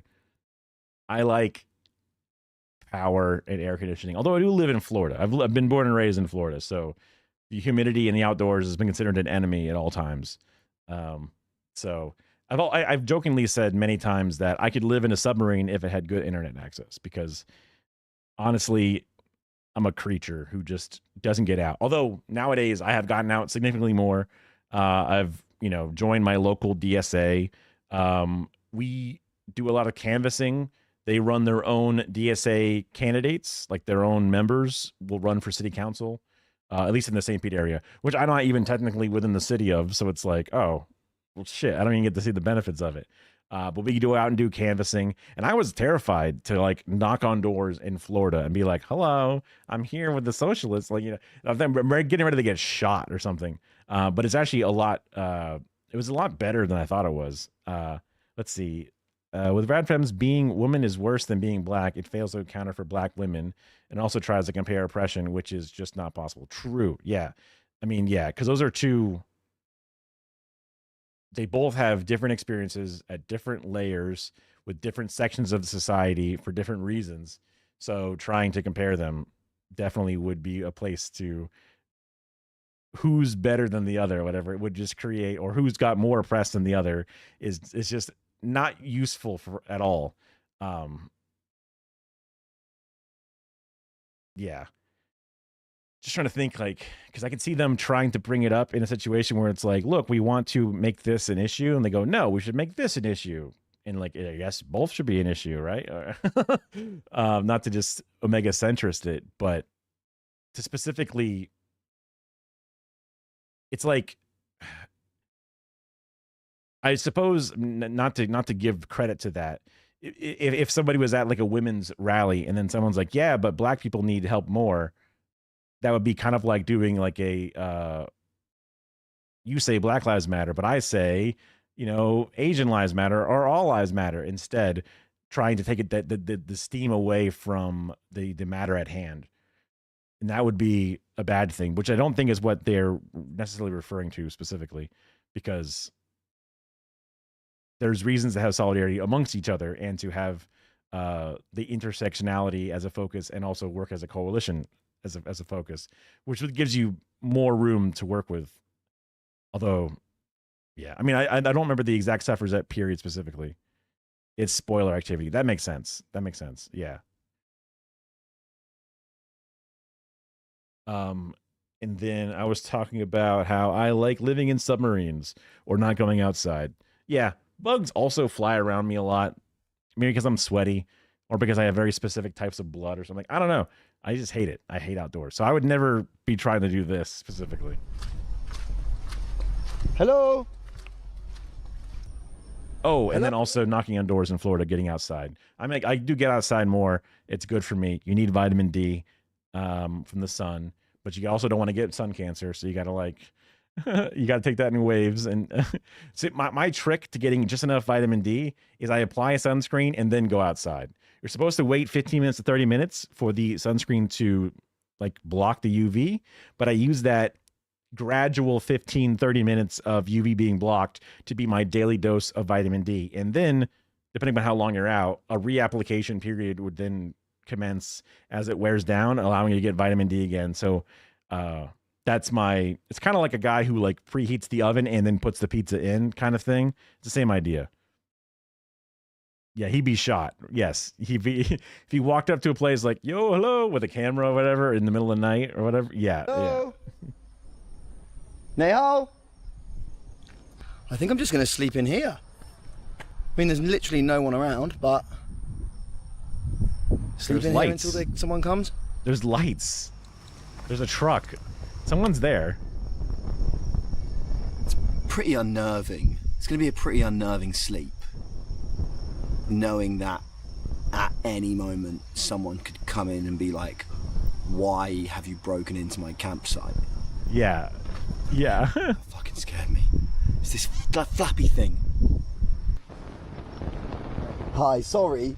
Is this your camp? Is this your place? Yeah. Sorry, dude. So basically, I was looking for somewhere to camp at about 6 o'clock, and I came here, and it was getting dark and it was raining, and I didn't find somewhere to camp, and I was too far away from a hotel. Traveling, yeah. I'm from the UK. From the UK. And I'm doing some treks. I'm doing some hikes in the area. I was staying in the city, so there was nowhere else for me to sleep. So I came here. How did you find this? Well, I got dropped off on this road, and then I went on Google Maps, and then Google Maps showed me that there was a campsite here. So. We are a campsite. I know, but I assumed that you were closed, and sorry. You need to get booking. I know, I'm very, very sorry, but it was getting dark and I didn't know where to go. Sorry, That's sir. Crazy. Don't worry. Thank you so much. Thank you, and I can. You'll be here overnight, yeah? Yeah, overnight. Yeah, so I'm going to leave early in the morning, but I will come and give you some money when I wake up. I think it's just strange. I know, it's very strange. I know, it's very strange. I know, it's very strange. That was the guy that ran the campsite that just came back. He's probably like looking out the window and he's just like, what the fuck? Is that a tent? Or you can even see him filming himself and he's just like shining the light into his face for his camera. And he's just like, huh? What the hell? Oh, fuck. You see the video where he sleeps on the beach and just gets soaked through? It's like 11 p.m. He's like, hello? And I was like, dude, I'm sorry. I broke into your campsite. But even like, if you're like, hi, I was here and stranded and it's dark and raining and I had to get out of the elements somehow, so I just popped up my plastic tent here. What else would you do other than just turn your mind off and die in the wilderness? Like, what the fuck? It's just insane. It's a naked And he was like, the image is a little threatening for sure. Yeah. Move underneath the massive big top like tent thing, because everything in this tent is completely soaking wet. Everything. Like, it's just like he didn't even try to go under one of the big tops. In America, they call it 100%. Yeah.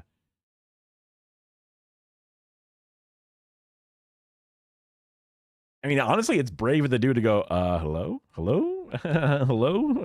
I mean, that's I don't know if you can see. I'm basically sleeping in a puddle. This tent isn't waterproof whatsoever, and I didn't use the waterproof spray that Paul gave me. Oh, no. So it wasn't Paul's fault entirely.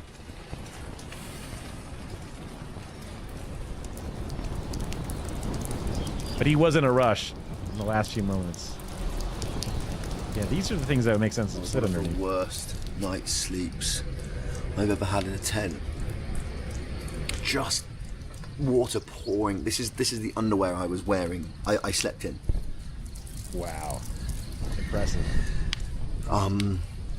Water just piercing into the tent. Sleeping in about a half-inch. Just like you're taking more punishment right now with what you're doing to yourself than what you deserve. So therefore, on the house, yeah. Because he's not even. He was just kind of like in the brush. He wasn't even like on the campsite, right? He was just kind of like, yeah, move on to the big thing, you idiot. Yeah. Thing of water, no cover, no sleeping bag, cold, topless because the clothes were getting wet. All of the clothes that are in my bag are wet. It's just piles of soaked underwear.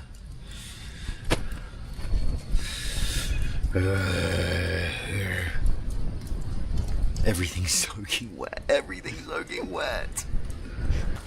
I mean, it's just water, but I guess it is a little unsettling. Soaking wet. Soaking wet. Soaking wet.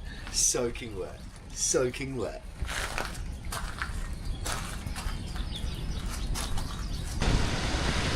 It's not good for your feet being soaking wet socks inside your shoes. You get blisters. Right, we're going to try to get a bus. There's a town down the road. Gonna try and get a bus there.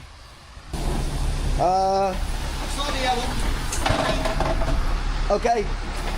Okay. Is that like no camera? Don't show my face? I don't know what that was about. Shuang Shui. Shuang Shui. Shuang Shui.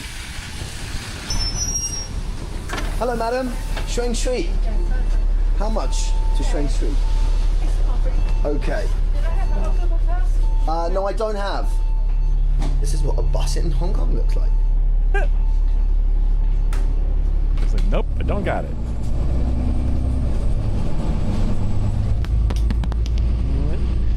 Right. We're nearly there. We're nearly at the end of the video. Don't go anywhere. I don't care that you're late to work. I don't care if you have to go to bed. Just stick with me for one more minute. All right.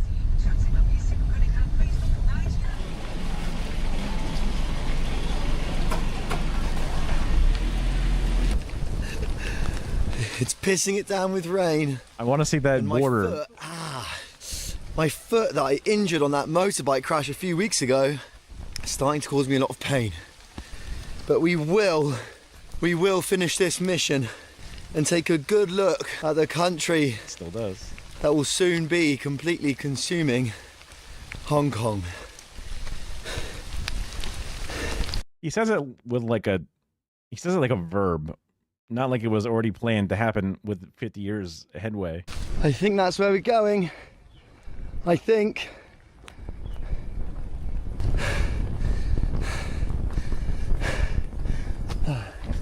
I know. You've got it worse than me, honestly, with where you're at. So I think this is some kind of abandoned radio transmission tower, but that also might be complete bullshit. I don't know. It's so funny that the graffiti looks exactly like the graffiti. I've seen that same graffiti whenever I've seen graffiti. It's just letters in that exact kind of way, even though it's a whole different language and everything. Spiders.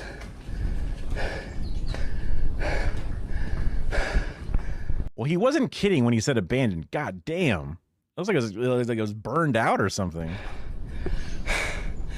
It's pretty cool. And the exhausted. Hey, this is pretty cool. Like totally worth it.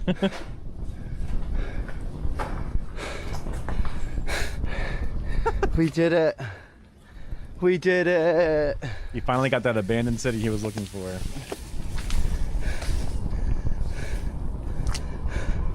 That's weird to see.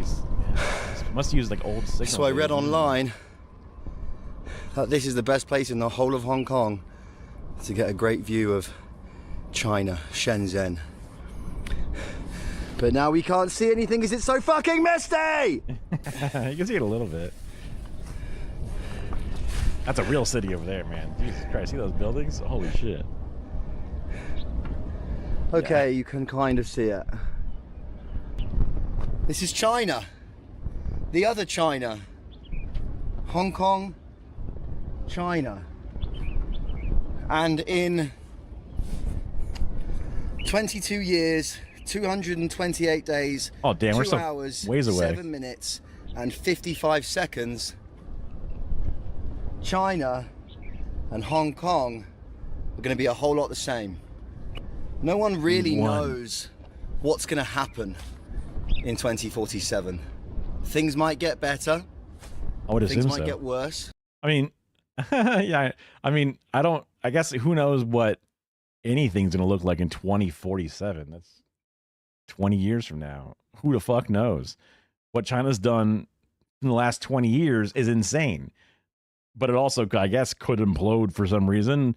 You know, world politics could shift entirely. Who knows? But yeah, you're right to say we don't know, but it's also weird to be like, I'm assuming it's kind of negative. Hong Kong is going to lose some things. But I really hope that the one thing it doesn't lose is the spark that it has. This probably not. Kind of rebellious and unique, freeing attitude. Something that you don't find in this part of the world very often. This might be similar to what you're saying before with like the, what do you mean? Slap up the head kind of thing. It's like, what? Huh? The Red Army? Huh? What? Or the Chinese Revolution? The what? The Vietnamese? The wait, what? You live in Vietnam? What?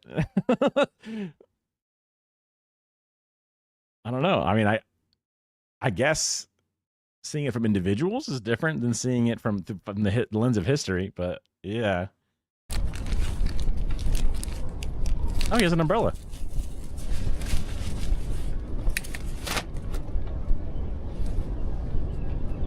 Not a very big one. I've got a bloody plane to catch. How? Where? Huh? How? I don't understand. I don't understand. Good video though. Good video. Definitely more relevant in the first half for sure. The camping and the border didn't really happen all that much, but still, figured we should finish it out. Okay, I'm gonna watch this video for sure, but I definitely have to take a piss. In 60 years, China came from one of the worst places to live, the most powerful country on earth. Yeah, no, it cannot compete. When it was full steam ahead, taking advantage of as many places as possible and sucking the resources away from people unjustifiably, it had a chance to, like, I guess, run away with it or something. But it failed to get a good stranglehold, and then it ended up having lots of blowback and resistance and push off, and then it wasn't able to like finish that noose or whatever it is around the world. So now it is on its perpetual downslide until it eventually gets replaced, basically, is how I see it. And I'm sure people who have much better understandings of actual, whatever, could see it in different ways or even more clear ways. But that's my undertaking, or that's my understanding of, because they know that capitalism did a lot of fucking crazy shit and a lot of harm, and it definitely grabbed the world by the balls in a lot of ways.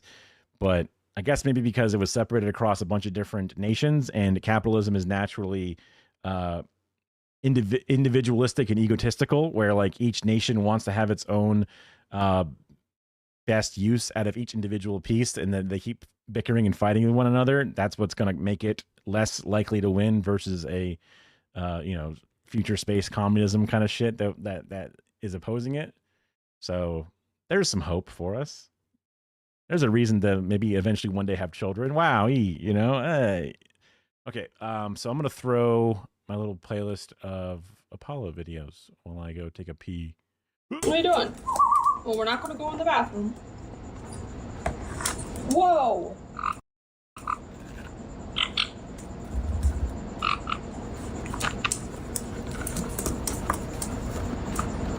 Whoa! Whoa! Whoa! Ready? Ready? Ready? Ooh! Oh! Ready? Ready? Ooh! Yeah! Made of paper. Go! Ready? Whoa! Whoa! So lie. Oh, so lie. Oh, so lie. How are you feeling? Oh, it's Ophelia. Gotcha. Ready? Ready? Ooh. Look.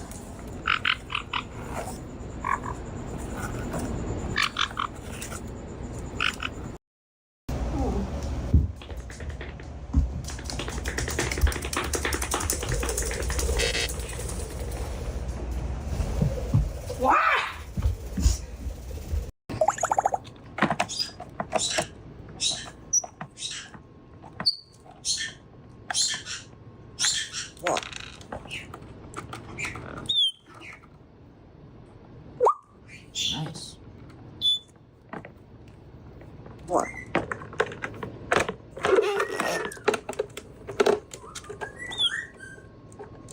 Now we'll plug it in. Let's see how it sounds. Hopefully it doesn't. Well, that doesn't do too much. That's still. Oh, induction burners make the craziest noise. If you never owned an induction burner, like when we started using induction burners, trying to sell them on air, it actually fucked with our wireless microphones so much because of the crazy frequencies it puts off that we had to get special microphones just for induction burners until we eventually got them replaced entirely. And then it was fine. And one of the meals I eat, one of the weirder things, I guess you could say, more divisive issues, is I enjoy cottage cheese. I was raised to believe this was basically a dessert, but it's got a lot of protein in it. So as a part of my way to keep my protein numbers up, especially as I'm supposed to start working out, like with weightlifting specifically again, I need a significant amount of protein. My normal diet does not have that much protein in it, but you're supposed to eat a lot of fucking protein. When I had a nutritionist for a brief period, it was like, okay, you should eat like, I don't know, 200 grams or something crazy. And I'm like, doing the math, I'm like, how the fuck am I going to eat that much? So, for the price per gram per serving or whatever, it was like a pretty decent little thing. Although some people just straight up hate cottage cheese. Although I will say the fat-free cottage cheese or the low-fat cottage cheese is more plasticky and squeaky and gross, whereas actually the full curd, whatever cottage cheese, according to my dietitian, is also better for you, and it's, not gross. So we'll finish this current Apollo. Yes. Hello? Open her back up. Why is he taking? I guess I missed the beginning. I don't know why he's taking it apart. What color? What is what called? This? What's this called? Screwdriver?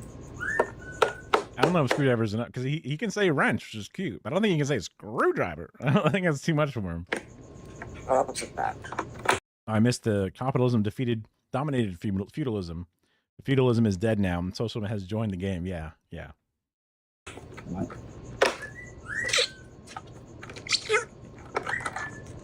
wants to turn it. He wants to help.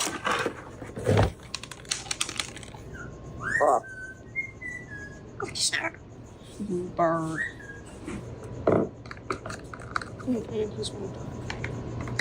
Oh, that's crazy. I did not know that. Okay. Thank you for the quick break there, Apollo. Oh, what this is here. Goes this out. All right. This is one I've had on the docket for a long time. I knew a buddy or a fellow coworker who would drive Uber or Lyft during peak hours, specifically as like a weird third job to make money. But there's certain things that they do with different drivers and rates that I've heard about, but I never actually watched this video. It's a little older, September, so it was like last year or whatever, but curious to see what we found will shock you. Oh, that's right. This was the clickbait title. Whatever.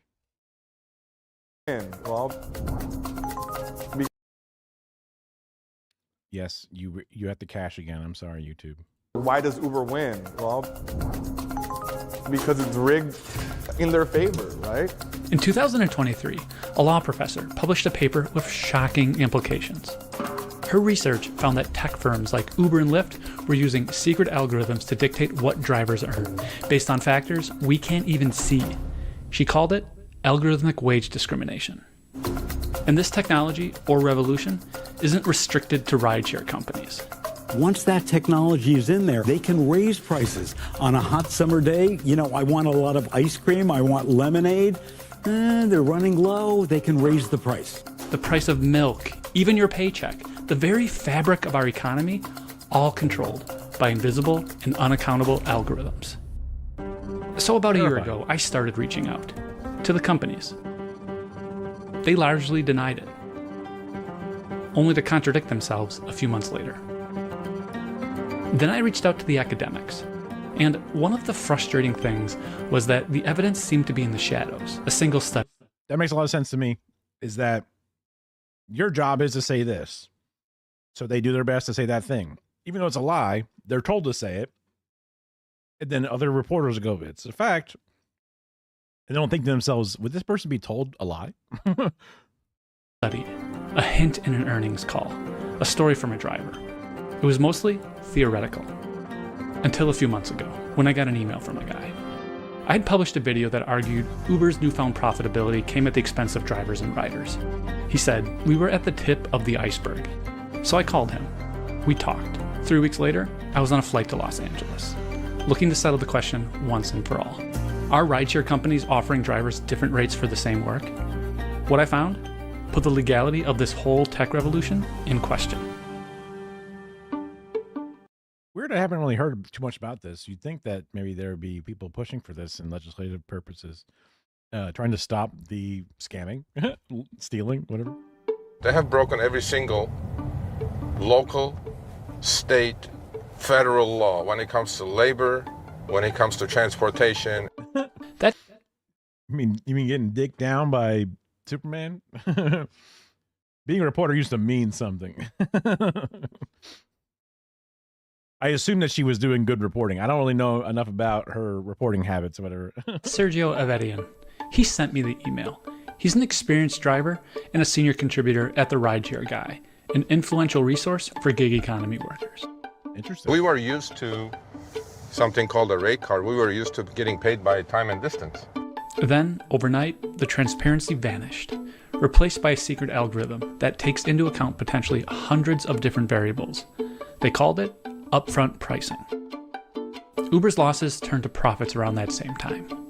Coincidence? I don't know. Lyft followed suit, and now they claim they're on the path to profitability. The algorithms are set up in a way to charge the rider as much as it's possible and to pay the driver as little as possible. A lot of drivers feel good Uber and business, Lyft brother. are What do you mean? That's just good business. I probably turn the captions on, sorry. different wages for the same rides. But we don't really know because the companies, they aren't talking. We're doing a very simple thing. We're picking up people point A to dropping off point B. I shouldn't make less money than the next guy. I should not. But because it's not regulated, because we don't have rate cards, because we don't know what we're going to make, trip to trip, it's demoralizing, it's upsetting. So with Sergio's help, we decided to test it. But even this kind of makes you feel very similar to like a lot of my former coworkers would be looking for jobs. Jobs don't always say what the pay rate is in the job description on the place where they're posting it. So they're able to offer different people as they come in different wages. And it's like, well, that doesn't seem right. It seems like the job should have a wage attached to it. Only in like a very specific esoteric, like we're looking for, a weird, wild card individual to offer something unusual to our business. And they're all offering a wide variety of things, but it makes sense to offer a variety of pay scales, which is never what the job listing is. It's always like, oh, you're going to work in this room and hit this button a bunch. Okay. And the pay rate will be what we think is best for you. I always hate how they're like, what do you think you should get paid? And it's like, this low number? Oh, perfect. Great. We also agree. Like, fuck.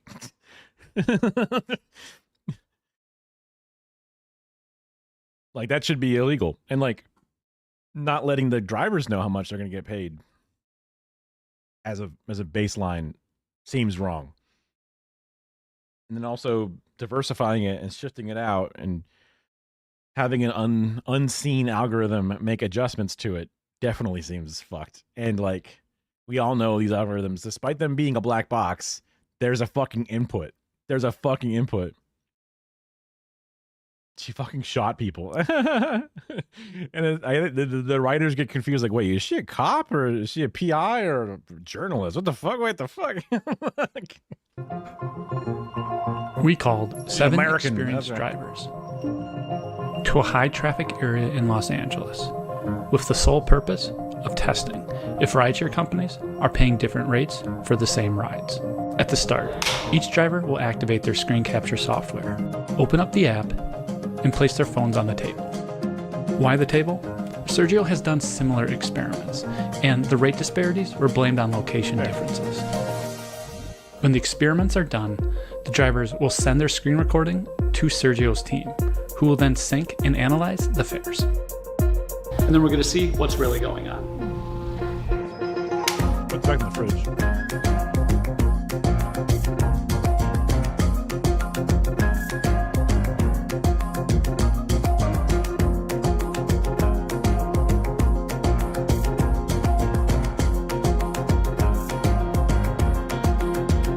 He's getting paid $1 more if he goes there, according to the map, and nobody else is. Nobody else is seeing that dollar surge.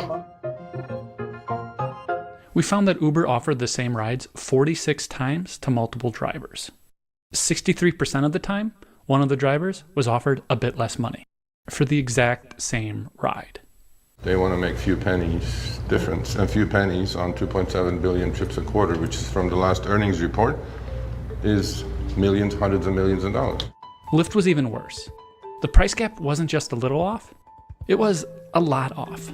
Damn. We saw differences of up to $3 to $4 after bonuses. Oh my God. And drivers don't know why one person gets a bonus and another doesn't. Well, that adds up like on 30 trips to $10 a day. That's $300 a month. Why should I get paid less $300 a month than the other guy? I contacted Uber and Lyft to see how they would calculate fares. Lyft, well, they never responded. Uber directed me to a blog post. When I explained the experiment's results, they replied by copying and pasting a portion of that same blog post. The section outlines different reasons drivers could see different fares. But we controlled for everything that we could.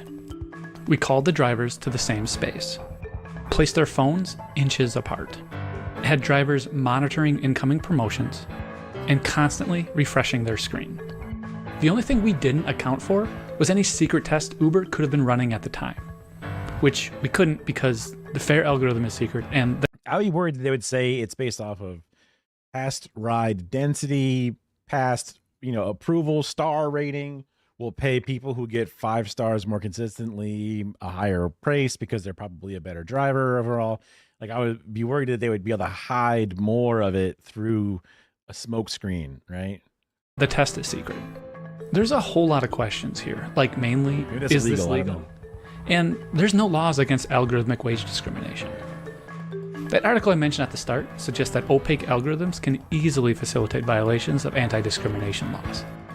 Uber denies this, but their own research reveals a glaring disparity. I always have a weird feeling with Ubers because I feel like it's always a person of color that I'm riding with whenever I've taken Ubers. It's never just like a middle-aged white guy.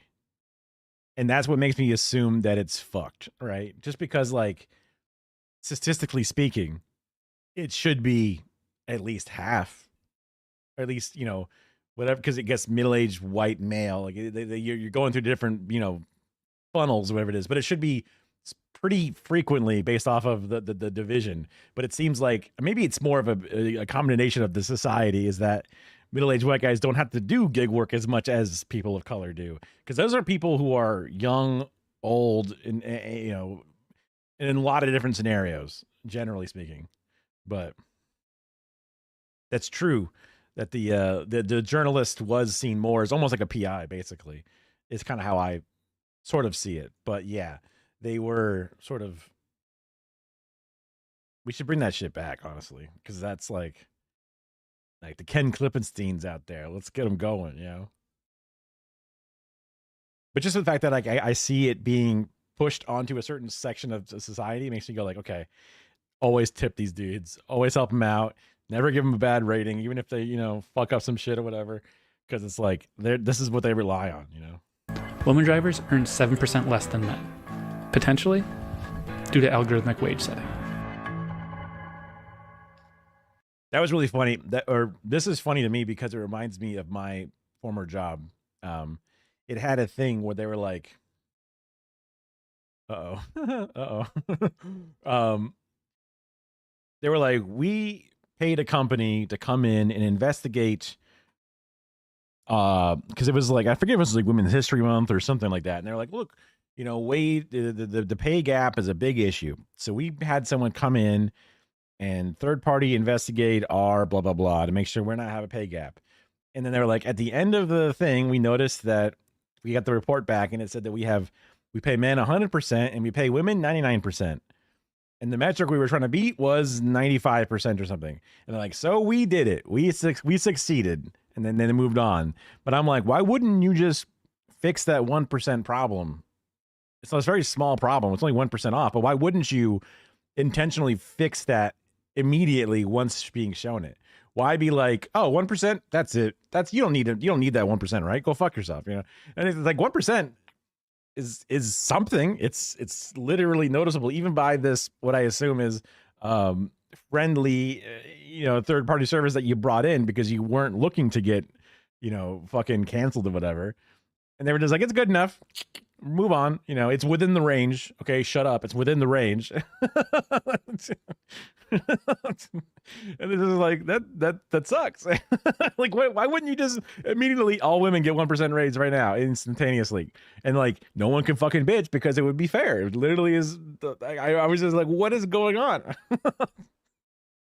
It made no, I mean, I don't know what's going on, but it was just like, I can't believe you said it. What the fuck are you doing? But there's an argument. I should have screenshot that fucking email and kept it because that was great.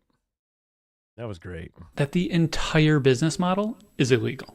From our perspective, Uber's and Lyft's business model is based on control without responsibility.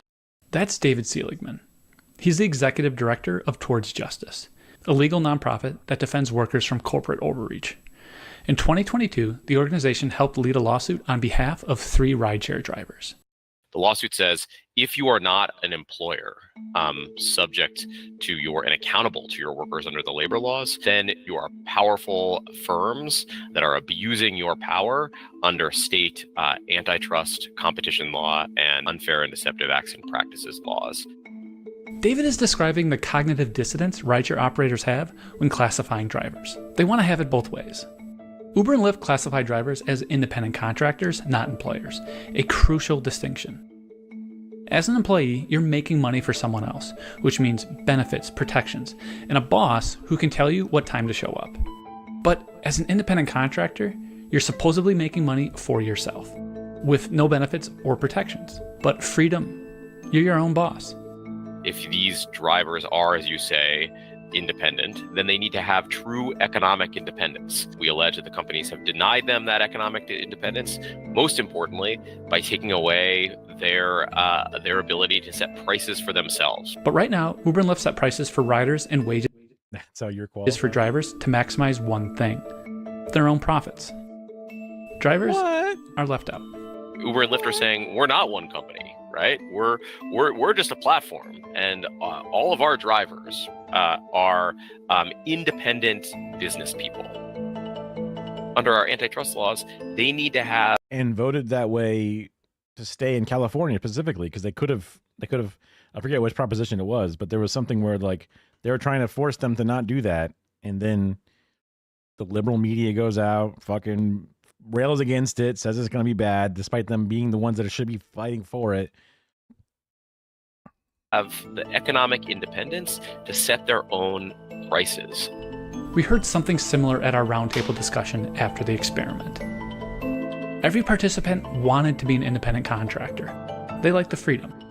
They also want Uber and Lyft to treat them like actual independent contractors. When I don't have a control over the pricing and you keep calling me an independent... Yeah, you're not very independent, are you? Right? That's not very independent. That's actually kind of dependent, actually. You're dependent specifically upon the rates that they're giving you, right? So that's like, that doesn't sound like an independent person at all. Like, contractor, there's something very wrong with that picture. And for drivers dependent on the rideshare platforms to make a living, it's hard when you're making under minimum wage. Especially for people that do this full-time. In California, they're working 70 to 80 hours just to put food on the table, which is really, really rough. If you look at who's on the board of both of these companies, it tells you that we have nobody on our side, right? When the general...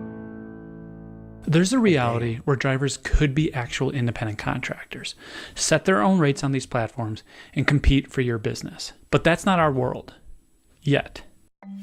This guy's eyes are kind of like, they're too intense. Like, I can't, I'm like, oh God, he's getting me. I am terrified. I think that they're doing it because my dad works at FedEx. And it sounds like they're applying this model in ways. I believe if you ever see, because there's, I mean, he tells me about it at times and I don't always listen, especially back in the day. To the super specific parts, but like if you see like Federal Express, like FedEx Express, that's like the main branch or the main whatever. But if you see FedEx Ground, like the green one, they do a lot of independent contracting kind of stuff, very similar to the Uber Lyft style things. Like obviously there's still a bit more of a difference because they have to like, they own their own trucks or something comparatively to like my dad goes to work and it's just the truck they let him use that day. Whereas a ground employee would be almost like his own little mini business that picks up packages for FedEx as like a subsidiary or whatever, but it creates this independent contractor in name alone. Yeah, because you're basically just an employee, but with less protections, less labor things, less OSHA things, all these things stripped away to just cut what they have to, benefits. Fuck that, Terrible. Instead, the companies are spending hundreds of millions of dollars rewriting state labor law to reinforce the idea that drivers aren't employees, while using the fine print to handle private challenges. That's been absolutely essential to Uber's and Lyft's business model. So while they've tried to race to write laws to their benefit, they've also tried to protect themselves from public litigation through the fine print of their contracts and through arbitration clauses. That's where David's case, on behalf of the 3 drivers, ended. A superior court sent it to private arbitration. The end result isn't public. We should also be clear about is just because you're exempt from laws governing, for example, unemployment insurance premiums, that doesn't mean you're exempt from antitrust laws and competition laws. Federal and state enforcers aren't subject to forced arbitration agreements. They can investigate and bring enforcement actions against these rideshare companies. It's likely also a violation of state competition law, especially in states like California that prohibit vertical price fixing. So the California Attorney General's office would also be in a prime position to investigate the issue and bring an enforcement action like that one. No, sorry, is it too loud if I come through on both? But this issue of algorithmic pricing stretches beyond rideshare. We're just at the beginning stages of what I feel is like a battle between the common folk and then that managerial class and upwards. There's credible reporting that Walmart, Amazon, and McDonald's are all experimenting with the technology. Those companies employ over 3 million people. In July, the FTC announced it was investigating surveillance pricing. That's the practice of companies using complex algorithms and untold data points to offer personalized pricing. The fear is that prices for something like children's... But surveillance pricing doesn't sound that bad, so... it doesn't sound evil. Tylenol will suddenly skyrocket across major online stores just because you typed infant fever into Google. Why? Because retailers know you're desperate. The FTC is investigating Walmart, Amazon, and the leading technology vendors. We need to do the same thing, but for wages. The power of these giants lies in their ability to keep everyone, consumers, drivers, regulators, blindfolded. They're backed by billions of dollars worth of sophisticated algorithms and legal gymnastics. And the brother-in-law of the vice president, right? Leaving us to fight in the dark. Maybe there's an innocent explanation to our fair experiment, but we won't know until the federal government shines a light. Oh, and I'm sure the FTC, I always got to think about which letter it is, underfunded, less funded now through Doge. Oh.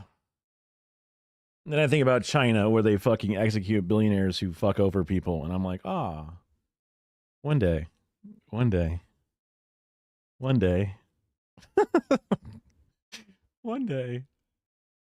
Not today, though.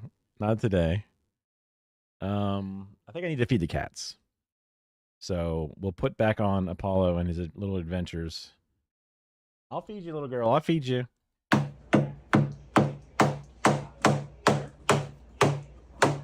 Nope, Kara's up and doing it. Yeah, you're getting so light. Come here, Paulo. Paulo. Peekaboo. Oh. Peekaboo. Oh, peekaboo. I don't think I'd be able to own Peekaboo. that. Peekaboo. Oh. Endless growth. Yeah, well, unfortunately, there's limitations to the world. Oh, bird.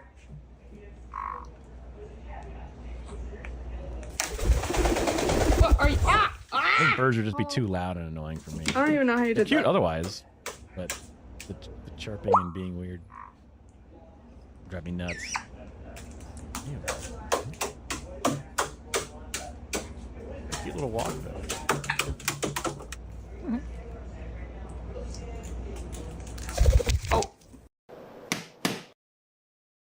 Okay. Let's see. What do I have anything else on the docket today? 7 Uber drivers. That one's done. Trump and Elon declare war. This is another majority report video, so it might be a little slow, but we can see. Which one went first? We're kind of talking about Doge a little bit, so that kind of dovetails back towards this. We haven't really heard enough of, or I have not heard a lot about the Trump and Elon thing since he's been out for a while, and like the whole Twitter meltdown that he had, which is very funny. Very funny. I think I may have forgot to do this for once or twice, but we'll figure it out. Right. First, Elon or Trump? I don't know. I think it was Elon, right? This is number 9. Oh, yeah. Yeah, Elon attacked the bill first, I think. Okay, here is Elon on, this is on Twitter. Can you believe that we are now in this position where we're seeing like These two guys have their own social media sites where they put these messages out.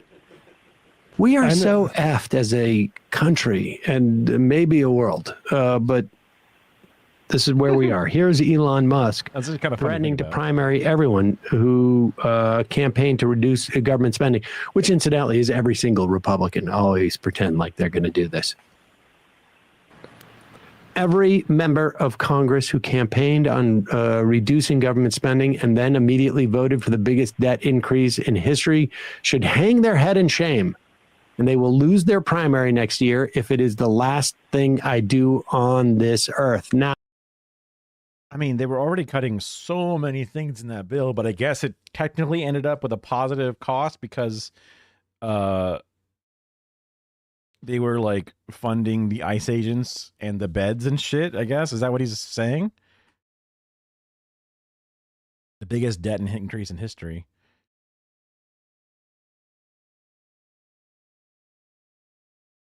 I guess that would imply that it cut less than it spent by the biggest margin in history. Next year, and then it's the last thing I do on this. Okay. I mean, there's a lot of hope in that. No, there's no. A little bit of naivety too. Both that they will all lose their primaries and That he will we'll have be- weaker candidates on the ballot. And then also, he won't be on if Elon doesn't do it, here's made a Donald promise. Trump. Exactly. He made a promise just like he's mad that those candidates broke the promise. Here is Donald Trump's response on his social media site. That's funny. I didn't know that. Elon Musk knew long before he so strongly, capital E, endorsed me for president. Here it is. Yeah, go ahead. Yeah, sorry. Endorsed me for president that I was strongly against the EV mandate. It is ridiculous and was always a major part of my campaign. Electric cars are fine, but not everyone should be forced to own one. Elon may get more subsidy than any human being in history. Well, I mean, yeah, by far, and without subsidies, Elon will probably have to close up shop and head back home to South Africa. No more rocket launches, satellites, or electric car production, and our country would save a fortune. Perhaps we should have Doge take a good hard look at this. Big money to be saved. Oh my God. And here is Trump this morning. I mean, at one point, he's like sort of implying that maybe we deport Elon Musk. I knew it was going to get here. Let's play this. We got a lot of hostages back, so we're going to talk about that. Why is this video so fucking cropped? What the fuck? The question there was from the person Oh, was, thank God. you Okay, thinking I was like, what the hell is- deporting Elon Musk for folks who can't hear it over the airplane, I guess.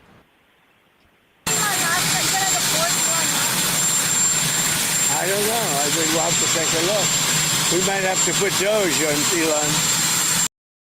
I don't know. Whenever he does that, that usually means absolutely yes. That's usually what that means. Now, will he be able to do it? I mean, like, fucking Elon Musk can just pay for that fucking $5 million Trump pass, right? Technically.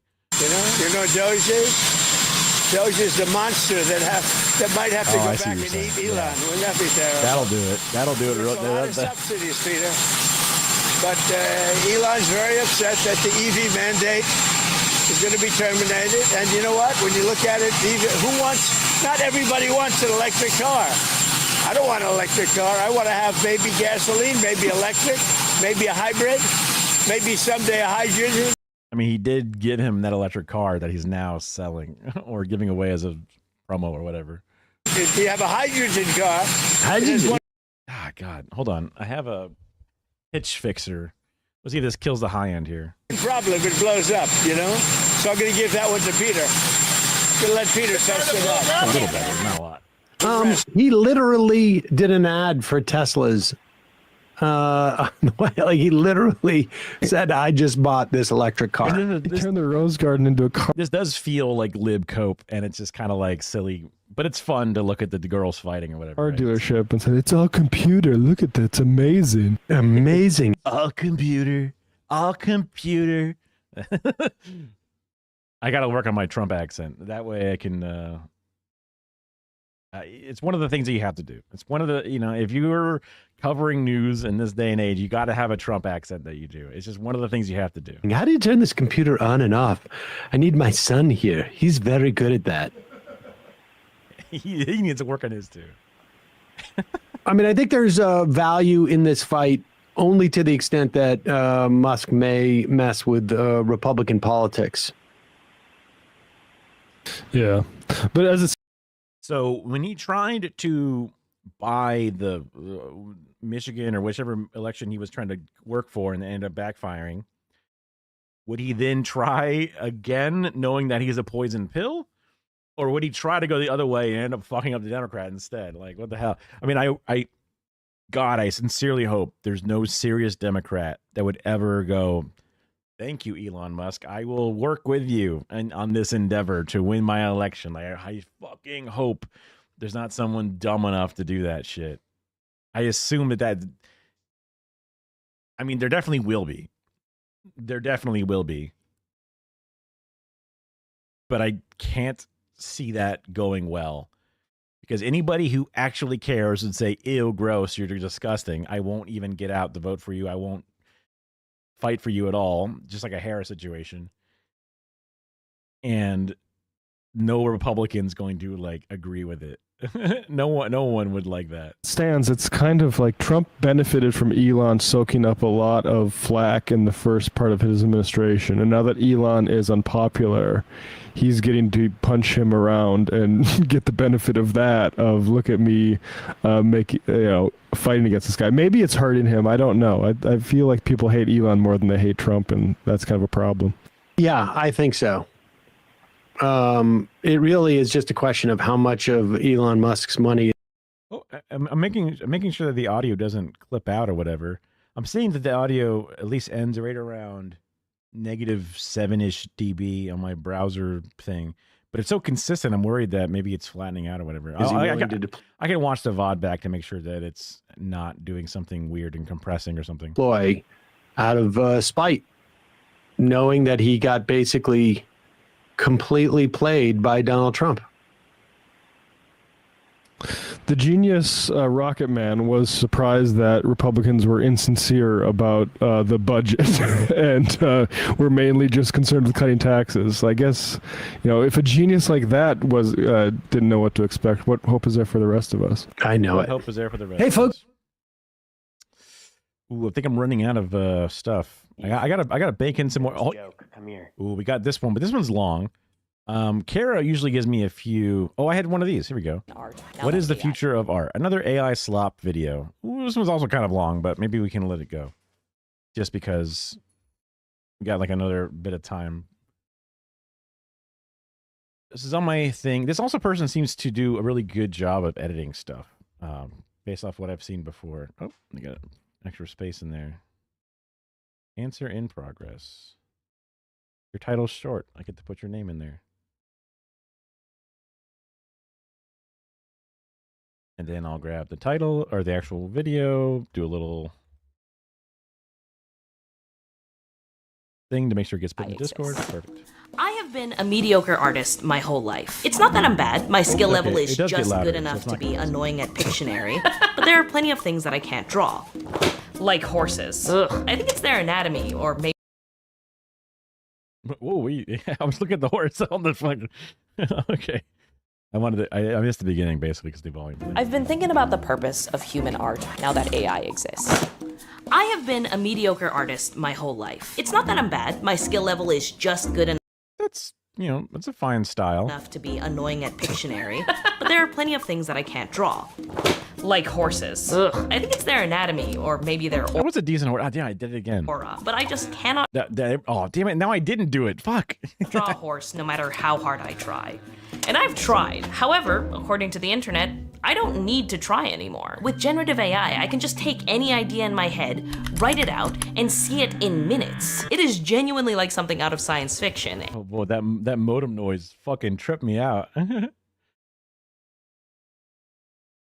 I know. Yeah. I mean, don't even spend it on every road. Spend it on some high speed rail. But I get what you're getting at, right? Yeah. But like, yeah, because you should fix some of the roads, absolutely, right? Because even with high speed rail, we're going to be using fucking roads. We're a big country. But yeah, absolutely. I remember I used to think like, man, we have such a good military, and the world hates us, and we need to have the defense, and it's hard to put a price on the perfect defense. But really, the perfect defense is that we are on our own hemisphere. Like, we have the Atlantic and the entire Pacific. We are insanely fortunate to be on just a bit of to be a superpower in its own isolated section of the planet. Like, it's one of the things that it's just unspokenly good. Like, even the small Sea of Japan or whatever kept Japan safe from China and all the different things over the years. It's so insane. How many rounds we have, we could turn Britain into a road. Yeah. They would say that our military is underfunded, and they had to completely rebuild the military, and we don't have enough ammo. But it's like, no, we do. You're just selling it all to Ukraine/Israel to, in one side, defend themselves, on the other side to, well, defend themselves just enough not to win, to be sure. Also, the other side to kill children, which definitely should not happen. This house has been doing its best to continue BDS fucking ever since I first heard about it. And there's a lot of things that you're not supposed to buy that are like, okay, fuck. Like, I used to love Pizza Hut. Pizza Hut's on the BDS list. Like, god damn it, I just want a fucking Pizzone, and now I'm like supporting more than normal the death of children. Fuck, I'd rather not put the money towards that. But then we just started buying Little Caesars, because also it's a little bit cheaper. But like, that's been good enough. That's been fine. Probably a little bit healthier. Japan safe from China. Ha! I want to rethink that one. I mean, Japan was the one that ended up fucking up China specifically. Official BDS, McDonald's. Yeah, I mean, I remember I looked it up recently when I was explaining it, but it's possible. So it was a BDS list, and it's like the BDS movement.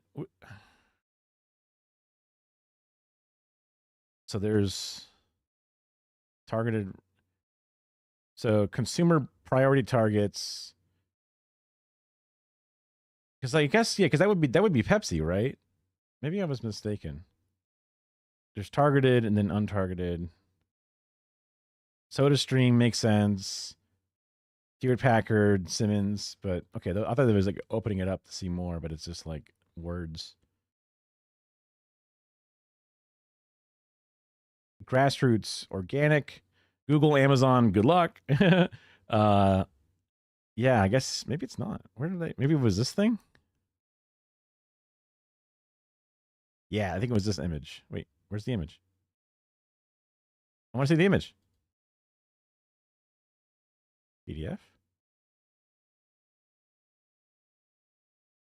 Grr. Images.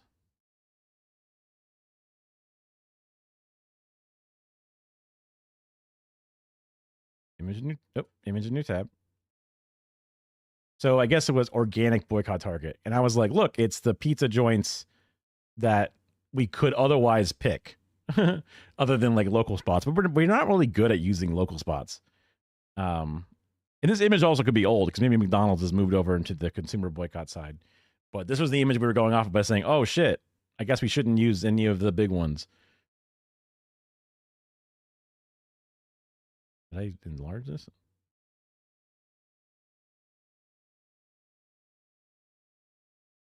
Reset. Targeted boycott versus non-targeted. Consumer boycotts. Divestment, exclusion targets, organic boycott targets.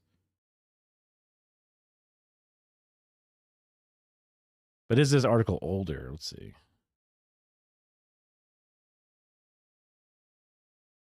Below is a detailed guide.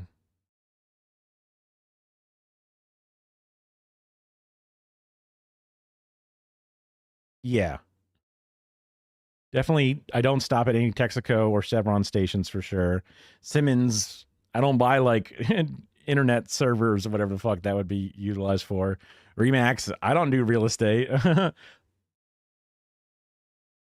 Yeah, it looks like, but at least according to this, McDonald's is an organic one. And you know, it's just good business to not eat McDonald's if you can. I mean, we're all weak individuals and all that, right? You know, so we'll have a little McDonald's here and there, but I think I've been pretty good at not getting that. Although I do love their chicken nuggets.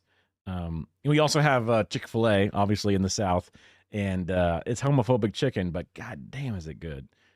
And it's always, I mean, I'm not the first to notice it, but it's the most well-staffed, efficient places I've been to. There's always like 20 employees without thinking of an exaggeration term. If you go inside, it's busy as hell, but there's just a whole like pile of people back there working. You go outside, there's 2 or 3 people taking orders with like weird little tablets and stuff, and it's just a well-oiled machine. They have like 2 fucking, you know, concentric circle drive-throughs. You know, it's just banging it out nonstop. It's incredible. It's so impressive. I worked in a KFC / Taco Bell, and we ran it like dog shit. It fucking sucked. Uh-oh. I think I have to allow a message through. Here we go. I think it has the word fuck. What did it? I forget what we even highlighted. Yeah. Thank fuck this is so many immigrants because fuck the Latino food is so good. I forget what it highlighted specifically, but it was like added term fuck the Latino. Oh, so fuck the Latino was the combination of words I did not like. And now I have permitted that as a term, which maybe they mean it in a loving way, in a embrace them in coitus way. Fuck the Latino. That 3-word combo in that order was specifically what they did not like. Now, if you said fuck that Latino, wait a second, hold on, you know.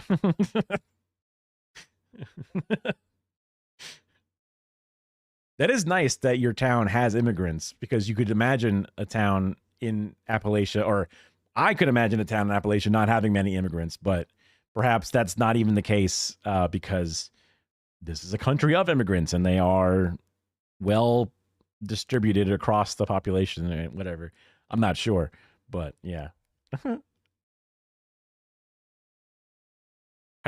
And I feel like I should be excited, but I'm not. It kind of seems weird to automate something as human as art, right? Like, isn't there any value to this? There has to be, or else it just wouldn't make sense anymore for anyone to learn how to draw or write or do any of the million things generative AI claims to do. But what is that value? I think knowing that answer is going to matter a lot in these next few years as AI continues to pop up in new places. But for now, it is undeniably reshaping the art industry. So that makes it a really good place to start asking what matters to us. So we're speaking with the folks who give art its value. From an appraiser, 100,000, I have 100,000, 110, 120. To a curator. People saying, oh, it's not an art form. Others saying it is. To artists themselves. To find the value of human art in an AI world. But first, I'd like to thank Arello for sponsoring this portion of the video. Thank you. A subscriber identity module, or SIM card, is a chip in She your does a phone great that job tells making the phone videos. network This to is let great. you in. But when you travel to a country with different phone I was just going to say the art appraiser is probably one of the leading individuals who will be able to you had to acquire this comically small piece. Whoa. Interesting. Good to know. Good heads up.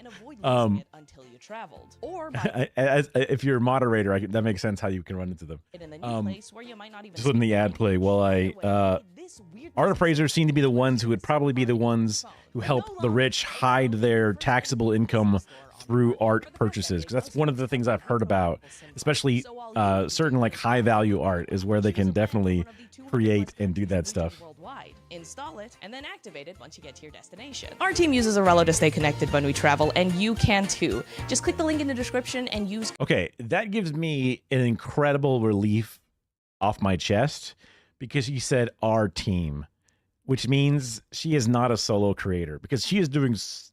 Otherwise, even with this goofy little ad or whatever, she's done such a good job at making this video already. It is shot so interestingly, basically mini cinematically, that I'm just like, I need to crawl under a rock and perish. You know, I just need to hide from this planet because I'm not worthy. So the fact that she's not doing it alone is like, oh, okay, that makes sense. Now I feel like I'm validated in my individual efforts because whenever I think about somebody who is a solo artist and can outperform that much, it's like, why do I bother? Why would I ever try to steal the light away from these other individuals who deserve it more? Code ANSWER3 to get $3 off your first eSIM. That's ANSWER3 to get $3 off your first eSIM. Thanks to Arello for sponsoring that portion of the video. Now let's talk art. Ooh, I'd like to be clear. The purpose of this video is not to make you feel a certain way about AI art, mainly because I'm not sure how I feel about AI art. I just think there's a lot of nuance, so the point of this video is to explore that, to look at this controversial but pervasive technology with an open mind. I mean, hopefully it helps us like all better understand different perspectives and where people are coming from, even if we disagree. But honestly, I'd be happy if this video just helped me figure out my feelings. Is that bad to say? It's just that every week there is a new Google VO, Meta Llama, Glimbo Bleep Blorp update that is gonna change everything, and it's really overwhelming, and I've kind of disengaged. I don't want to think about it. I know that it's important to keep thinking critically. That's why I'm making this video. But you know what? Critical thinking's tiring. I have been working on this video for months. In the process, I have given I kind of have a similar situation where I have different layers of things. Up and restarted several times. Thought I was finished, wasn't, all because it's a lot. Hopefully this is gonna be the one. I think I know the question I'm actually asking, and I think I know how to find the answer. So I want to understand the value of human art in an increasingly AI world. In order to do that, I think I want to figure out how we value art in general, and then see how generative AI is changing that. That is a very well said point. AI art incapable of being good because it cannot say anything, incapable of saying something. Yeah, I mean, the biggest prompt defender would be like, whoa, whoa, whoa, I told it to say something. But that expression of how it comes across through the art is specifically, like, even the execution of it is the layer of it. You use that, you know, super crisp style. You use that rough and dirty style. You use that high detail in one section, low detail in another section. All of those things create, and it's through your literal generation, whether that be through like a digital pen or actual paint on it still has your signature. Literally, like, certain ways that you draw and or paint can be identifiable unless you copy paste generative refill and say horse look like this. Oh, but a photorealistic horse look like this. Oh, but chibi style horse or Studio Ghibli style horse look like this. Like, that's all that they're trying to do. If it is. I figured that step one would be easy, right? Like the banana taped to a wall stuff. Yeah, I mean, Kara, she loves she's like almost like a minor in art history. If not, I don't remember. She may have even actually finished that. I forget. But she's been following art her whole life. The comedian, there's a comedian that hates the banana art. I forget if there's a specific one.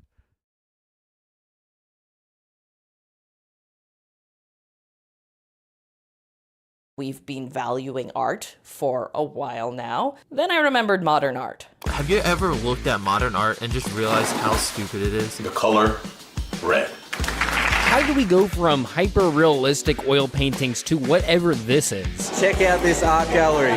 It's just screens on the wall. Now, modern art actually refers to a time period. Great, I'm glad she's gonna. Oh, I did not realize that was the name of it. That's crazy. Okay. Kara is the art expert in this house. I am, you know, a dutiful husband who will take her to many a museum, even against my own, I wouldn't say against my will, but it's just like, okay, we'll do it. Like, when we went to New York, we saw more museums than we did anything else. But she also went on the Zoran canvas with me. So she also manned up or whatever and did the thing that she maybe not have originally thought that she wanted to do. The Comedian is art too, and it's slightly better than AI art too. They still both aren't though. Fair. I mean, I have my own Luddite, or not Luddite, but just like, I don't know what I'm looking at perspective on AI art, or not AI, but modern art.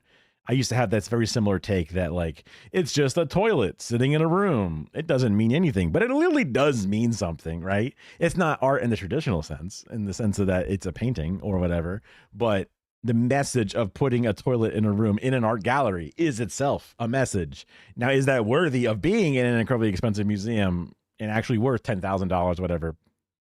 A whole different discussion. In the Western canon from the late 1800s to the mid-1900s. It covers a bunch of different artistic styles like post-impressionism and surrealism, but you probably associate it with abstraction, paint splatter, or worse, plain canvases that somehow sell for millions of dollars. It exposes this conflict in how normal people value art compared to the art world, and I think that makes it a really— Hey, that's the artist that I think Kara likes that artist because she was pointing at it and going, Pog, it's that guy who paints the squares. Good place to start our research, because this conflict suggests that there is some sort of hidden variable, another way to value art besides quality or concept. To find it, I'm putting that contradiction under a microscope. So I bought some cheap art supplies and got painting. I don't really have like a one of those— the sticks. What is the easel? Got an old tripod. I wonder if I could use it. Because I want to see how differently a fine art appraiser values my work compared to my friends, who know basically nothing about the art world. Hello. What do you want? I have a challenge for you. To make things a little easier on Taha and Melissa, I just asked if they could spot my worthless art amid some of the most valuable minimalist abstractions in history. They kind of look like rugs. Oh, a solid blue rug would kind of go hard, to be honest. Rauschenberg's 3-panel white painting, meant to reflect the lights and shadows of its environment. It sold for over $88 million in 2019. I'm gonna say it looks like a sound panel. Doesn't even look like— It does look— well, you wouldn't put sound panels that close together. Anyone with the sound panel knowledge would know that. I don't think you would. Probably because it's just not as efficient as spreading it out. For contemporary art, the art is not necessary to the art itself. It's the message behind it and how it sparks conversation. Dutch Champ. The fountain is the name of the toilet you were talking about. Oh, wait, really? I was literally just saying a random thing I thought of. Of course, obviously it's been done before, so that's probably where it was secretly embedded in my mind, and then I busted out. But yeah, I thought you were doing like a PogChamp thing, but maybe Duchamp is the person that made the toilet art. There's so much art knowledge here that I'm just getting actually like blown away / flushed down the toilet. It's crazy. like a painting. Looks like something you stick on the wall to absorb sound. I've seen these things that you can get on Photoshop that are like templates for like, you can then put textures on top of them to like do product branding stuff. I like kind of feel like this is one of those that Sabrina's threw in there. Ryman's Bridge meant to emphasize the sculptural nature of the paint instead of the image it could produce. It sold for over $20 million in 2015. I personally don't like what they've done here. It looks like a bandage. It looks like something Kanye West would sell. Klein's IKB1 meant to showcase the signature paint he developed with a chemical manufacturer and art supplier. It sold for over $17 million in 2008. Wait, he developed a blue... Wait, it almost looks like chroma key blue. What? I don't like what they've done here. It looks like a bandage. It looks like something Kanye West would sell. Klein's IKB1 meant to showcase the signature paint he developed with a chemical manufacturer and art supplier. It sold for over $17 million in 2008. This must be the famous blue. It just looks like a swatch of it just looks like a swatch of a color. So I guess it would be a way to look, I made this color. Here's a swatch of it, right? I mean, I'm doing my anti-art thing now, basically, by just saying these things. But. About the famous blue? I mean, this is a great color swatch. Would totally. No, there's like a painting, and you see it, and it's really blue. Like it's more blue than any other blue. And Alber's homage to the square Isa. I mean, this one here definitely seems. Then again, I guess I have the knowledge of watching the video, but this one definitely seems like a true artist's thing, just because. It's so well executed with the concentric squares going down or whatever. Was part of a series of hundreds of paintings, all meant to highlight different color combinations. It sold for over $2 million. Broke boy, piece of shit, nobody, got nothing, no art, having what the fuck? I'm over 17 million for one color. You painted hundreds of these things. This one's worth just 2. Fuck off. 2017. Oh, actually, it's in MoMA. Oh, This look is at the that. most live, laugh, love of them all. I think this has no value. And finally, Cruise's Green Square. It's unsold, but worth. I guess this one has a lot more physical damage to the canvas, which either is a giveaway that it's fake or real. $8 in art supplies. I like this one. Love this one. Yeah. Right? The texture. There's just a little bit more. Which one do you think is trash? This is not the same question, Melissa. I know. What is the I was least expensive? Blue. Blue? Oh, she's so I wrong. think the only reason I'm saying this is because I feel like that is the most valuable one, but then it's not. I feel like it's all backwards in this art world. It's big blue. I think I'm too normal to understand what this is supposed to be valued at, so I'm like, you know what? Actually, I'm a bit of a fan of minimalism in like interior design. I love walking through IKEA. I would love to have an unlimited, a blank check to go into IKEA and walk out with exactly what I want in whatever home shape I have at the time. I would love to have it completely head to toe, perfectly designed, the entire thing, as if it was completely empty, and now it's not. I never end up living up to that individualist aesthetic because my desk always gets cluttered with bullshit. My rooms get filled with bullshit. Part of actually moving into the living room space will help me not do that. A, because there's less random desks and things I can do it with, but also it would drive me too crazy to do it too crazy in this room. So the real answer is that it's the least valuable. you saw that in New York, yeah. Way too many levels deep in the Inception levels. Now, I admit this wasn't the perfect True, I end up living there, basically, yeah. test. Some of these paintings benefit from a physicality that can't be captured through a screen. But I think it showed that the average person mostly values art by how it looks. But how does it That work in makes the sense. art world? I visited a fine art auction house to find out. Hello. Hi there. What a complete. Also, multiple captures of each person, because they had like the Zoom recording as well as an outside recording blended in together to a point I didn't even notice it for a second. And then also what a complete zoomed out to finally probably zoomed in view of what AI art is. Like, just to say, ew, it's gross. It's just AI. Like, they're going through the full scope, which is kind of crazy. I agree. Art pricing is just vibes. It is. I think. I mean, I've been told before, and I've been riding with that as an easy evil to point out. But it is a way for the rich to hide their wealth because the tax man can't come after it because it's esoteric, and they can then buy and trade amongst each other in weird ways. It's all, yeah, it's definitely elitist for sure. But it's a home. You're supposed to live there. I appreciate serene and the structure of a well, crisp-lined, clean house. I do also sleep in a balled up fitted sheet on top of a bare mattress when given to my own devices. I am a hurricane of ADHD that lends itself to losing everything in a pile. And I never am able to execute such a thing, perhaps, which is why I yearn for it is because it would be so nice to live and then to slowly destroy that place. I have a question for you. I actually have an opportunity. You wouldn't pay more than $30 for Starry Night.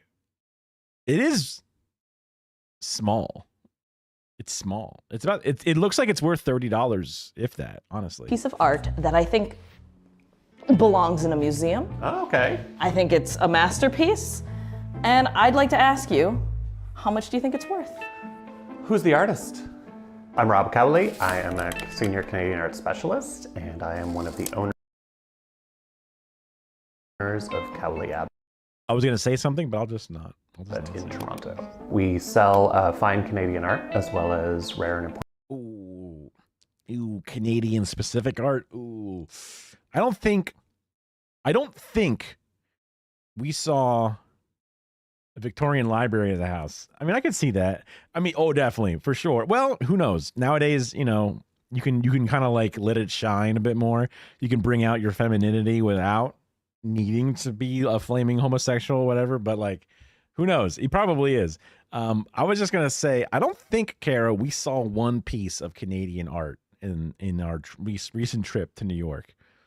There's probably a Canadian who's famous, but I don't think any of the things we saw was Canadian. I'm just gonna say it and hope it's true. Important work by international artists. We've sold works upwards of $3 million by artists like Emily Carr and the Group of Seven, and we also do private sales. I'd have to do some research.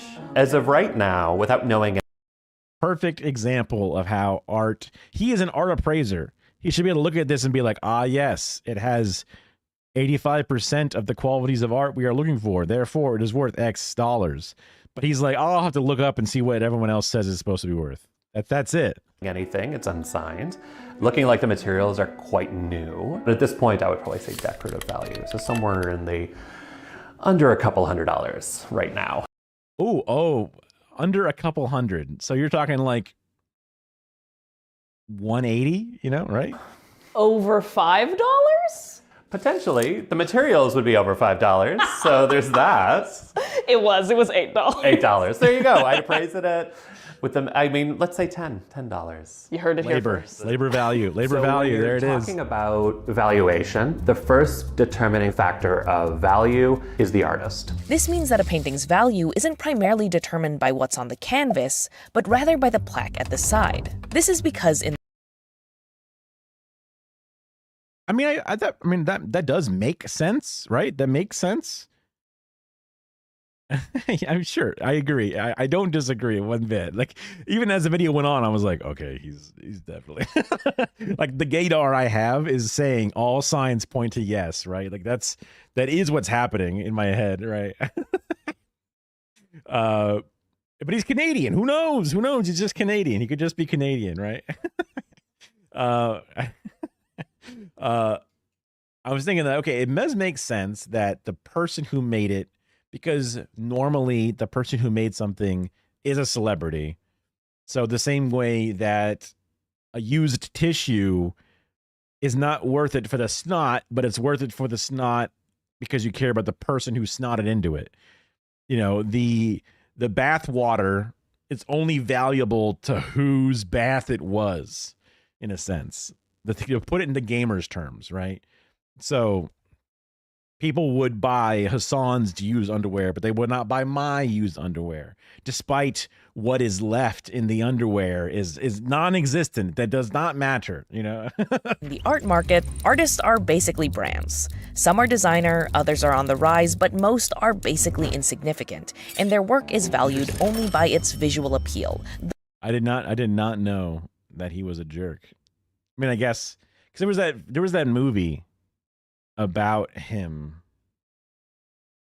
Unless you're just saying it as a joke and you're not actually making a statement like he was a cunt and I'll say that to the day I die. If I ever see him in the afterlife, I'll fucking kick his ass. You know, you could just be saying it as a message, but it's possible because he didn't seem like a cunt in the movie. But then again, that movie is there to glaze him, right? Why wouldn't they? You know.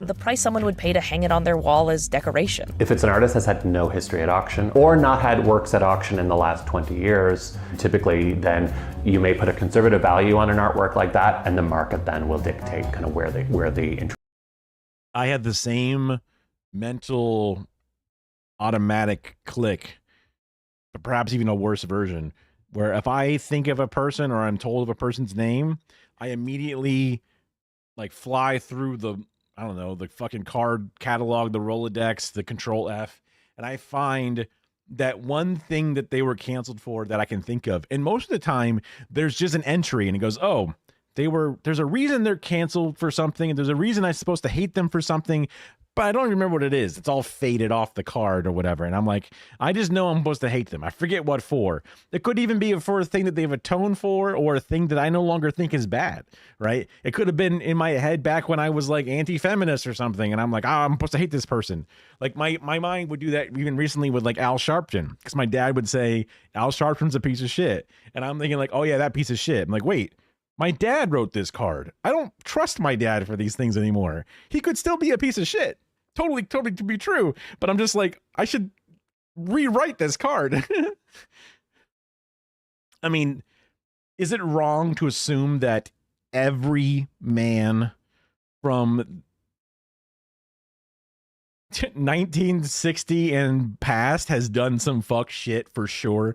Like just a 100% accuracy? Is that wrong to assume that's that in their life that they did? Because I just feel like that would just be kind of true. He did do that, yeah.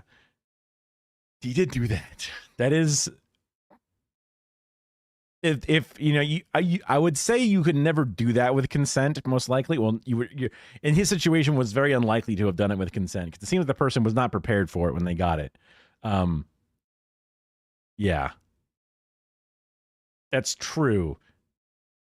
Yeah.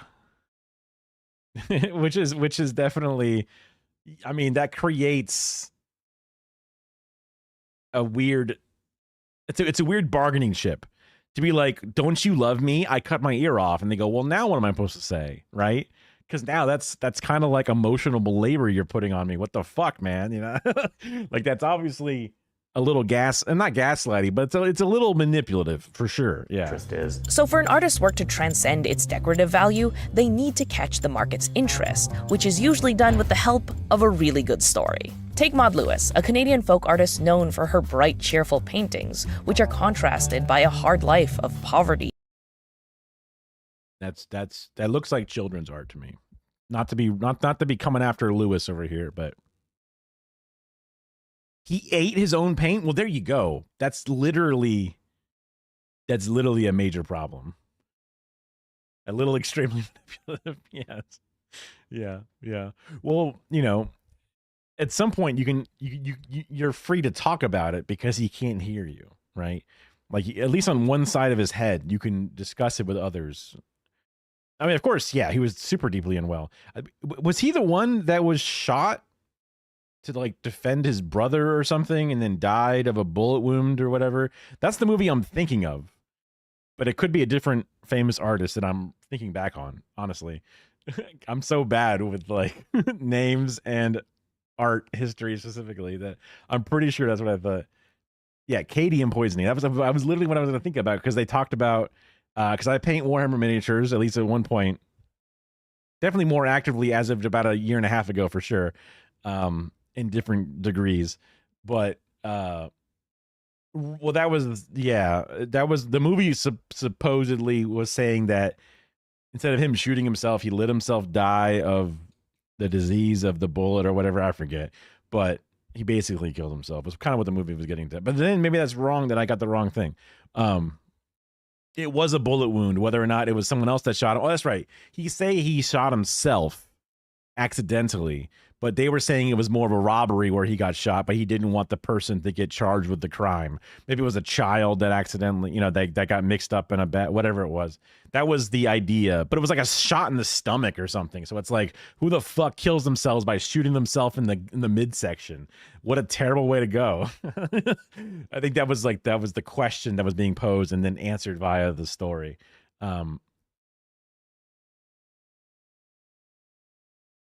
Painting Warhammer miniatures, you would lick your brushes to get a point because you needed that good point to paint your miniatures. And they said, don't lick your brushes. There's cadmium in the fucking acrylic paints that we use, and you will get sick or go crazy. Yeah. So okay, that was the correct movie. And painful physical disabilities. When I started in the business in the early 2000s, her work would often sell between $5,000 and $10,000 at the high end. She now has had a work sell for, I think, over $100,000. And a huge reason for that was the movie Maudie that was released in 2016, which starred Ethan Hawke and Sally Hawkins. Knowledge and appreciation of these stories. Okay, step one, consistency. Fuck that. Throw that out. Step 2, get Ethan Hawke to make a movie about you. Boom. Successful.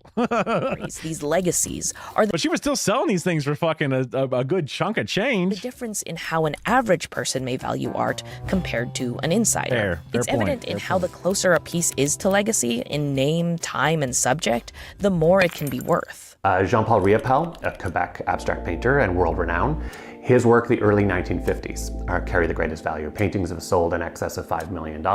His work from the 1980s can sell for $20,000 and $30,000. But there is something about this emphasis on legacy that feels unfair. We see it with, a good example is an artist named Ralph Burton, who painted with A.Y. Jackson, the member of the Group of Seven. Compositionally, their works can be very similar. And A.Y. Jackson's work, as I said, can sell for close to $1 million.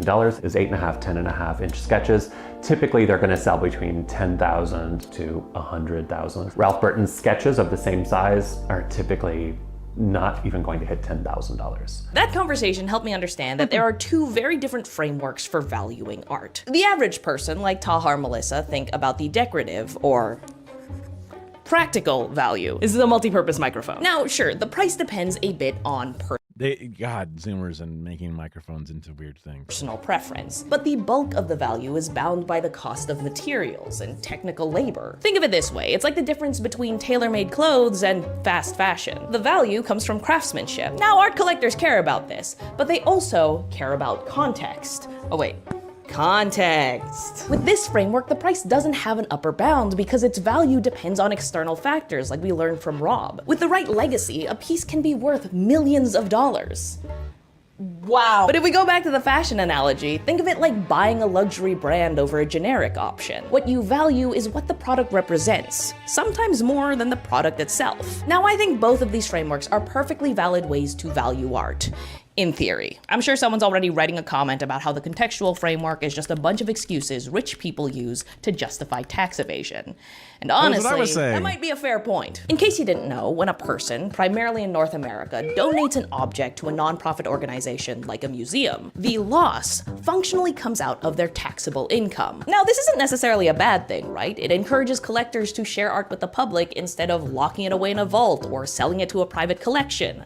But the system can be exploited. In the 80s, a report revealed that the Getty Museum was attracting donations by promising to overvalue them for tax purposes. Then, an LA Times article from 2008 revealed that a similar abuse was happening in 4 local art museums. In 2023, the IRS issued a warning that they had multiple active abuses of this nature still happening. Cases like this, where museums, cultural institutions collude with art investors, it makes context seem more like a tool to justify a price tag, not a meaningful way to measure the value of art. We were even talking about the banana one specifically. So whether or not that one is one of these ones, it definitely is the number one example that people point to because they say, that's stupid, right?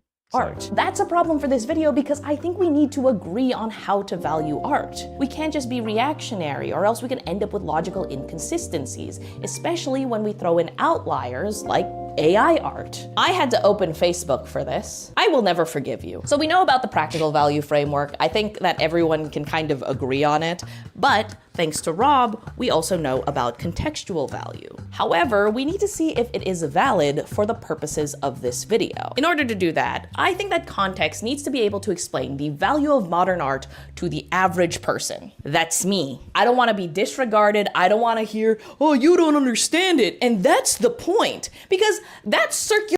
Sorry, I was mesmerized by some of the different things, the ancient memes and other things. Egos and tax fraud. Okay, so you're saying, you mean like people buy and sell and sell art to a museum or donate it to get their name on a plaque because they own it, and that's the ego part of it, as well as the tax fraud part potentially. Then even if it isn't tax fraud, it's an ego thing. Yeah. The banner on your Twitch account is actually AI art. Wait a second. That's crazy. Oh, okay. Well, yeah, there it is. That, I would not have jumped to the conclusion that that was AI art. It kind of looks like a, what do you call it? Oops, did I hit a different, what the fuck? Oh, somehow I advanced the video probably by pulling this thing out and then accidentally leaving it on the tab. But yeah, I mean, it looks like some kind of comic book, I guess, style, because it has like the really dark and high contrast colors with the crisp lines. That's what I would have jumped to. I mean, I've used an AI art generator occasionally to fill in the blanks here and there of something. Watch that one, not that one, this one. Reasoning. I want an actual reason. Can context show me the value of modern art? Side quest! Tell me your response to this. What do you see in this? Oh, good question. Oh, I'm experiencing a fear that I'm gonna have the wrong answer. This is Adam Welch, the curator of Moments in Modernism, a modern art exhibit at the Art Gallery of Ontario on until March 2026. I don't know why that seems like a focal point for me, but it looks like I've taken off my glasses. Is this supposed to be a goatsy situation?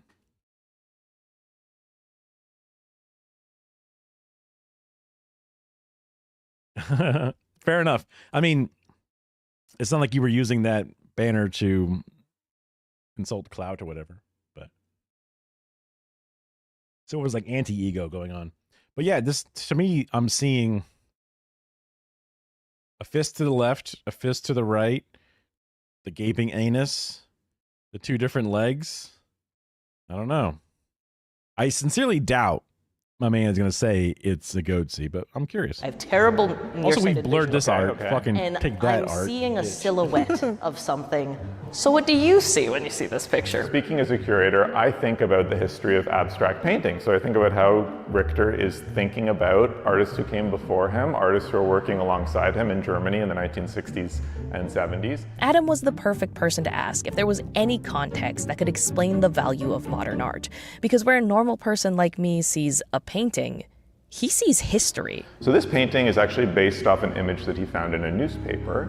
And the image was of a sex worker who had been murdered. And so it's a... It was clear that for Adam, context wasn't a tool for tax evasion. It shaped the way he consumed art and shared it with others. You see, the exhibit was weirdly diverse. Yeah, but he's the dude, like he's not the dude buying the art, and he's not the dude selling the art. He's just the guy who actually likes actual art.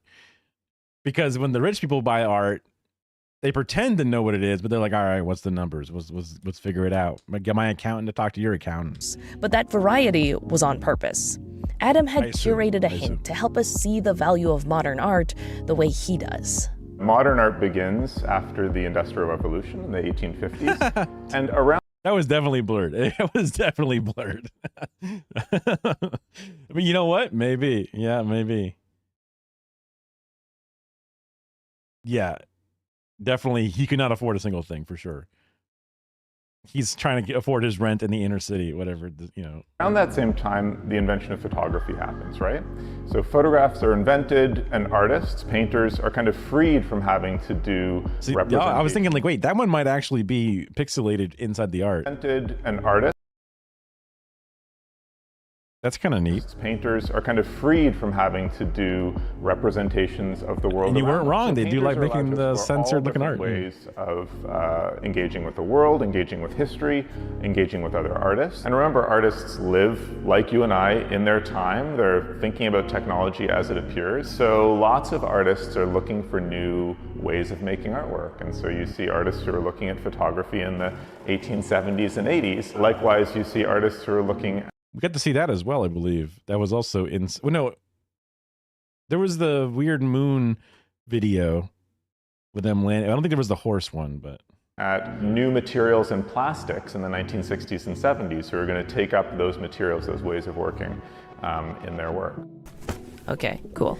Now recording video. This was the first time I ever felt like I understood modern art. All of that variety created over the course of a century. The beautiful, the experimental, the stupid. Now Hey, it's a thing. Oh, it just feels like this human scream, a refusal to be rendered obsolete. I recognize the value in that. I think it's the same one I feel with my ugly horses. And it's kind of a crazy coincidence since I picked modern art because it is this thing that nobody understands the value of. So, like, if context could describe that, then context is a valid framework. That's why I decided to talk about modern art, not because it is this extremely apt historical analog for the specific problem I am facing right now. But I guess it's both. You might think I'm just projecting, but check out this article I found. It's from a magazine published in September 1922. It's called... I'm so fucked. Whenever I see September, I go 11. And I just can't help it. I can't help it. Paintings Past and Present by De Fayette. Okay, here's what it says. I'm so fucked. You were just saying the other day about how 9/11's been memed and it will never be a Pearl Harbor. And that's what I'm fighting for, I guess. I don't know. It's kind of insane. 100 years ago, photography was invented. Slowly, painters began to worry and ask themselves questions about the destiny of their art and the future of their destiny. Thousands of painters asked themselves what they were good for. And that's... This is one of the more classic ones. Because, I mean, I guess the more somewhat recent one is like, oh, God, Photoshop. Oh, no. You can Photoshop and fake pictures. That's the problem. And we've had a lot of problems with our boomer parents and or boomer relatives, or even Gen Xers, depending on how young you are, getting fooled by a Photoshop and you being like, that's Photoshop. And they go, no, it's not. Or you showing something that's real and they go, that's a Photoshop. And you go, no, it's not. So... Goodness, that feels so much. I didn't realize how much pain I was in until that's happened, and now I'm like, oh, bliss, sweet bliss. Time to drink more soda. No. So it's always interesting to look back on the olds and seeing people saying, kids these days, they've got it so easy. They don't know what it's like to have a hard work. And you look at the date and it's like 1810 and you go, oh dear God, those kids are working harder than any one of us has ever worked in our entire lives. What the fuck? So again, when photography was first invented, egads, we're never going to make art ever again. But there is a different problem with the AI art situation, which I assume they're going to get to. That's this whole video, isn't it? What is the value of human art in an AI world? What is it good for? Now that I feel pretty confident that practicality and context are both valid ways to value art, I can finally start to answer that question. Let's talk practical value. Any piece of human art has a higher practical value than any piece of AI art. I know it sounds bold to say, but remember, the practical value framework, or whatever I called it, it's based on craftsmanship, the cost of materials and labor. The primary selling point of AI is that it is cheap and easy. Now, some people might say that good AI art requires prompt engineering. Does it? I mean, check it out. With multimodal inputs, you can upload reference photos and files. And if something isn't turning out right, you could just ask why. Or better yet, get it to ask you clarifying questions. And once it generally understands your request, you could get it to generate a new prompt for you. That isn't prompt engineering. That's good communication, which kind of proves that it can. I do think there is an unparalleled use of AI art for shit posting specifically, right? Like that is something that you can do. Shit posting in ways of making your picture look like the lady with the hat picture, or whatever the hell it's called. Lady in the dress, or whatever that image is called. I forget. It's something like that. To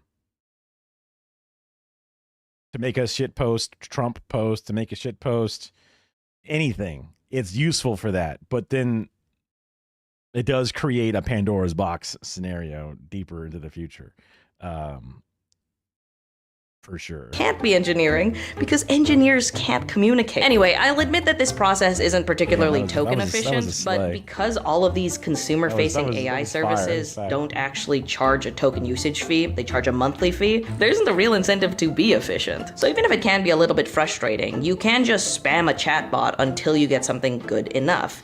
It is cheaper than hiring a skilled illustrator, and it is easier than learning how to do it all from scratch. Cheap and easy. That is the practical value of AI art. What about the contextual value? This is where things get a little bit more complicated because context is obviously specific to each piece of art, and there is just no feasible way for me to compare every single piece of AI art with every single piece of human art. Even if we only consider stuff made after like 2022 when DALL-E 2 was released. That is still 15 billion images on top of all the human work. Let me do some quick math here. Yeah, 15 billion. And we know that there are Say I look at it for 67 like half a second. 600 minutes. It would take me 237 years to look at everything. And we would have to all stop now. So we need to think about this from first principles. I define contextual value as what the work represents. The artist's reputation, historical significance, the cultural narrative. Now, if I'm honest, I think human art and AI art have the same potential to achieve those things. The way I see it, their only difference is the use of generative AI and the context that comes with it. So what is that?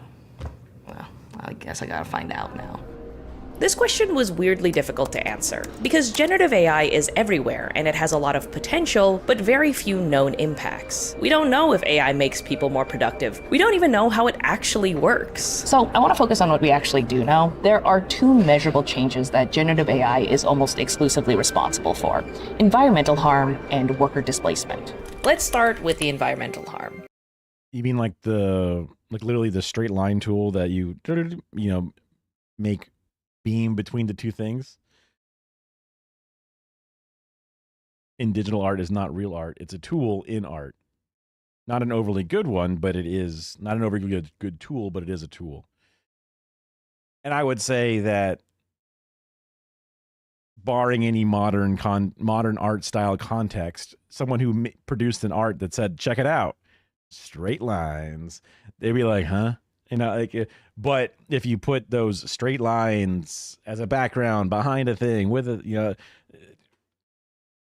I've watched 39 Daff make a bunch of art on stream, and she might use a straight line tool for some reason at some point. I don't think she really does, but just in general, you can even just say she does.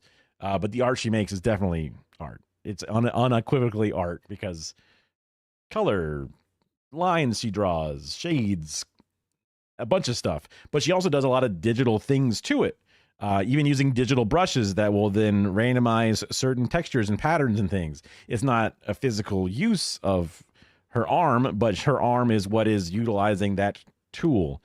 Using AI as a tool is good.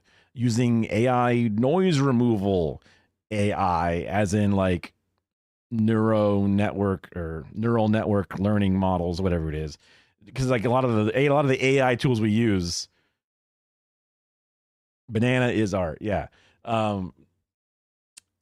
The transcription tools that do the transcription for this stream or this video we're watching are considered nowadays to be looped into the AI bubble. And those are very useful continuations of things, very useful tools that utilize the growing tool set of things we have, but it's still utilized out by the artists themselves, and it's not ultimately the end artist. Do we want to agree that, or we want to start saying that the person who points at a model and says, here's my text input, now my art, haha, I have used the ever-growing pile of tools to create my art, but their effort has now been reduced from actually moving a tool around and using it to now just throwing a couple of letters or even just using a dictation tool to do it? That's definitely a bigger stretch than we've had before, and one that I would not say it is art in the same way, but there are people who utilize AI art into ways that makes it art because it's one layer of the art. The same way that you drawing that one line and leaving it by itself doesn't feel like art, but when you incorporate it among the full picture, then it's art, right? That's kind of where it gets, right?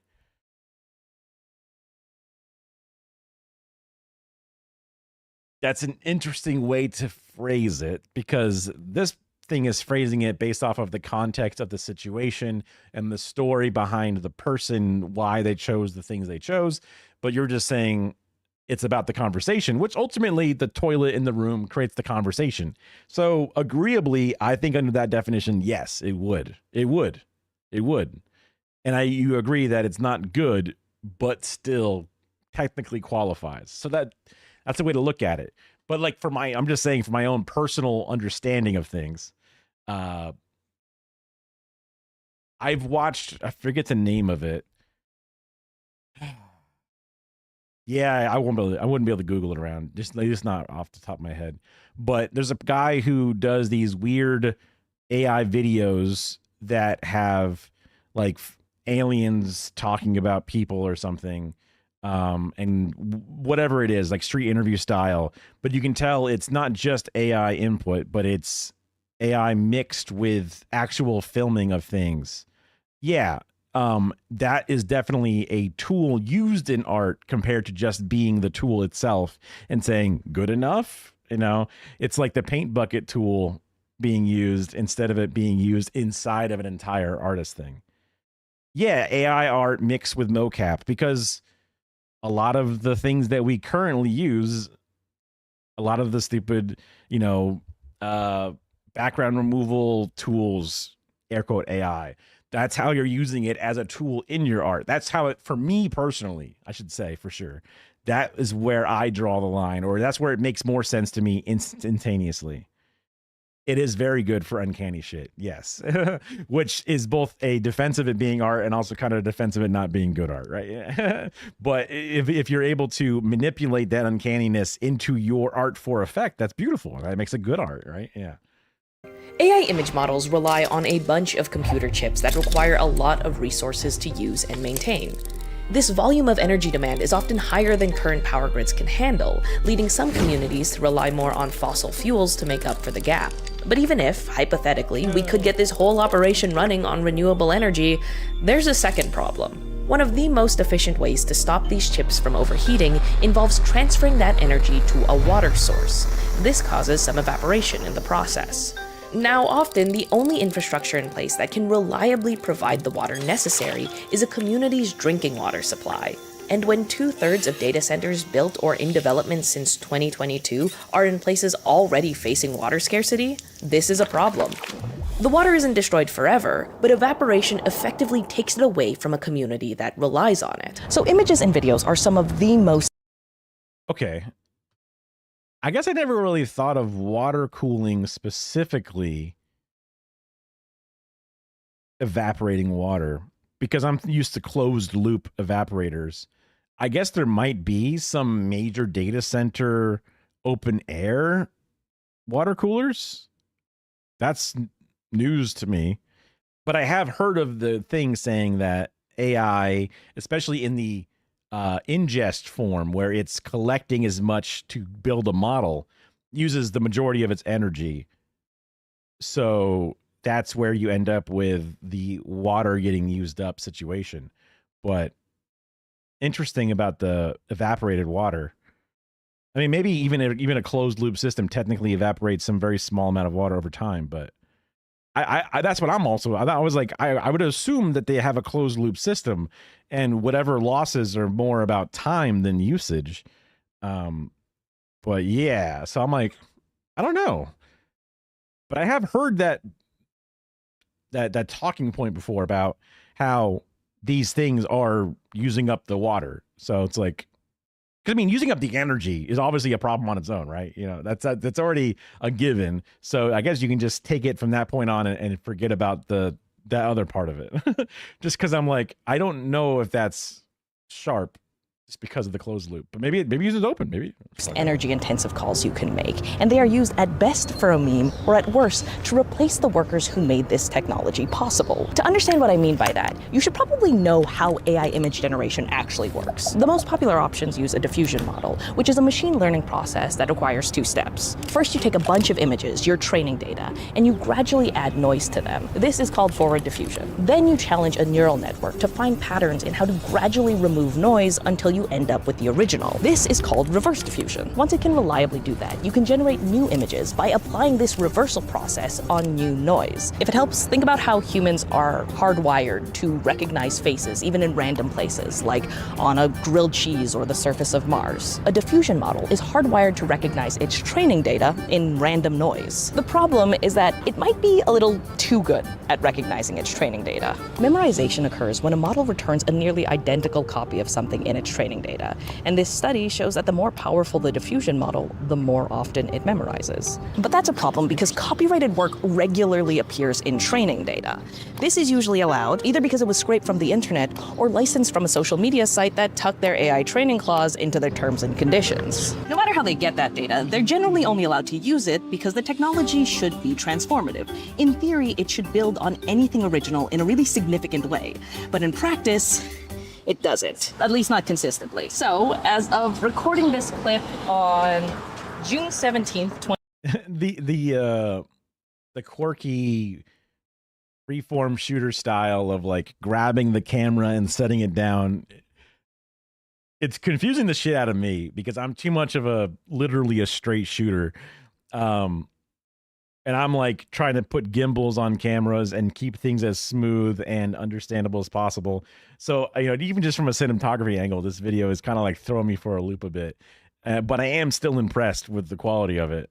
It's crazy. 2025, there is no way to guarantee that an AI image generator isn't just spitting out a copy of something in its training data.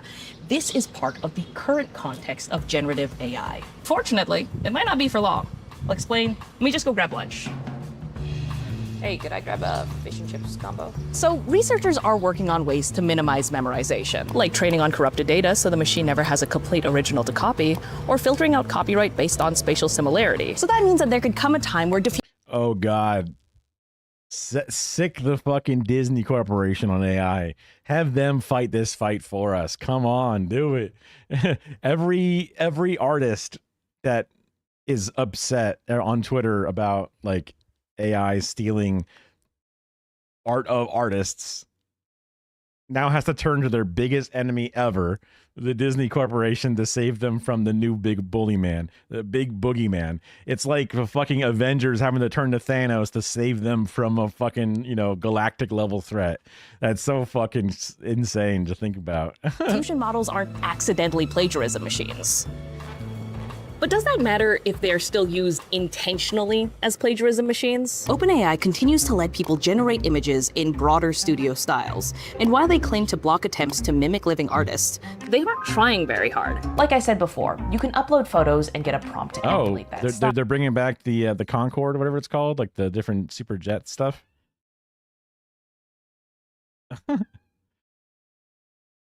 You don't have to hand it to Saudi Arabia. It's one of those things that you just never have to do, from what I've been told. Style, including the ones of living artists. You can even use the photo directly if you just say it's in the public domain. This means with print-on-demand services, any passive income grifter can copy a style developed by human artists, crowd the market with rip-offs, and undercut the people who made that style popular. But hey, intentionally committing copyright infringement is against most AI tools' terms of service. So in case you do think it's unfair to It's against the terms of service. It'll never happen now. It'll never happen. judge generative AI based on its prohibited use, let's talk about an entirely permitted use. Say you're a studio head that actually owns the rights to a bunch of concept art, images, and writing. Nothing is stopping you from training and fine-tuning a diffusion model on that work and getting rid of the human workforce who made it possible. This isn't the hypothetical. This isn't me imagining the worst-case scenario. This is happening. It's a major reason why many creative guilds and unions have gone on strike recently. So, I think I know the value of human art in an AI world. Now, practically its value shouldn't really change because cost of material and labor stay the same, but contextually, well, it answers the question by showing us what an AI world actually entails. It's a world where we widely implement this untested technology despite environmental and human harms because, honestly, we care more about profits than people. In that world, this world, the value of human art rapidly approaches zero. I think this actually explains why some I have found myself, prior to a lot of this sort of change for my, the political awakening, or whatever you want to call it, the recovering dumbass journey. I never really had a strong opinion on the IP stuff, other than it would suck for the little guy to lose out on something in a world where they need it, right? Without really thinking about it in that exact context, that's kind of what I got to.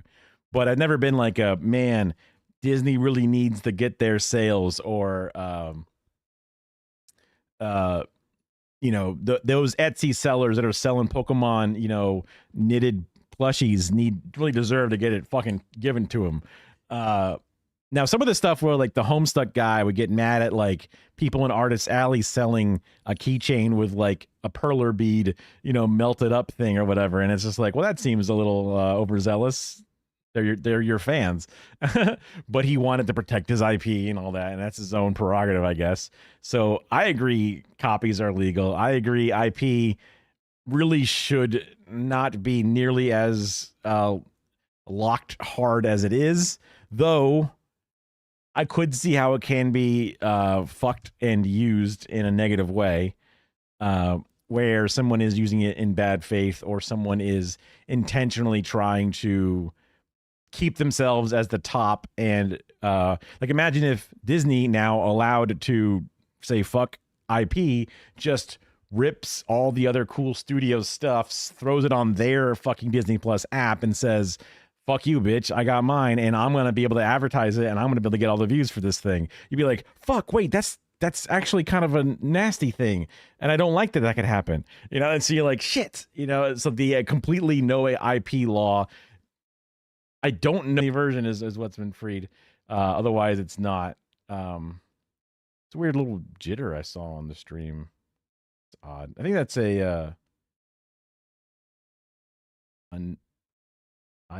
oh, interesting. I think that's my overlay for when I lose frames. Very interesting. Yes. I'll have to look into that. I think it's a thing I can turn off for sure. But like, imagining my scenario.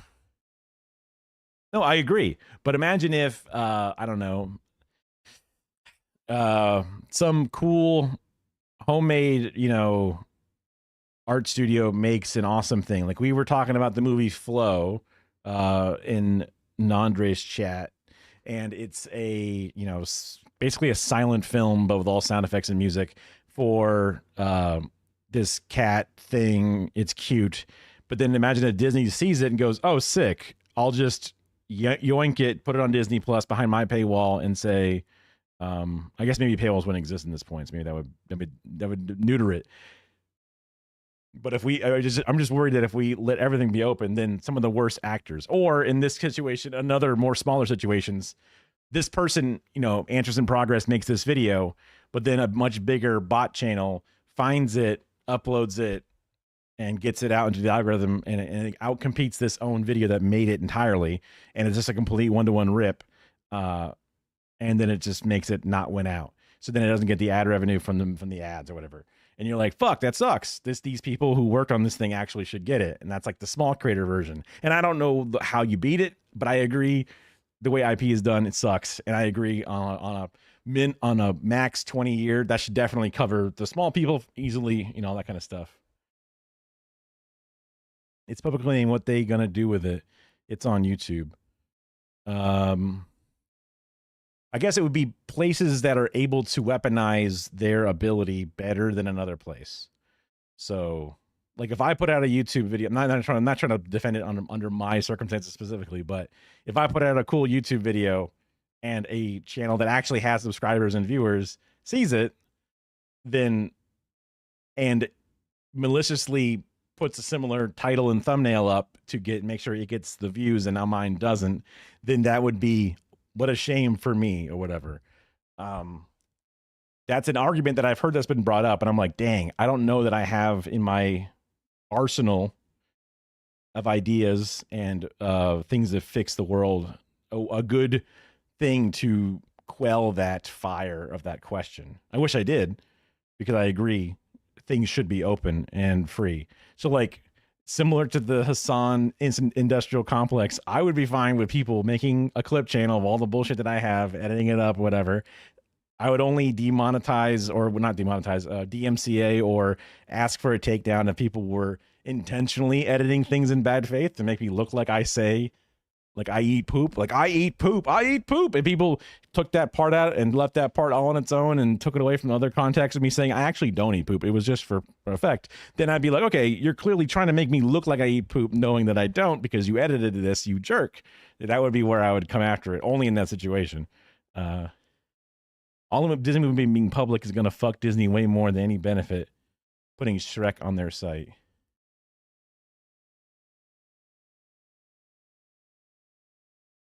Yeah, I guess. Yeah. I mean, I would rather go through the motions and then see the problem present itself and then find a new solution to that new problem than keeping the things currently. So I think I'm in agreement 100%. Even if I have short-sighted questions or potential faults I'm thinking of, I agree that we should move forward with the idea of stripping IP. So Some people hate AI art. Not just dislike it, not just see it as less valuable. I mean, hate. It's kind of... This is an interesting presentation, especially from a place called Answer in Progress. Assuming it's progressive stuff, because it's like, wow, some people really hate this stuff. That's weird. It's a weird presentation, but there might be more of the acting presentation to present it and not necessarily the actual views, but I'm curious to see where this goes. Killed the vibe for consuming art nowadays. Comment sections are full of questions or accusations that AI art was used, or I can spot AI when I see it. Look at those hands. It's giving witch hunt, but it is understandable. These people see AI art as an active threat. The framework we have spent 20 minutes establishing explains this. What it doesn't explain is why some people don't hate AI art. I mean, if it's such a huge threat, how can people still use Because they're Elon Sims, that's why. it? Not tech companies trying to increase their stock value, not studios trying to make the most of their copyright, not even grifters who are trying to sell you a get-rich-quick scheme. I'm talking actual people. Oh, 100%. It is. I literally thought it was going to be the standard style of like, ew, AI gross. But they went like, what is art? And they like literally went back and like they looked at the idea of it and they attacked it from the idea of like, everyone hates modern art, right? Ew, modern art, LOL, banana. So like that's an interesting way to look at it and then to add nuance to it. And then to try to then say, see, art will still matter because we have our own nuance and they don't. But then now looking at the perhaps the knee-jerk pendulum swinging the other side. Like me. Oops, I probably should have disclosed that bias a little bit earlier, but in my defense, sell you a value, not studios trying to make the most of their copyright, not even grifters who are trying to sell you a get-rich-quick scheme. I'm talking actual people. Like me. Oops, I probably should have disclosed that bias a little bit earlier, but in my defense, consider this dramatic reveal. But yes, I use generative AI when I code, when I write. I even used it in this video moments ago. And I could get really specific and explain how generative AI is just one small part of a larger process.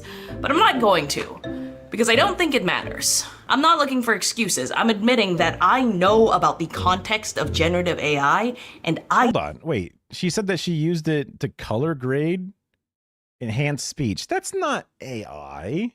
I mean, that's AI because they say we use AI tools to do this shit, but that's not the same thing.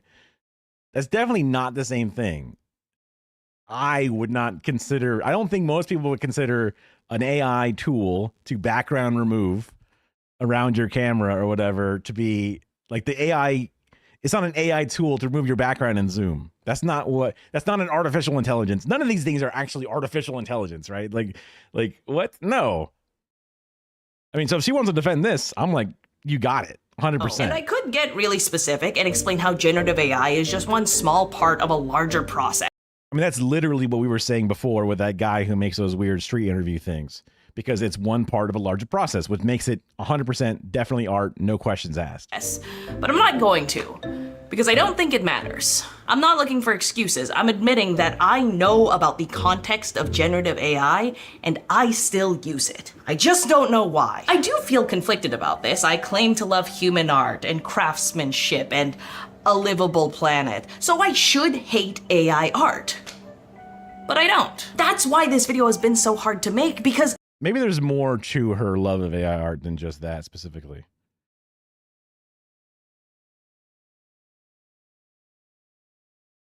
Yeah, I'm assuming that's a bad link there.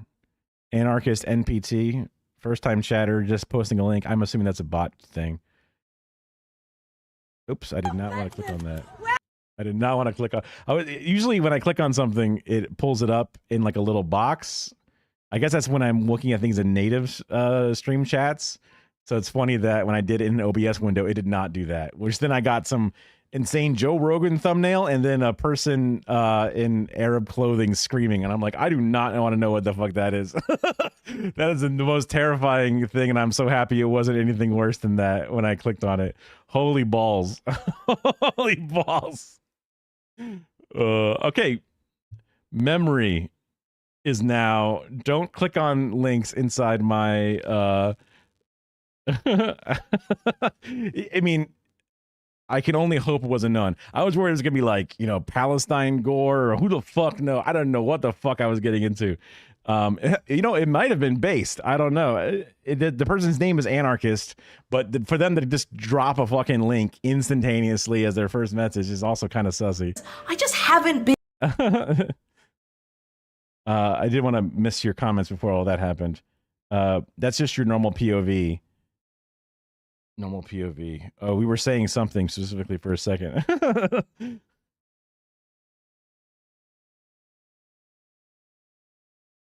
It's possible that she has more of an AI view than she normally does.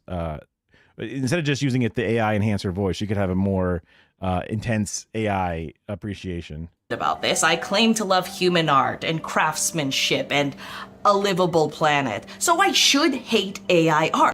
Oh, you're tall. Oh, sick. I am a nice 5'11.5" myself with shoes 6 foot.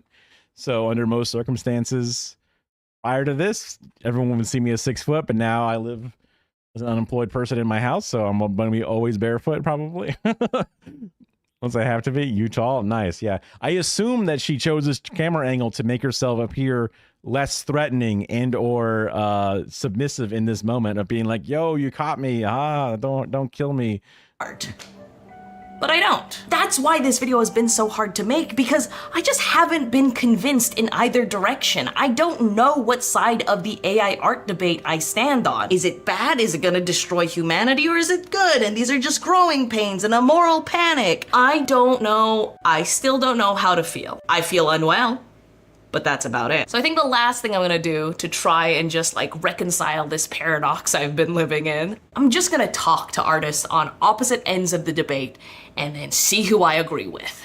My name is Sam. I am a content creator / illustrator. I'm Jessica Jackson. I am a generative AI artist, part-time, as a hobby. Ooh, part-time as a hobby. Very interesting. I was going to say, I bet it took her a long time to find a woman who does AI art. Not because women are bad, but because it's all fucking NFT Elon lovers. That's where I'm assuming people are when I think of an AI art enthusiast or AI art maker. Boom, tech bro, immediately. Boom, instantaneously. I mean, literally, if you talk to a fucking generative AI model, it just sounds like you're talking to an Elon Musk simp. It just 100% sounds like you're just talking to one of those guys who's trying to get you into the next crypto bullshit. Like 100%. Women really like AI art. That is an interesting wrinkle in this, to hear that there's a larger basis of women in the generative AI section specifically. Because you know where I was just saying where I was when I close my eyes and picture one of these, that's generally what I see. So I'll be very curious to hear her take then. Just a quick reminder, this channel is for curious people who embrace nuance. I wanted to interview these two artists because I think they embody that, and they were kind enough to say yes. If I see any hate sent their way, I'm not gonna be mad, just disappointed. Anyway, Sam's perspective on AI was pretty consistent with what I've uncovered so far. As an artist, it's very difficult to accept myself and a lot of peers that I personally know. A lot of our art has been kind of fed to AI, and a lot of AI art has mimicked our styles. I've even gotten comments on some of my posts saying, oh, this looks like AI art. But I'm like, you guys don't understand. They took it from me. They got inspiration from me. This actually echoed something Rob mentioned in our interview. The full thing's available in our newsletter, by the way. You do. You worry a lot about aspects like that. You worry a lot about devaluing original art. So a computer learning about how Emily Carr painted and then creating something new is dangerous. At the time, I didn't really understand how a machine that copied an artist devalued their work. After all, we had just learned that at some point, an artist's legacy drives more value than what their art actually looks like. But after hearing Sam, an incredibly talented and I feel like she's doing that for the script of the video to make sure the point is brought. The tech pros are the loud ones, but the women make up a large portion of the art enjoyers. I assume that she's writing this because I can't imagine a young person, especially a person who maybe she's not the cinematographer, but if she's not the cinematographer, she would still be adjacent to art in many ways, both as a person who did it herself and a person who's in a channel that seems to embrace art, like an artistic view of how to express things. And she's also the one, well, maybe she's working with a cinematographer, but it's filmed to look like she's the one framing the shots on a bunch of these things. But I have to assume this is a planned viewpoint to keep things neutrally framed, because it's hard to imagine a young person not seeing it through that lens of like, dude, it took my style. It took my style. I did not consent to my style being taken. Like that's, and then I'm gone. I'm a whisper. People have seen it before they've seen my stuff now. Like I can't imagine that she hasn't seen that. Popular digital artists talk about how his work was being compared to AI because it was trained on his stolen art. It made sense. When generative AI floods the internet with ripoffs, it actually takes an artist's personal style and rips it from their context and makes it a part of something else. Something cheap and mass-produced and poorly made. It is upsetting. I saw this comment on YouTube one day that someone was saying like, why should I care to enjoy this thing that nobody cared to actually make? The amount of effort put into something, the thought put into something, there's something intangibly special. Yes, styles are styled upon. The old Yoinkin twist. The twist is the part where you add your own little spice to it. But there's a difference between another human being attempting to mimic another person's style and saying, give me this, in parentheses, this guy's art style. Bam, it's just his art style. You know what I mean? People have jobs to teach other people's styles. So like there is a style guide for drawing The Simpsons is a great example where they say like, make sure to do this with their face, but not this. The ear has to be here, but not there. Otherwise that's not a way The Simpsons are drawn. There's famous ones for all the different big cartoon shows because those style guides would be given to the people in like Korea who were hand drawing shit back in the day because not one guy could draw all that shit. And also cheap labor. So yeah, there is ways to facilitate style. And that's how the Berserk is still running. I thought Berserk wasn't running. Maybe I'm thinking of something different. Guts? Is that Guts Berserk? I thought that ended. I don't know. I haven't watched a lot of this stuff. I feel like there's definitely a few things I need to get into and watch to some degree.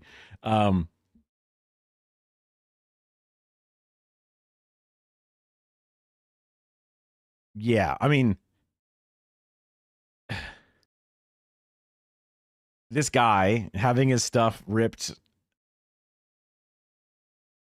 without even being told about it. Not that matters in this situation where you're saying that people copy each other. Because I mean, it's a difficult thing to fight against, that specific phrase of people copy each other. It is true. The dude he trained is taking that's what it was. I think that, yeah, the creator of the thing, the comic, not the shows. So Berserk, the comic is still running, but the show is not. So the show, I guess, ended, or maybe even vice versa. But yeah, I remember hearing that the show was done because the guy died, I guess. But then I guess either people continued the comics or whatever it was, despite him being gone. Interesting.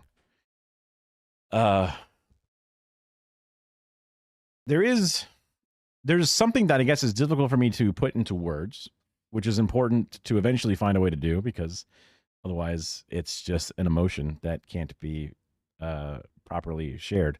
But there's some part of me that I want to chew on a bit, that finds a specific ripping style thing to be difficult to condone in this exact context, because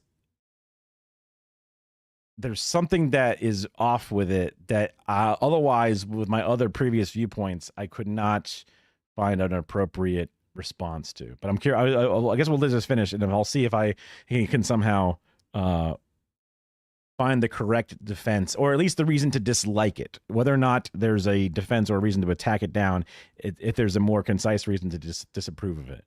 Special about that. And I see a lot of people disappointed, as someone was saying, like, why should I care to enjoy this thing that nobody cared to actually make? The amount of effort put into something, the thought put into something, there's something intangibly special about that. And so the effort put into something, it's good because it's hard. I can definitely see the problems with that argument. It's like the voice isolation or the noise canceling of a microphone going through an air quote AI tool versus having a true audio engineer sit there and do all this bullshit. And you could argue there's a beauty to that noise canceling, even though it's a background effect that's not necessarily in your face. There is a lot of effort and skill that was then now confined down into numbers and then smoothed out via algorithms and stuff. And it's losing that human element. The fine-tuned rotoscoping around an individual figure. There's an art to how good the rotoscoping is and the effort and the time it takes to get a good one done, versus now a tool going in and saying, boom, background removed, dog, you're all set. And the freedom that gains. I agree that hard work is worth something, but also tools are allowed to make things faster. So that's a point where I'm disagreeing with that standalone take, that it's only the thing that makes it worth something. I see a lot of people reacting very negatively when they see things made with AI. They see it, they're like, oh, it's a cool image, and then AI is popular in China. They don't have the hang-ups about it as we do because there isn't a capitalist incentive behind it. That is an interesting and cool way to see it. So that's almost like seeing a side of it where they just see it for the tool and the time saving and the ability it provides. And they don't see it so much as it's stealing from me, or it's taking from me, or it's stopping my ability to make, which is a very utilitarian way to look about it. And the way that I hope that we can eventually see it more even in this sector of things. Although, does that imply that in China, again, not trying to like Red Scare or whatever, does that imply that in China there are people who don't make money from art that would now lose money from art in this exchange? Because I would assume there would still be artists and things that work in China or sell art in China and all that stuff who, for one reason or another, would have a similar complaint, if not very not exactly similar to the way that we have the complaint. But I wonder. Because there must be. I mean, obviously, art is universal. Whether there is IP laws or not, there's still art. So, interesting. And they find out it's AI. And when they find out that there was no human mind or human effort put behind this thing, they start to, it's almost like a deflation. Their excitement and everything just gets crushed. And they're like, oh. See, now that is, I think, a fair point to see with it. Because, yeah, there are artists. AI art is bad. No one's selling AI art. They're selling good art. Fair. Okay. Yeah. Because I do think that if you go to somebody and say, look, it's a beautiful hand-blown piece of glass, they go, cool. If you go, look, it's a machine printed out, stamped out piece of glass, they go, oh, well, who cares? Like, there's a big difference between things that people know someone worked on and someone didn't work on. Where I guess it could become less moral or whatever is when things are presented as one, but they're actually the other, or it's intentionally done to present as if they are a thing that's well known to be one thing while never secretly saying one way or the other, but they're just helping people assume it, right? Because like when, you know, making a D&D character art for a campaign, you just type in some bullshit about what you think your character looks like and you find it, right? Boom. It comes up with something that looks pretty close. Then you share that in your Discord when you're doing the thing. Makes complete sense, especially if you're not a person who has artistic skill. Makes complete sense. Or even if you're a person with artistic skill and you want to just to get it to print out something to start with, and then you work with that. Whatever, right? I'm not a person who says we should throw it out. I don't think so. Not, you know, it is, but it is. I would say it's more of an interesting debate than previous times when Photoshop came out. And then some of this AI video stuff is, I guess it's creating the barrier of entry of like, it's removing, well, I guess I'll talk about that after. It's just another one of those. All right, I'm moving on. I think Sam put into words why AI art can feel like such a betrayal. When I look at art, I can't help but think about how it was made and who made it. What was the inspiration behind the piece? What experiences shaped their style? How long did it take? And when it turns out to be AI, the reality falls short. But Jessica reminded me that it doesn't fall to zero. While generative AI can be a thoughtless slop machine, it doesn't have to be. I'm putting my emotions into this machine with intent, with direction. I know a lot of AI artists set a stage. Can she get an AI to like do some noise canceling or fix her camera or something? I mean, I say no hate, but I am a bit of a TV production nerd.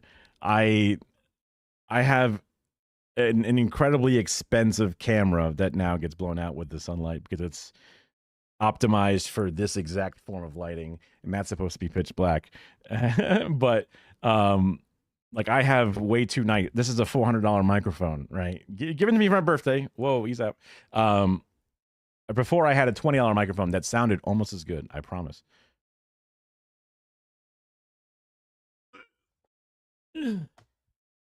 The Ultra Voice Behringer XM8500. It's a good mic, folks. You can buy it for about $20, depending upon inflation or whatever. Fuck me. Eye tracking's too good.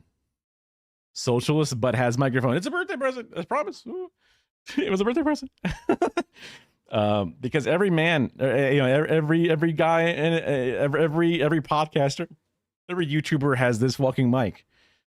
You just have to do it. You have to do it.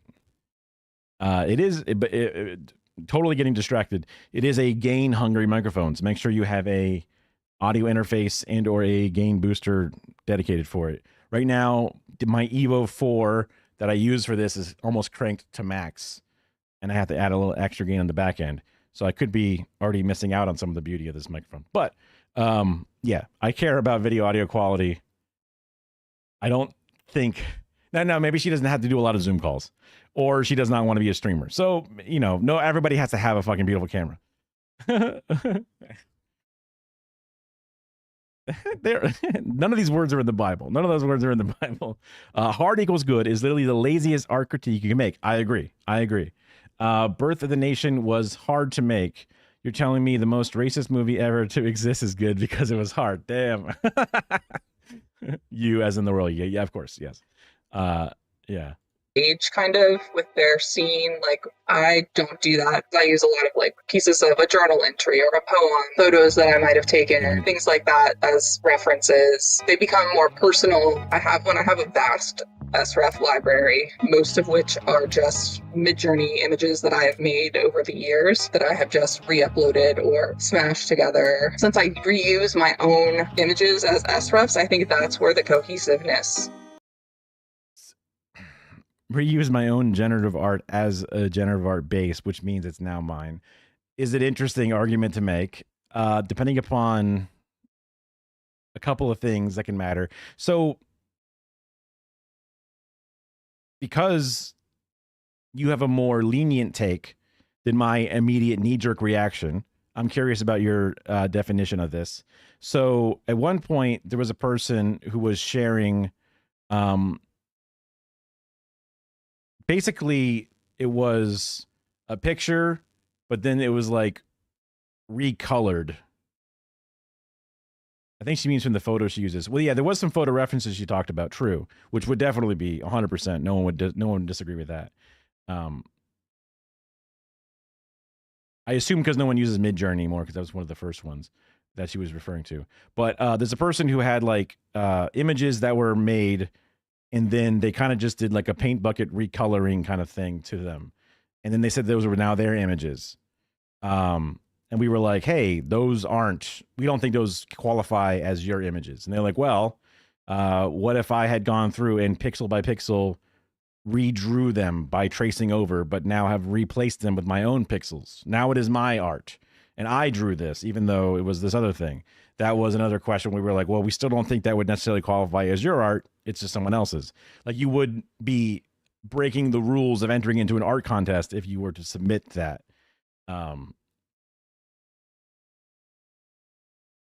And that's where I feel like I had more of a point going, but then I got a bit distracted by a couple of things, and double checking to make sure I didn't, like, upset anybody, whatever it is. I mean, there are legally their images before they recolored them. Whether or not legal, but just like as far as like, man to man or, friend to friend, you'd be like, come on, man, that's not, you hit the paint bucket on the arm to change the color to this. And before, it used to have like shading and stuff, but now it has one solid color filling in the gaps. And then like around the corners where like it's a little bit compressed by the JPEG capture, now it has a weird off coloring that never quite got filled in, and you didn't feel like fixing it. It's like, that's, it's trash. Like you were saying before, some AI stuff can, it's still technically art, but it's trash. It was one of those things where it was like, even if you consider it, we don't consider it. So, don't say it's yours according to us, that was some critique that was done. But even just like the say that did it pixel by pixel, we didn't even believe them, because nobody would go through pixel by pixel. We know they just did a paint bucket or whatever it was. That was our assumption in the situation. And it was kind of like, we saw it as, and especially just passing it off as your own with never mentioning the tracing and or the thing. But if you did a reverse image search, you could find the sources and you go, wait a second, it put a bad stink in our mouth for sure. Yeah. Yes. And then there's been cunts, obviously, talking about 39 Daft. She's talked about art contests that she's run or ones that she's been adjacent to and working alongside of or nearby, and seeing it saying, this is a contest. You have to submit new art. So art that, not the art that you've made before, but it has to be made like within a week of the contest, basically. And it can't be AI. And seeing people submit something that maybe was a month old instead of a week old, they go, well, that still is within the spirit, even if it was a little bit off accidentally or whatever. But when seeing people submit AI art blatantly, it's like, wait, that's AI. How could you? That's obviously a dick move. And I don't think anyone's even disagreeing with that idea. Or whatever. The idea was supposed to be, you heard of this contest and then you made the art for the contest. They don't want somebody submitting the same art they've made 10 years ago and saying, here it is, I win this contest, haha. It was supposed to be like, make something for this contest, so that way it's for this contest. That was the idea of a week. I forget the exact time frame, but I'm just saying a week in case that was like, if the contest was open for a week, if you made it a week before, you're still good because it's still pretty new. But it ended up being a month before or whatever the time period was. It was like within the barriers, and she wasn't willing to discount a true artist for making something, even if it was, because they worked hard on this thing and probably spent a lot of time on it, and they wanted to apply to this contest as well or whatever. Specifics don't exactly matter, but yeah. And of course, there will be people who are assholes and submit AI art in a contest you're not supposed to. There could even be an art contest that's like, look, brushwork only, no digital art. And someone submits digital art that looks like a brushwork. And that would be a dick move, because they're specifically asking people to submit art with a brush. So someone using the incorrect tool. People use airbrushing when they paint minis. There could be a no airbrushing, only brushwork for this contest, and then it turns out, hey, that blend was done with an airbrush, you dick. Like, anyone breaking a rule like that would be a dick, no matter what tool they're using. Yeah, exactly. If acrylic paint is against the rules, don't be a cunt and try to submit painting with acrylic paint. Exactly. And that's not against the idea of the thing specifically. I guess I feel like, we talked about the example I brought up, but I guess there could have been a more concrete point to the point I was bringing up, but I don't think I've found a way to bring it back to the context specifically, other than the "don't be a dick" part of it.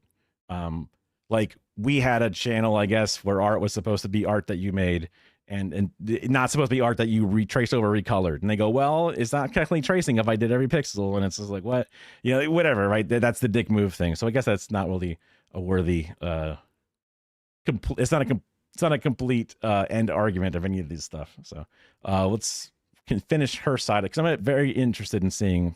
So, I mean, her pieces look interesting. They're visually striking. They look like, I would definitely consider most of these things, all these things, art from what I've seen. They're very unique style from my perspective. There could be something it's based off of that I've never seen before, but it's still interesting to me. I'm going to rewind this a little bit. Vast SREF library, most of which are just Midjourney images that I have made over the years that I have just re-uploaded or smashed together. Since I reuse my own images as SREFs, I think that's where the cohesiveness. That's so hearing her say I reuse my images reminded me of the I recolored over this, so I count it. Kind of that's where that mental image came from. But comes from, because I'm recycling through my own filter. And I personally don't use like living artists as a reference. It's usually people that are in public domain at this point. Throughout this video, I assumed the definition of human art meant that anything. So just to wrap up her section there, I don't know, it's possible, maybe because I just don't look into it enough, but I don't know if the models that you can take from are polite enough to respect your wishes to avoid specific artists. I don't know if you say generate me this image, if it knows not to select from living artists versus public domain only artists. I don't know if it's able to do that. It might be able to. I don't know. Whether or not she puts in parentheses like this guy's style in parentheses, that's different, right? Maybe the models are good, right? It'd be sick if that's the case, but also it's reasonable to understand that it's also not everyone will be as polite with their usage. And it's possible that many people would actively use it in the way we don't like. Now, is that a crime against the tool entirely? No, but does it mean that we need to do something about it if it's very rampant? I suppose. Because if she was, for example, the best use case, trains things off of her own photography, only uses things in the public domain, all that stuff, that's great. But those are bumpers that are set up on a bowling alley that does never use bumpers when it comes down to the real tournaments or whatever. Does help defend it as a tool, which I love the idea of using it as a tool for a lot of things, or for personal use for a lot of things. Because you know what? If you want a cute picture of your family as an AI Ghibli thing, okay. Should you pay an artist on DeviantArt to draw you in the Ghibli style instead? What the fuck? I mean, like, I don't think so. I get why people would want that, because if you want it, then you should pay an artist, but like, you're just paying an artist to copy the Ghibli style. What the fuck? The Ghibli style should shoot that artist. You could argue. And also, you might never fucking do it, because you would never think to pay an artist, and to pay an artist truthfully is to pay a lot of fucking money, because they do a lot of fucking work, and it's hard. So I can understand why you wouldn't do it. It mentally makes sense to me in that regard. But there is a problem where it breaks free from that technically restrictive box. So let's see what her absorption and thoughts. Let's see what she has to say. Domain at this point. Throughout this video, I assumed the definition of human art meant that anything a person made without the use of generative AI. But after hearing Jessica talk about her process, how personal and intentional it is, it feels human. All your spare cash goes to giving good tips, no buying art. That's right. I guess. I mean, you're not subbed to me, so we can tell you do not enjoy this fine art of me stealing this content and then resubmitting it for myself. You don't. I mean, I'm sure there's a way that we can definitely flip this back on me for literally, stealing the content in front of me to make my own, generative version of things. Maybe it's better you don't sub. Maybe technically, now that I think about it, hold on, shit. A lot more human than like Anish Kapoor buying the rights to a pigment he didn't invent and calling it his art. Or Damien Hirst getting a fisherman to kill a shark and then calling it his art. Or Jeff doesn't do the sculpting or much of the painting himself, Koons, making jumbo versions of pre-existing designs. I'm not gonna spit on my stream. So don't feel like you have to tip. I mean, I am unemployed and I need this to work if I'm going to keep this content going post the 6-month time period. But my goal is not to have one sub from the person who's so chill to hang out with me all night, making my stream significantly better than it would be. So don't feel guilted into subbing at all. I intentionally don't run ads so that people don't feel pressured to do it for that. I hope to eventually get to a point where things, both on my end, and the community size end, it's a much better place. Although some people definitely enjoy finding smaller streamers because there's a straight up one-to-one connection where on a stream with 100 people, you're immediately lost in the shuffle and every message will not get a response. And that can be somewhat of a toxic breakdown where like people get used to it. Yeah. I should be getting Nitro money. Well, that's if ads are running. I would get Nitro money technically. We'll see how this month goes. I am also a Nitro subscriber because I realized once I got addicted to watching Twitch a lot, holy shit, I watch a lot of different channels, or Turbo, whatever it's called. Yeah, I forget. Nitro's Discord, right? It costs like 2 subs now that they've increased it to $6, and boom, you're immediately like raking in the value. So yeah. Yeah. Getting the channel to be good is my first goal, and then monetization part of it will come later. And I hope that would mostly just come from a large community of people trying to donate or whatever, but not so much as like trying to crank up ads on them or whatever. We'll see what works and what doesn't work. Hopefully I'll have more colleagues to commiserate and or talk to about stuff. Turbo the snail. And calling it his art. They carry so many of the same faults I find in generative AI, but I would never deny that they're artists. Jessica helped me see that there is space for AI-generated art to be human. Now, I definitely don't consider it anywhere near as impressive as making everything from scratch, but I think of it this way. If illustration is like planting a garden and tending to it over the years, then AI art could be flower arrangement. Oh, I never watched that.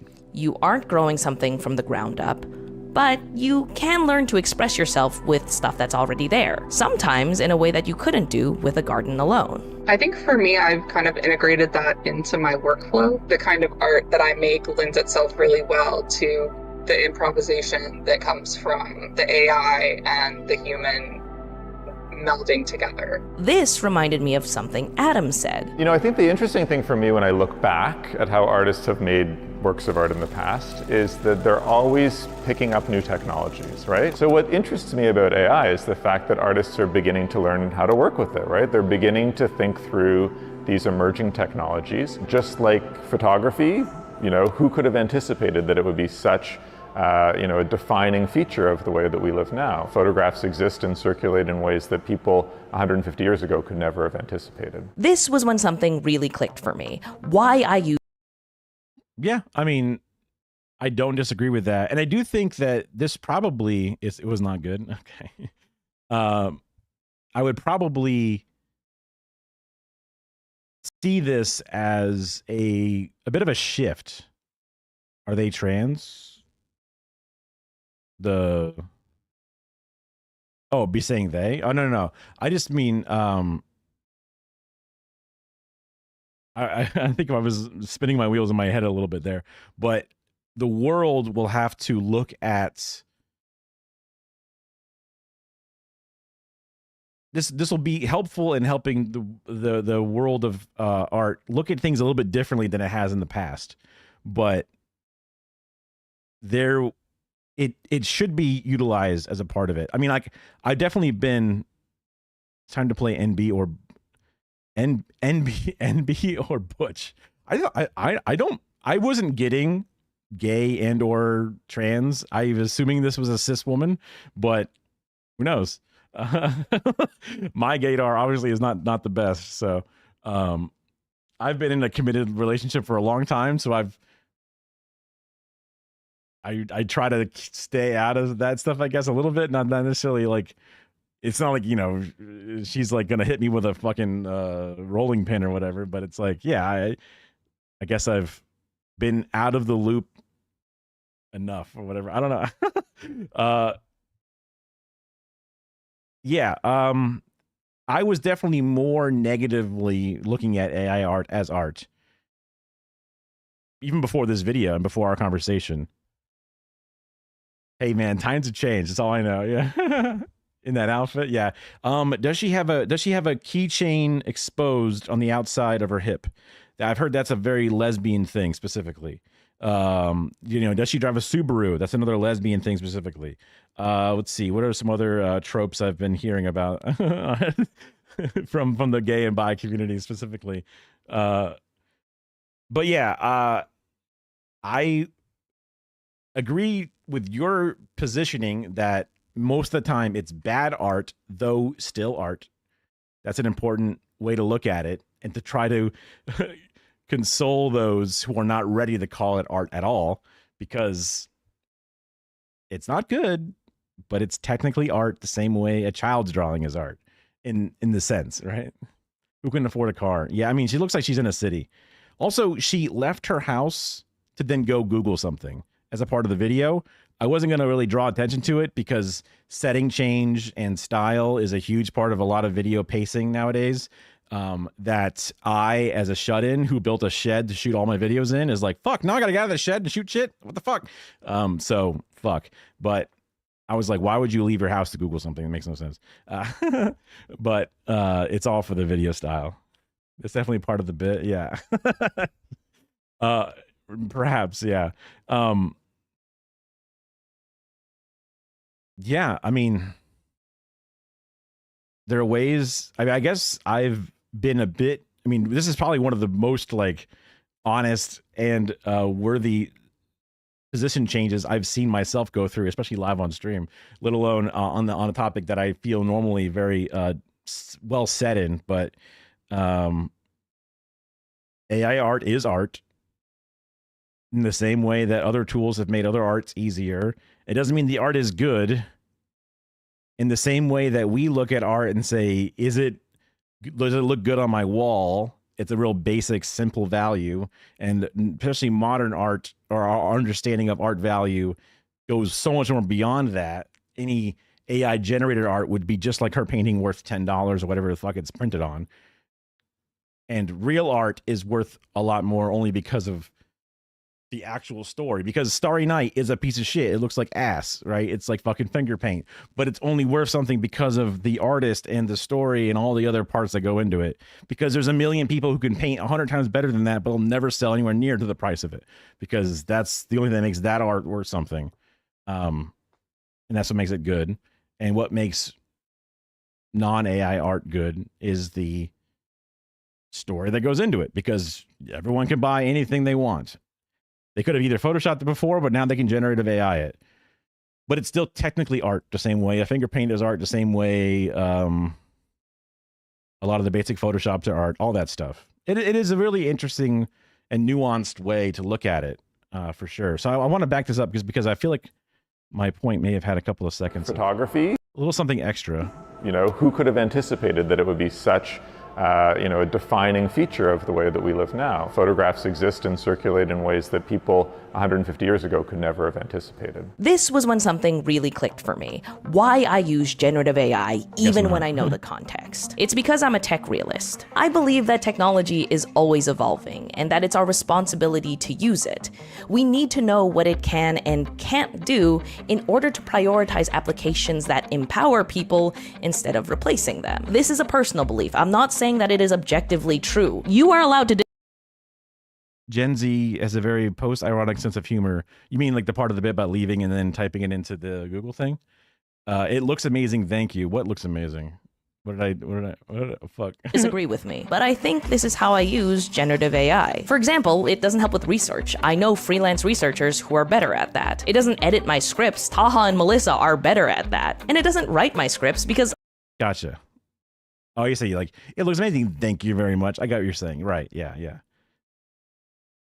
I am better at that because I am me. However, AI sure can debug my code faster than any person could read it. It can instantly find exact quotes and timestamps from interview transcripts with the loosest search terms. And it can reframe a scene well after it's been shot. It helps me do what I do.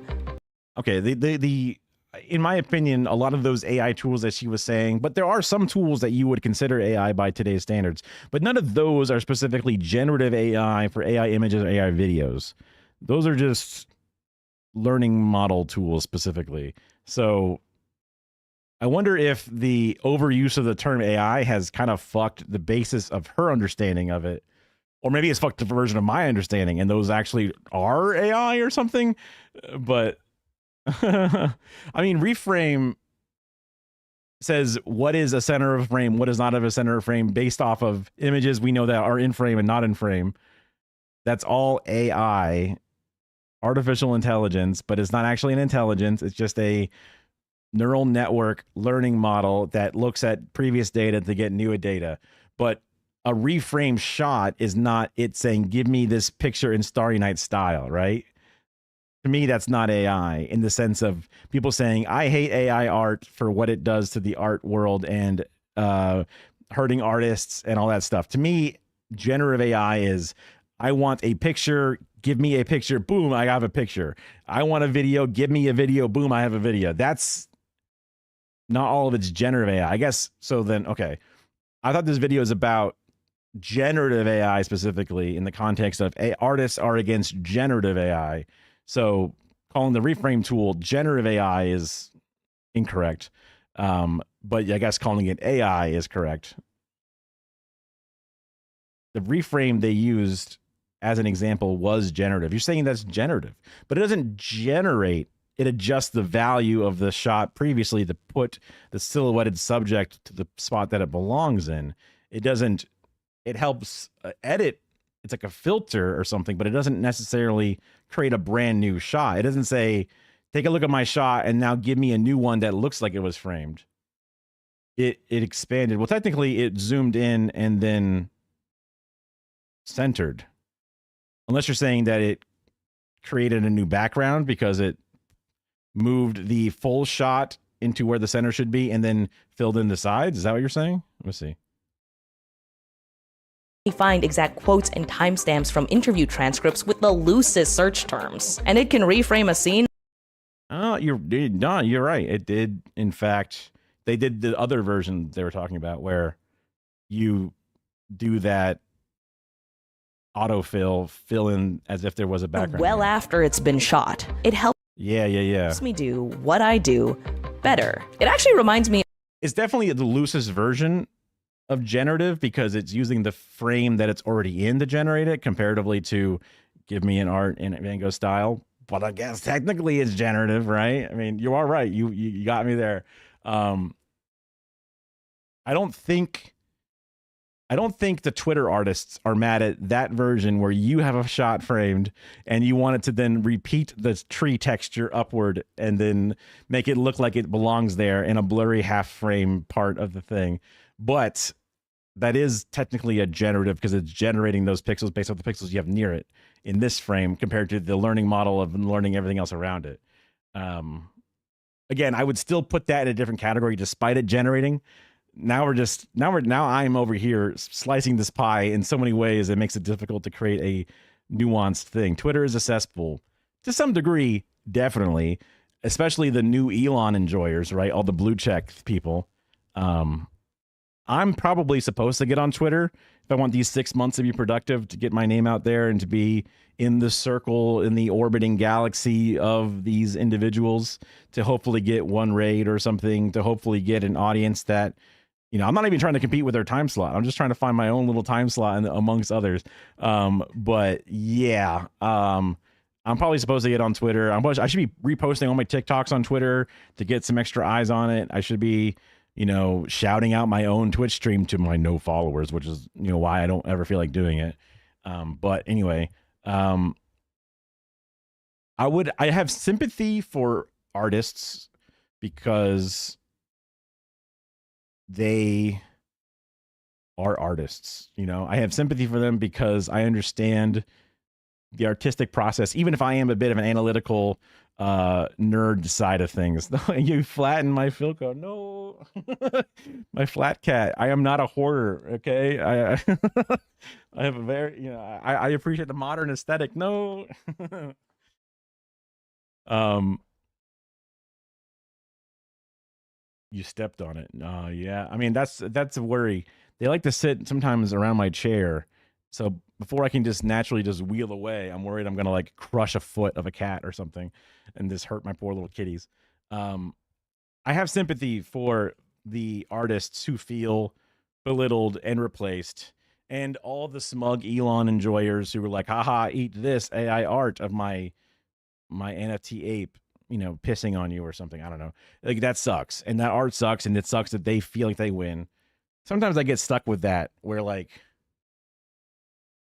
not a total tangent, but I remember being the young, bad version of myself watching Mad Men, and I was really upset at like the dude could be infidelitous as he wants because I was bad at media literacy, and I saw main characters as the protagonist no matter what, and always fought for them. But then when his wife cheated back at him, I felt a betrayal because man good, protagonist good, but also the dude that was getting to be involved, I thought was a slime ball, and the fact that he feels like he wins is bad. You know, like I always find that layer of it to be unsavory. So when an NFT bro gets to feel like he wins an argument because he can generate AI art or whatever it is, that sucks, and that does weigh on me. But it doesn't necessarily effectively matter in the long term of things. So when I'm saying, you're saying Twitter's a cesspool, but I say the Twitter artists I have sympathy for, because they care about the integrity of art. But I do think they're short-sighted on the tool aspect of it. And I do think they're short-sighted on how it can be utilized. And despite it not being good art, like you've said, it is still technically art. So I'm kind of like shitting on their take, and who was once an ally on their side. Yeah. You feel no concern about AI replacing your art. One, my arts aren't even good. Well, but also it's not the same. They do different things. But I guess you might be able to see how somebody who does art and their art is good by their own standards or society standards, now they would have less opportunity for it. But that is a thing that happens. So like, nobody thinks the AI reframe, nobody thinks the AI background removal tools are evil. But if your job was rotoscoping in Hollywood, now there might be less jobs or no jobs that do that specifically. But nobody was jumping to the defense of that because that's more of an annoyance than the art side of things. It's a tool. It'll be used, good and bad. Like you were saying earlier, getting away from the capitalist model, going more to the China style things of our lives in general, will ultimately free us from a lot of these intermediary problems, which is a goal that I hope we can all achieve. Automation is only a bad thing under capitalism. Well said. I think that did a great job of summarizing my ramblings in a lot of ways, or what I was rambling to try to get towards, and then you sum it up. Because yeah, when a job says automation is here, so I'll fire half the workers and make the other half do twice as much work, you go, what the fuck? You should just have kept your employees on and let them enjoy easier, faster, better work. Fuck, right? Cuba style will be better than China style, but I like in America, I'd take anything. Yeah. But yeah, I get what you're saying. You live in America. That makes sense, yeah. Cuba style would be better. Yeah, I don't know. I mean, fuck. I guess I'm out of the loop. I'm super interested to learn though about the Cuba style versus the China style. Hell, I probably don't even know enough about the China style, so I'll learn it all here as we go. But yes, I would take anything, for sure. Okay, I should definitely finish the video. Of that modern art article I found from 1922. You know, after the article acknowledges that photography gave painters an existential crisis, it says this: freed from the necessity of documentary representation, painting can fulfill its true function. This function is the same in all times: to move man. And it's Ooh, what a beautiful way to look at things. No longer will you have to go into some guy's house and paint him and his fucking kids, and then get yelled at if you made it look ugly. And it's like, dog, you look ugly. I don't know what to tell you. Now you just send in a photographer, and now you can paint what you wanted to paint. And if you like painting people, paint those people. Paint the Mona Lisa and be considered one of the best pieces out there. But, and it's interesting because Cuba implemented it despite under a global embargo. The Trump painting. I need to see the Trump painting. Yeah.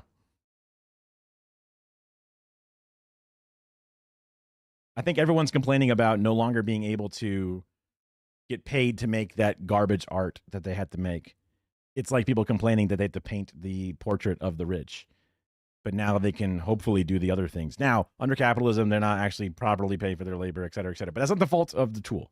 It's funny because despite their differences, Sam and Jessica actually agreed on this point: the purpose of art.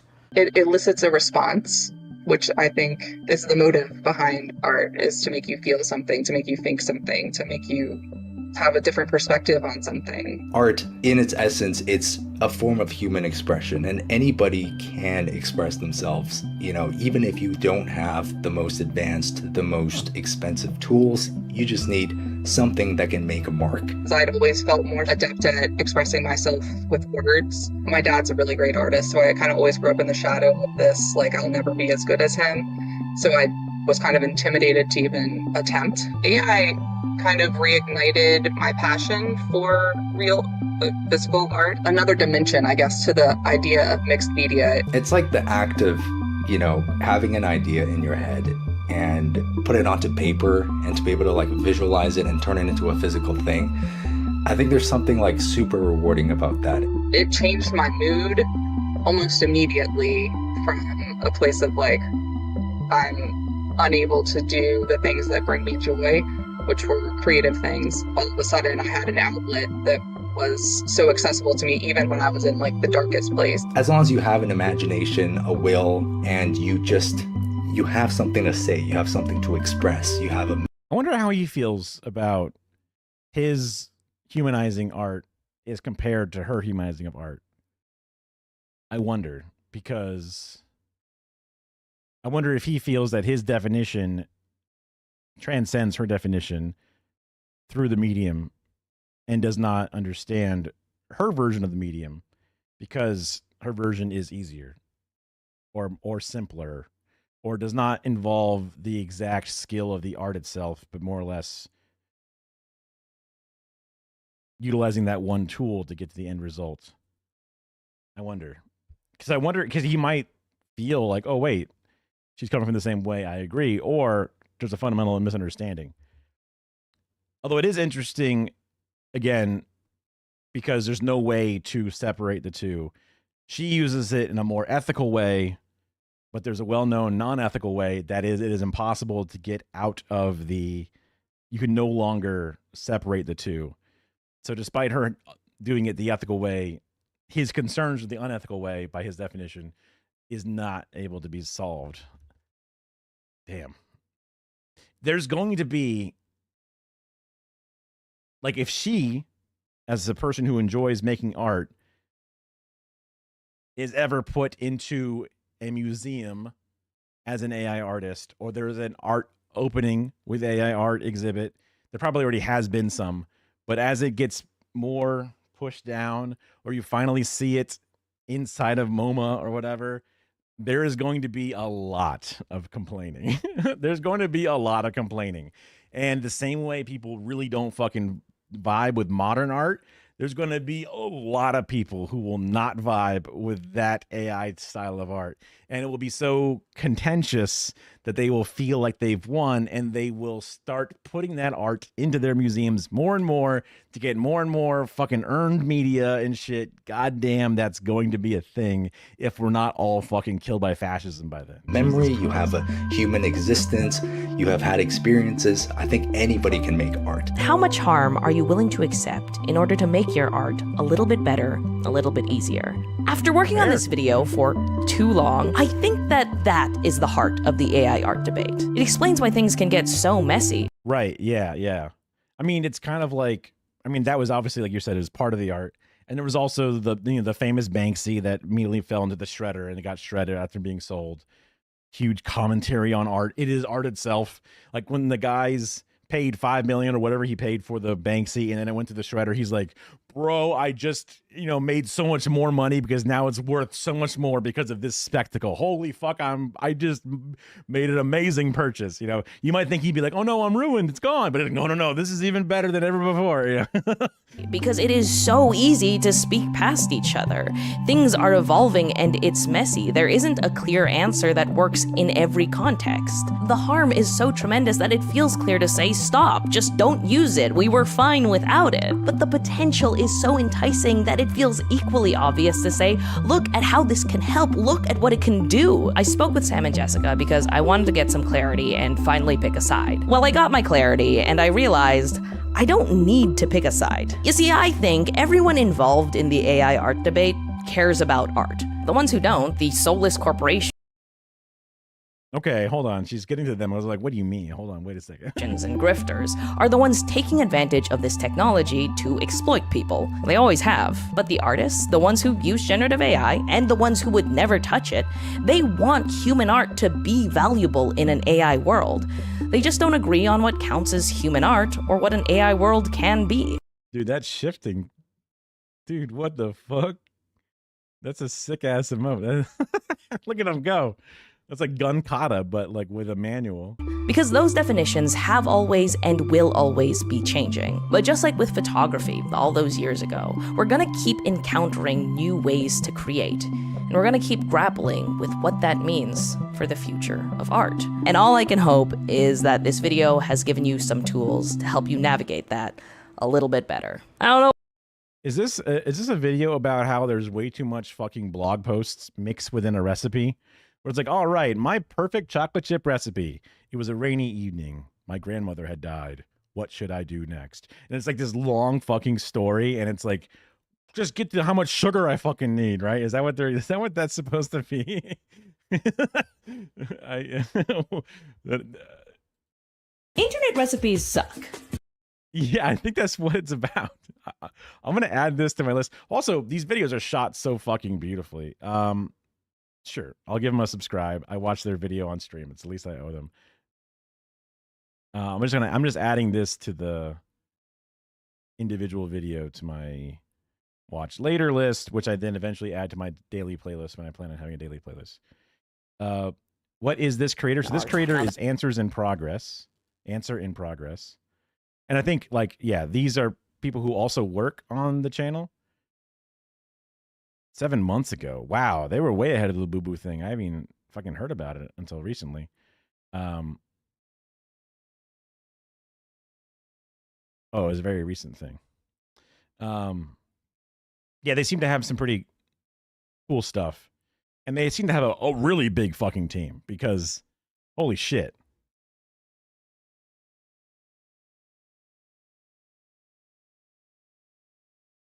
There was a lot of people involved in the process that she referenced to that I had, like, people who do the script writing or the editing of the scripts, those multiple individuals, a bunch of different names they pointed to earlier, which is like, damn. My hope is to make something even mildly as good as this, but just doing it all on my own. I'm going to make it. Not the case. That's okay though. It does give me a breathing room for my soul to know that I got no shot at no one's expecting me to be as good as this. I'm scrolling up to make sure I actually posted their video in the chat, which also gets added to the Discord. It don't know. Now that AI. Okay, so wait, I scrolled up quite a bit to find it. I'm glad it took us so long to do the React in general, because I do like to make sure I not necessarily transformative but just add enough context. And I love the conversation that it sparks. But I should probably start wrapping things up just because it's omega bright outside. Oh my God, my screen.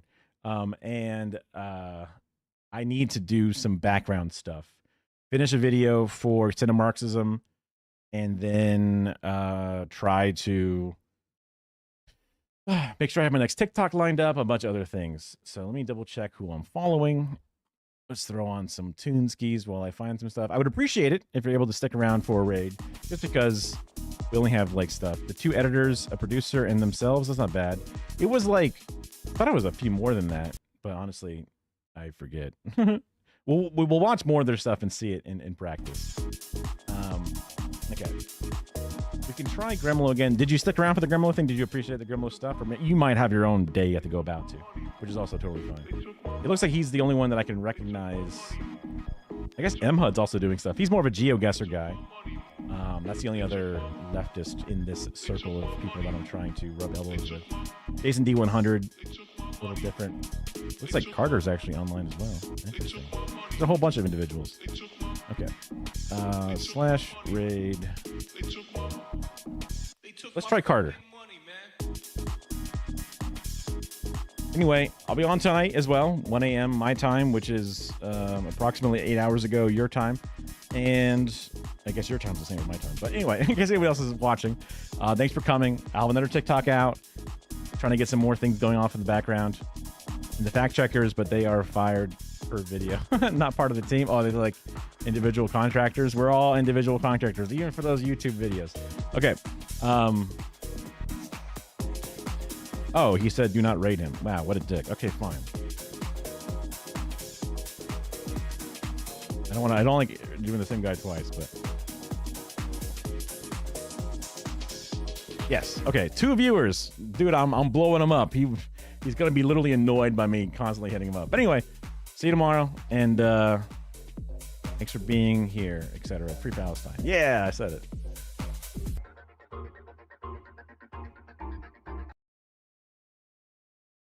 Oh.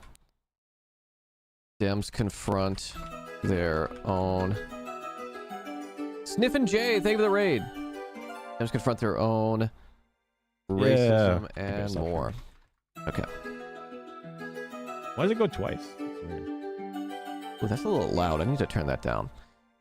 Okay. Here we go, folks. Here is the live tweet. Let's get started.